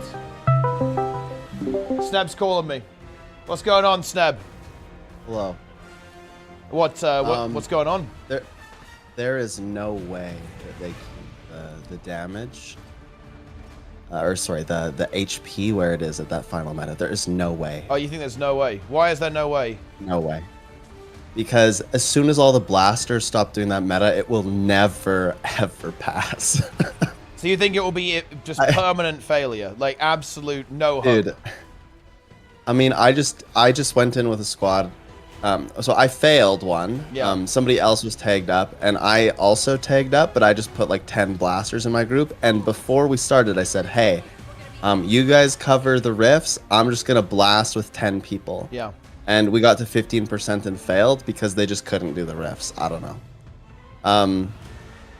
And so I went in with my own squad and I was like, all right, subgroup 7 to 11, you guys are gonna do rifts. Everyone else is just gonna blast. If people weren't in the squad, Teapot, they did not do a single mechanic. They sat at the boss the entire time. And lots of people just die and just stay dead. And I just called them extreme leeches and stuff to try to shame them, and that would work on some people. But it did not work on others, okay? I mean, somebody admitted, I was like trying to make squad, and they said, nah, I'm just gonna chill on the meta. Somebody said that in the map chat. And this meta will never, ever, ever pass once the blasters stop playing. Dude, I every time I've done this meta, I've spent 15 minutes doing full raid rotation on the boss just to try to make sure we can meet the DPS check. There's no way this is gonna pass after a while. People do not do the mechanics. Like, people get that, like, devoured thing or whatever. Yeah. Consumed, that's what it is. Consumed. They get the consumed, and they do nothing. They have no idea what to do. They sit there, and they just do nothing, and they die. I don't think I've ever seen the CC bar be successful either. I don't even know how you're supposed to break the CC bar. I go to the Malice one, and I try to get other people to go to the Malice one, but they do not go to the Malice one. They don't even know what CC is, Teapot. You expect them to go to the Malice to make their CC stronger? Sneb, I'm just going to say There's no this. way. When I took my Blaster squad in after Convergent CMs, the break bar was joke. It was freeform. They don't even know what. That's reality, Sneb. Teapot. Look, people are not pressing their CC. People should just press it. We didn't even know about fucking Malice, okay? We just CC'd. Well, yeah, but they don't even know what the CC button is. And so, like, I have to teach them about what the CC button is and to go to Malice so that we have a chance. It's just not going to work. It's just not going to work. There's no way. This will never pass. So there's no hope. Unless it's an organized group. Yeah. Wow. Yeah. I think that it's look, people, look, I am an oracle here. I am from the future. I am here to tell you that this will never pass the second that the blasters stop doing it. Yeah. It's like kind of like Dragon's End, right? Dragon's End now, after it's been nerfed and because of power creep, it's not as bad, but the organized groups are all solid. Like, they have no problem. It's joke tier. But right in this very moment, if it stays at the health pool that it has, as soon as, you know, this is no longer the cool new meta, it will not pass. It has so much HP. The only way it's passing is with organized groups. So I'm very curious to see if they nerf it. There's no way it stays like this. And to be clear, like, I'm not having a problem with it. He is. I think it's struggles. kind of fun. But I think people will complain because they don't know what's going on, and yeah, eventually the big DPS blasters will stop doing the meta. So you think Arena will be forced to nerf it? Maybe.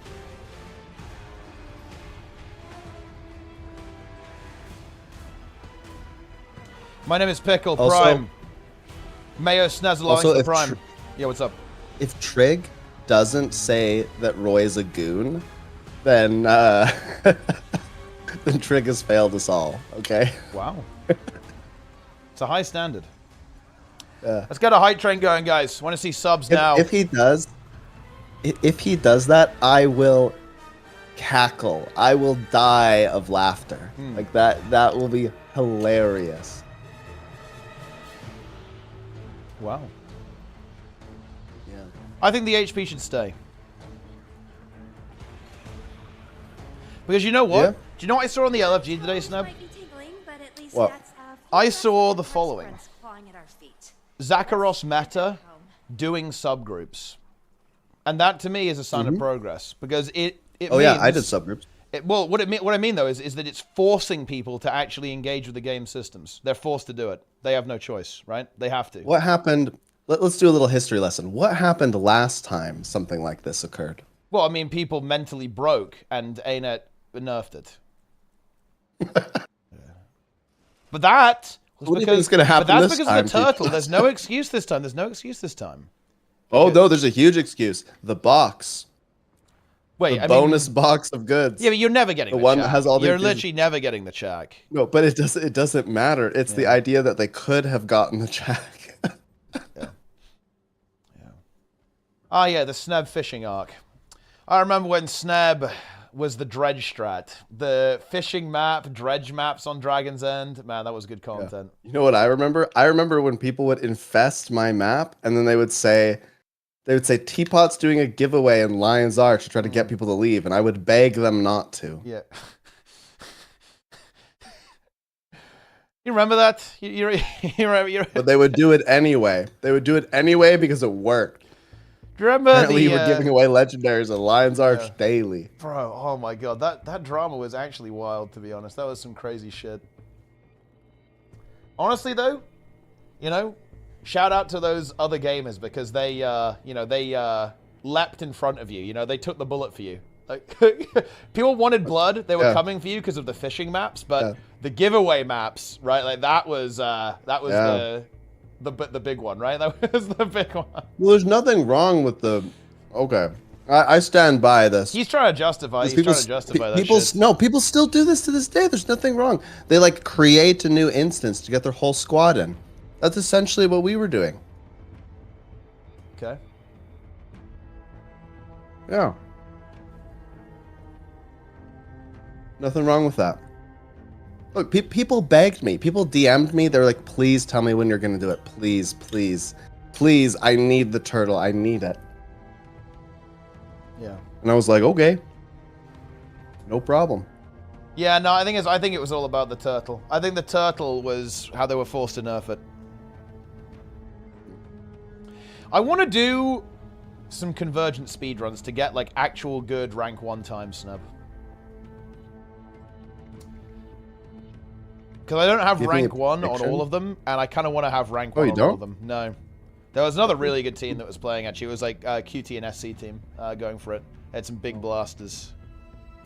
See, I want to do that too, but the problem is that my brain like can't handle it because I would want perfection, right? I would want people to go in with might booster, potions, full infusion, like the whole thing, right?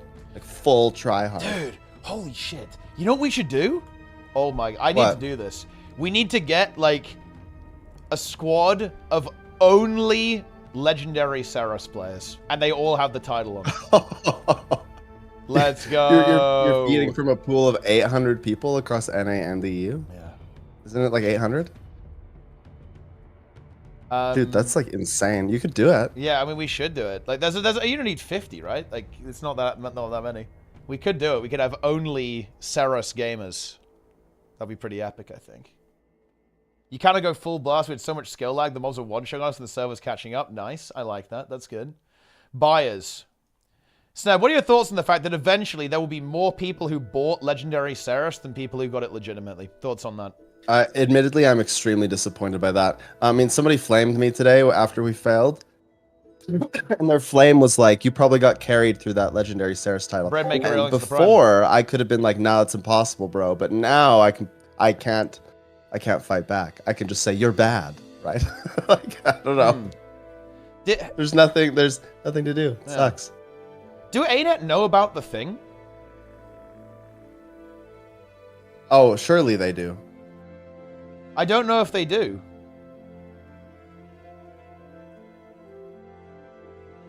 Well, we can tell them right now. Hey, ANET, just so you know, there's a thing where people can get carried through Legendary Saros, and if you want more information, DM me. There you go. Wouldn't it be How good to they do know? it would it be good to do it with 50? I'm not sure, actually. I don't know if it... I mean, we have to test if it scales, though. We don't know if it scales or not. They might, like... Because Dragon's End doesn't scale. Like, Suwon doesn't scale. She's hard set at her HP. It might be like that for the CMs as well. I don't know.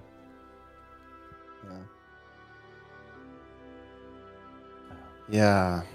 Yeah, there's no way. Look, chat, someone's got to believe me here. Am I insane? There's no way that this map is going to last how it is. There's just no way, because eventually the really try-hard players just won't do it anymore, and the map will never succeed unless it's an organized map, right? And my understanding is that's not what they want. There's no way it stays the same. But surely, at some point, ANET has to say, get good. They have to say, you must DPS or you will not defeat. This boss will break you.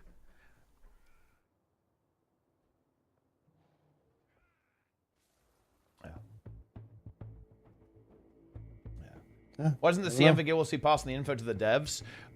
Seems like Sneb is trolling. So here's the situation. How am I trolling? Yeah, what do you mean? How am I trolling?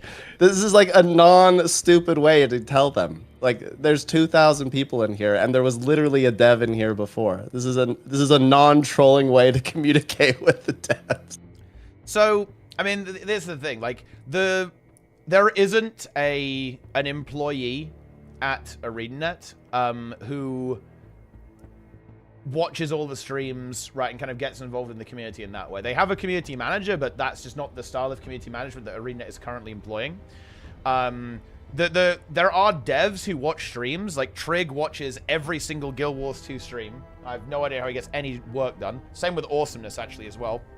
And Roy watches a lot too. Yeah. And Grouch watches from time to time, right? But there isn't an employee whose job it is to do that. And that is, you know, that obviously is a thing that happens in other games. Like, you know, we had that a little bit actually in Guild Wars 2. There was ArenaNet Double Tap. We don't actually know what happened with Double Tap. They don't work for the company anymore. But yeah, Double Tap was like watching all the streams and stuff like that. But yeah, that's, yeah, I don't know. Oh yeah, Dartbringer too, actually. Dartbringer's all over the place as well.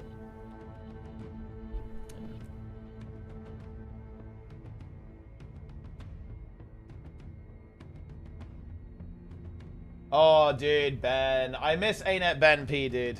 We need Ben back. Ooh.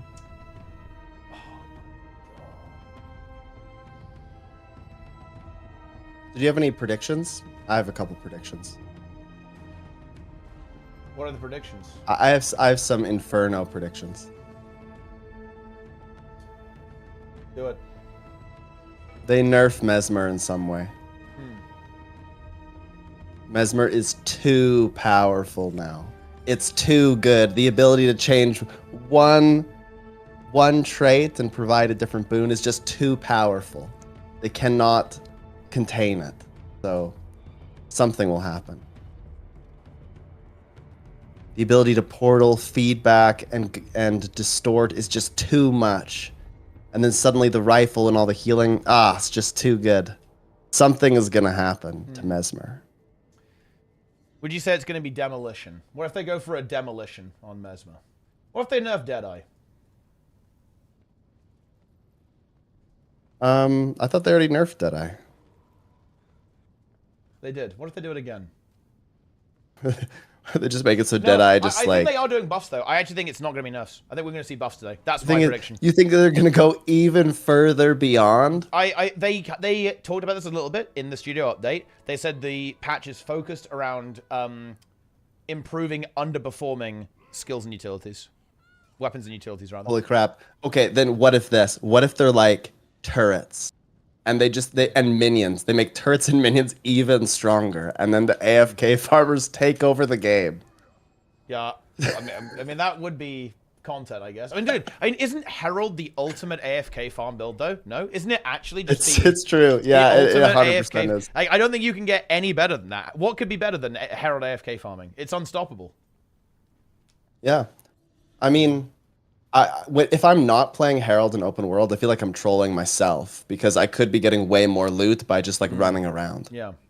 Like one of the most hilarious things is doing the Halloween event and then running around on a Herald and actually never doing a single bit of damage but getting obscene amounts of loot. You just run around in a circle for hours and just the candy bags fall into your lap. Yeah. Pretty insane. Jaden's in the chat. Thoughts on the Deadeye nerfs, Jaden? Oh, Jaden really enjoys that. Yeah, Jaden's happy about that. It's fine. Apparently, there's a 50k rotation anyway that's been found, so it's all good. I think it's power this time. Oh well, or some don't shit, say though. that. Don't say that. It'll get nerfed again. Yeah, enjoy.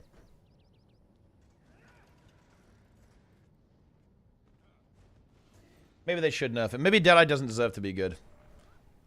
And also, yes, it's a balanced patch stream in 30 minutes, guys. I might quickly grab a snack, actually, before the stream. I'm a little bit hungry. Yeah.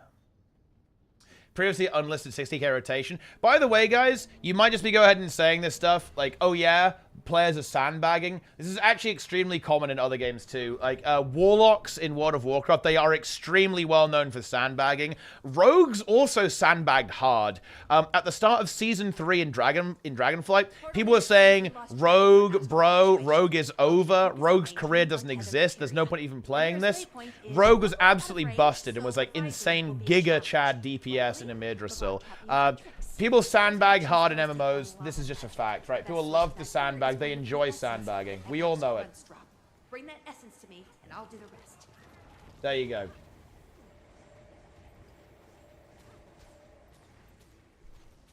Insane. Sandbagging, basically deliberately not doing your best, essentially.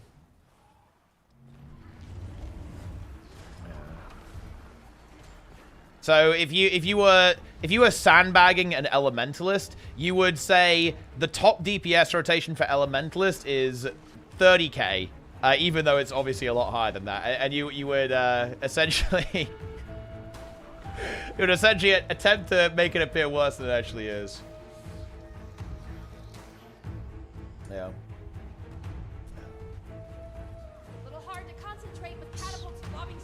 Monk and Shaman are the only sane WoW classes. And coincidentally, they're also the classes that sometimes just get, get nothing. I guess survival hunters as well.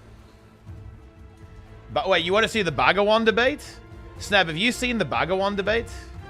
Is it I have this? no idea what you're talking about. Wait, Sneb, you need to watch this. What? Okay, I'm sending you a link. Watch this on stream. Wait, at some point.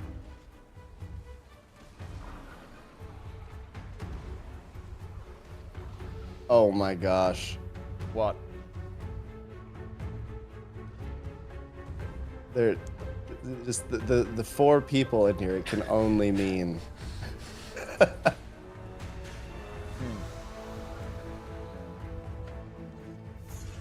Oh my gosh. Unreal. It's good lore.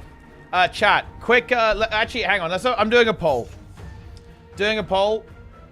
Question is, who won the debate?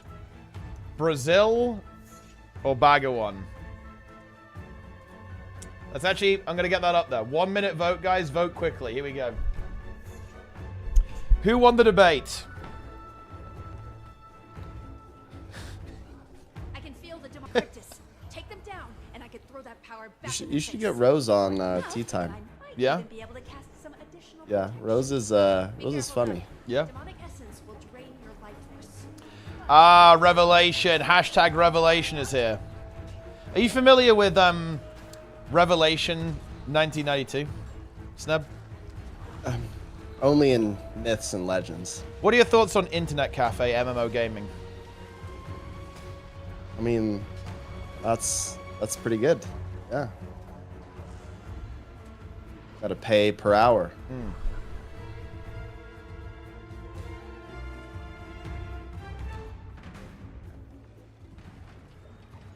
Have you... Okay, actually, Snub, speculatively, have you got access to fashion.dll? No. I don't know what you're talking about. Would you want access to such a piece of software? I mean, I don't care about fashion IRL or in this game, so it's probably not for me. Well, I mean, the name might be euphemistic. Okay.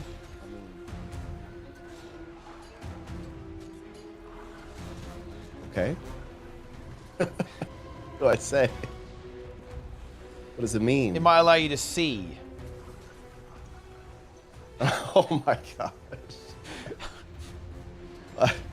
Are you saying there's X-ray glasses? Is that what you're trying to communicate? Yeah. It might cause your hero panel to bug out and show other people's hero panel sometimes. Oh boy. Yeah.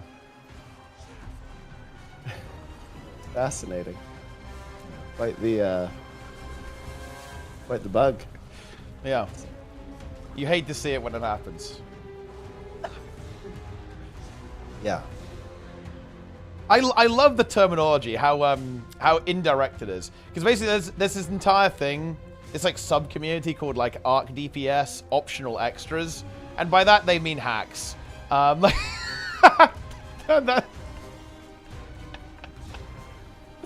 yeah, it's the optional extras, or no, it's unofficial extras, I believe. Yeah, it's that's big.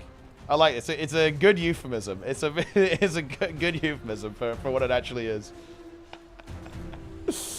Good one. Very nice. Very nice. Have you ever seen the Guild Wars 2 community so angry? I have never seen players this mad. Well, I mean, I think it makes sense, you know what? right?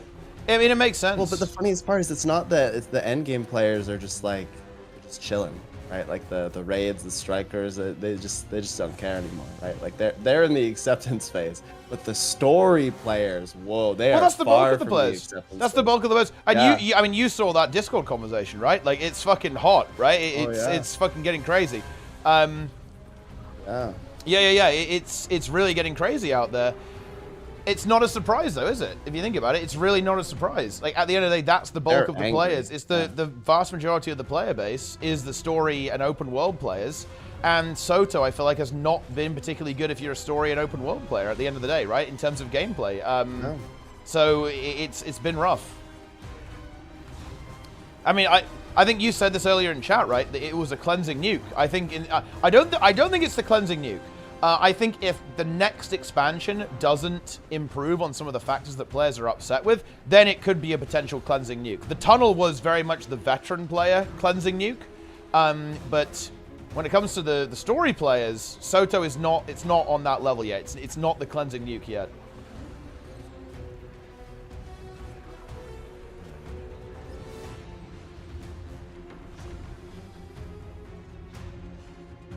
The tunnel.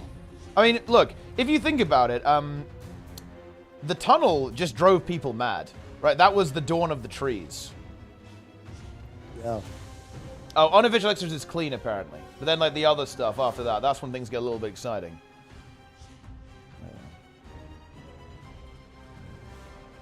I thought unofficial... But I guess maybe not. I know it has fast load.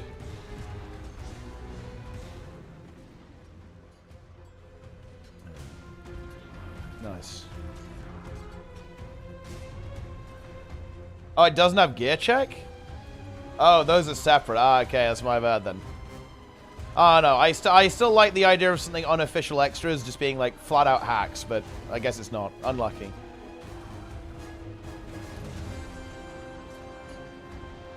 Man, I do wish we had like a proper ready... I wish we had pull timers in this game. That would be so good. Man. I mean, Blish has one, doesn't it, right? I think you can do a pull time with Blish. You know, I'm actually... Look, unironically, guys, I am seriously thinking about making everyone in progression use Blish next time for the next strike mission CM. Purely because stuff like that, to be honest. Like, that is... yeah, just because of that. Because, like, having stuff like pull timer is just so fucking nice. For just kind of doing progression. Because, look, everyone knows what I'm talking about, guys. When someone pulls the boss early, it is actually a tilt factory. It's really annoying when that happens. Or when someone isn't actually ready, doesn't know when to go, right? Like, people are kind of late. Like, it is actually a, it is a tilt manufacturing plant. It's not good. With arrows showing the way. Oh, that's actually really interesting. I'm interested what Ainut thinks of that, actually, because there was actually a public version of that. I think Sneb. I mean, you were doing it, right? Like Sneb, like with the Blish pack. I'm pretty sure. I never used Blish. I'm too lazy. We didn't use it, but it was in development, right? By Awesomeness. I think some teams were thinking about using it, yeah. And Ainut actually didn't want that developed. I'm actually very interested in what their stance is on stuff like this. Honestly, it's a really, really gray area. But yeah.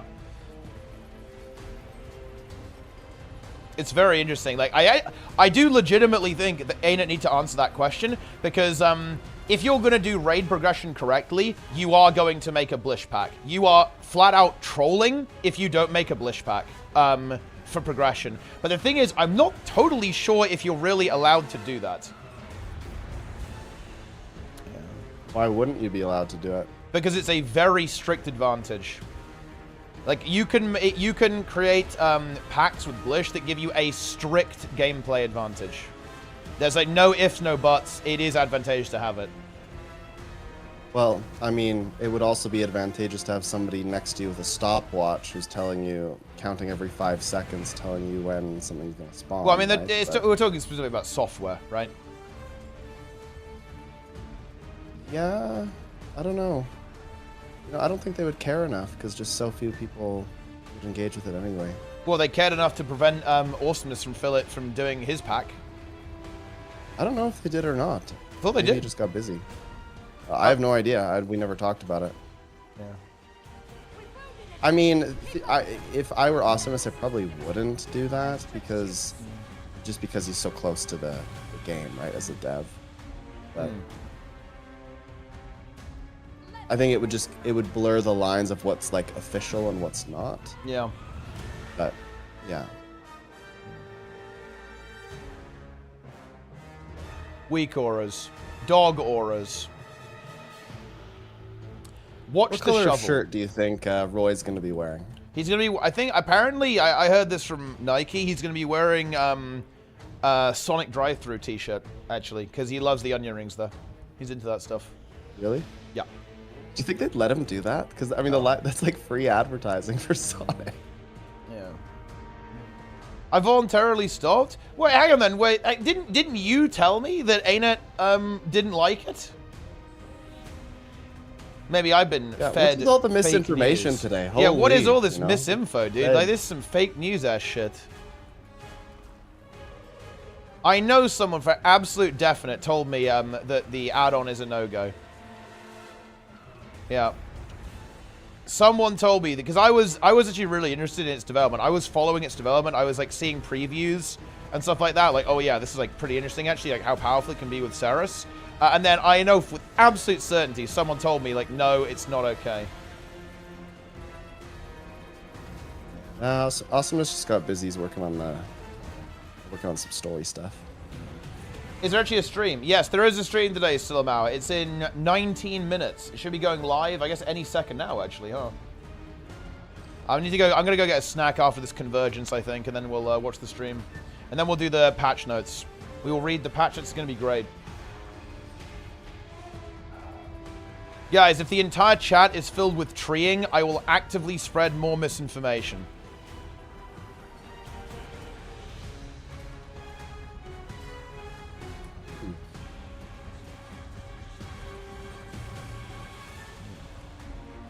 Nice.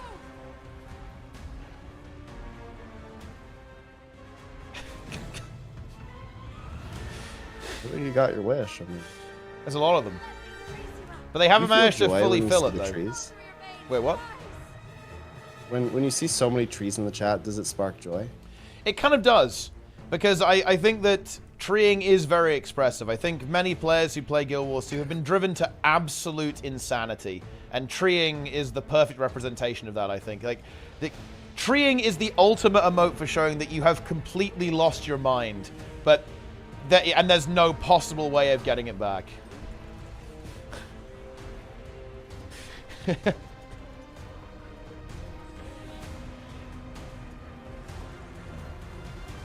Complete madness.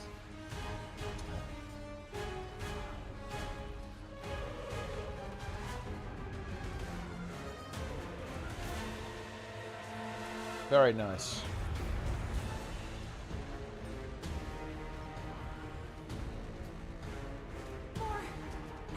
See what arbitrary moderation looks like. Wait, why did you time out random user, Nike? Wait, did you post something and he banned you or something? Like what happened? I was not aware of the clearing communication to Delta X connected. Once I was aware, I stopped. Oh, I see. Okay. Once we got way more, we weren't even doing triple green anymore. Yeah, look, I was going to say, guys, not doing triple green, it shows that you have weak mental, okay? Like, triple green is the sign of a strong gamer. There needs to be a separate achievement for doing triple green. Especially training. Sneb, do triple green training. No. Why not? I understand that triple green is like free in some ways, but it's also just, this was an interesting conversation earlier. I'm comfortable being in a static where people are committed, but they have the freedom, like, to go to a birthday party or something, right? Everyone's just kind of like chill about that stuff. And so I think that doing the wall strat is just better because it allows you to have fills and not be worried about it.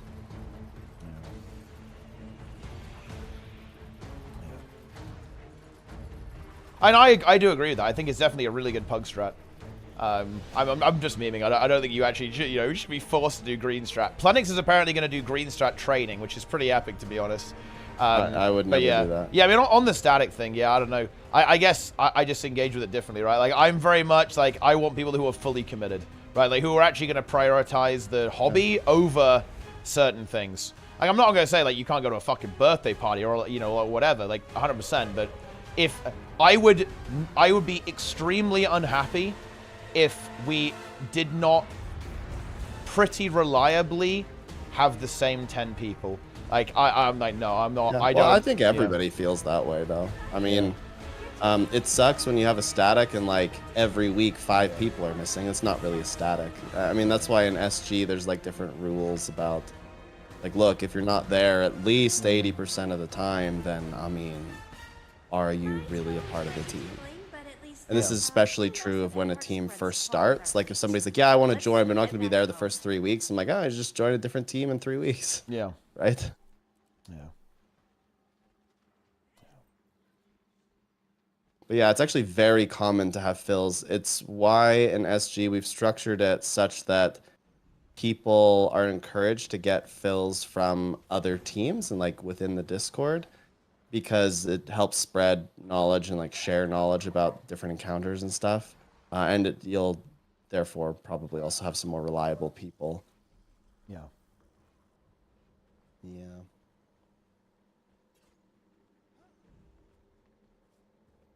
Yeah, I know. That kind of stuff, it would drive me crazy. Like, if I don't have 10 out of 10, 90% of the time, I would say, okay, we need to replace people. Yeah. That is reality. Have you ever, like, invited someone to your static and kicked them after, like, one run? Because it was just not good. I am typically okay. No, but because the way that I do things is trials. So people like that would never get into the group, basically, if that makes any sense. I guess that's kind of what I mean, though. Like, have you done trials and then you're yes. like, ooh, yes. I've done trials and I was like, nah. No. Yeah. It's only happened a couple times to me, but you know what's funny is it's never been about skill. It's only been about personality.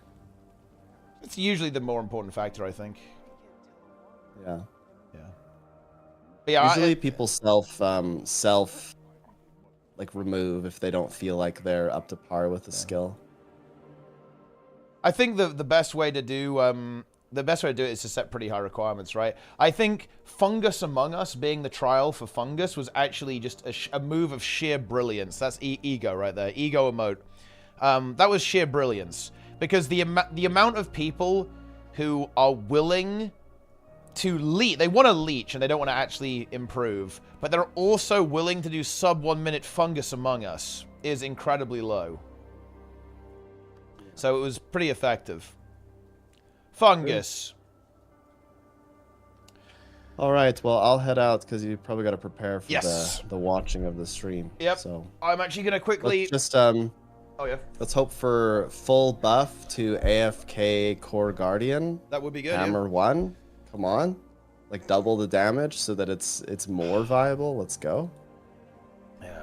Anyway, catch you later, man. Yep. See ya, guys. I'm going AFK for a little bit. I have to go and get a quick snack before the stream. We've got balance stream in just a couple of seconds. You know what? It's going to go live any second now, I think. I'm just going to open up the Guild Wars 2 stream so that you guys can watch it when the music starts playing. It should... I'm pretty sure it should just start going if I leave it on this page. So there we go.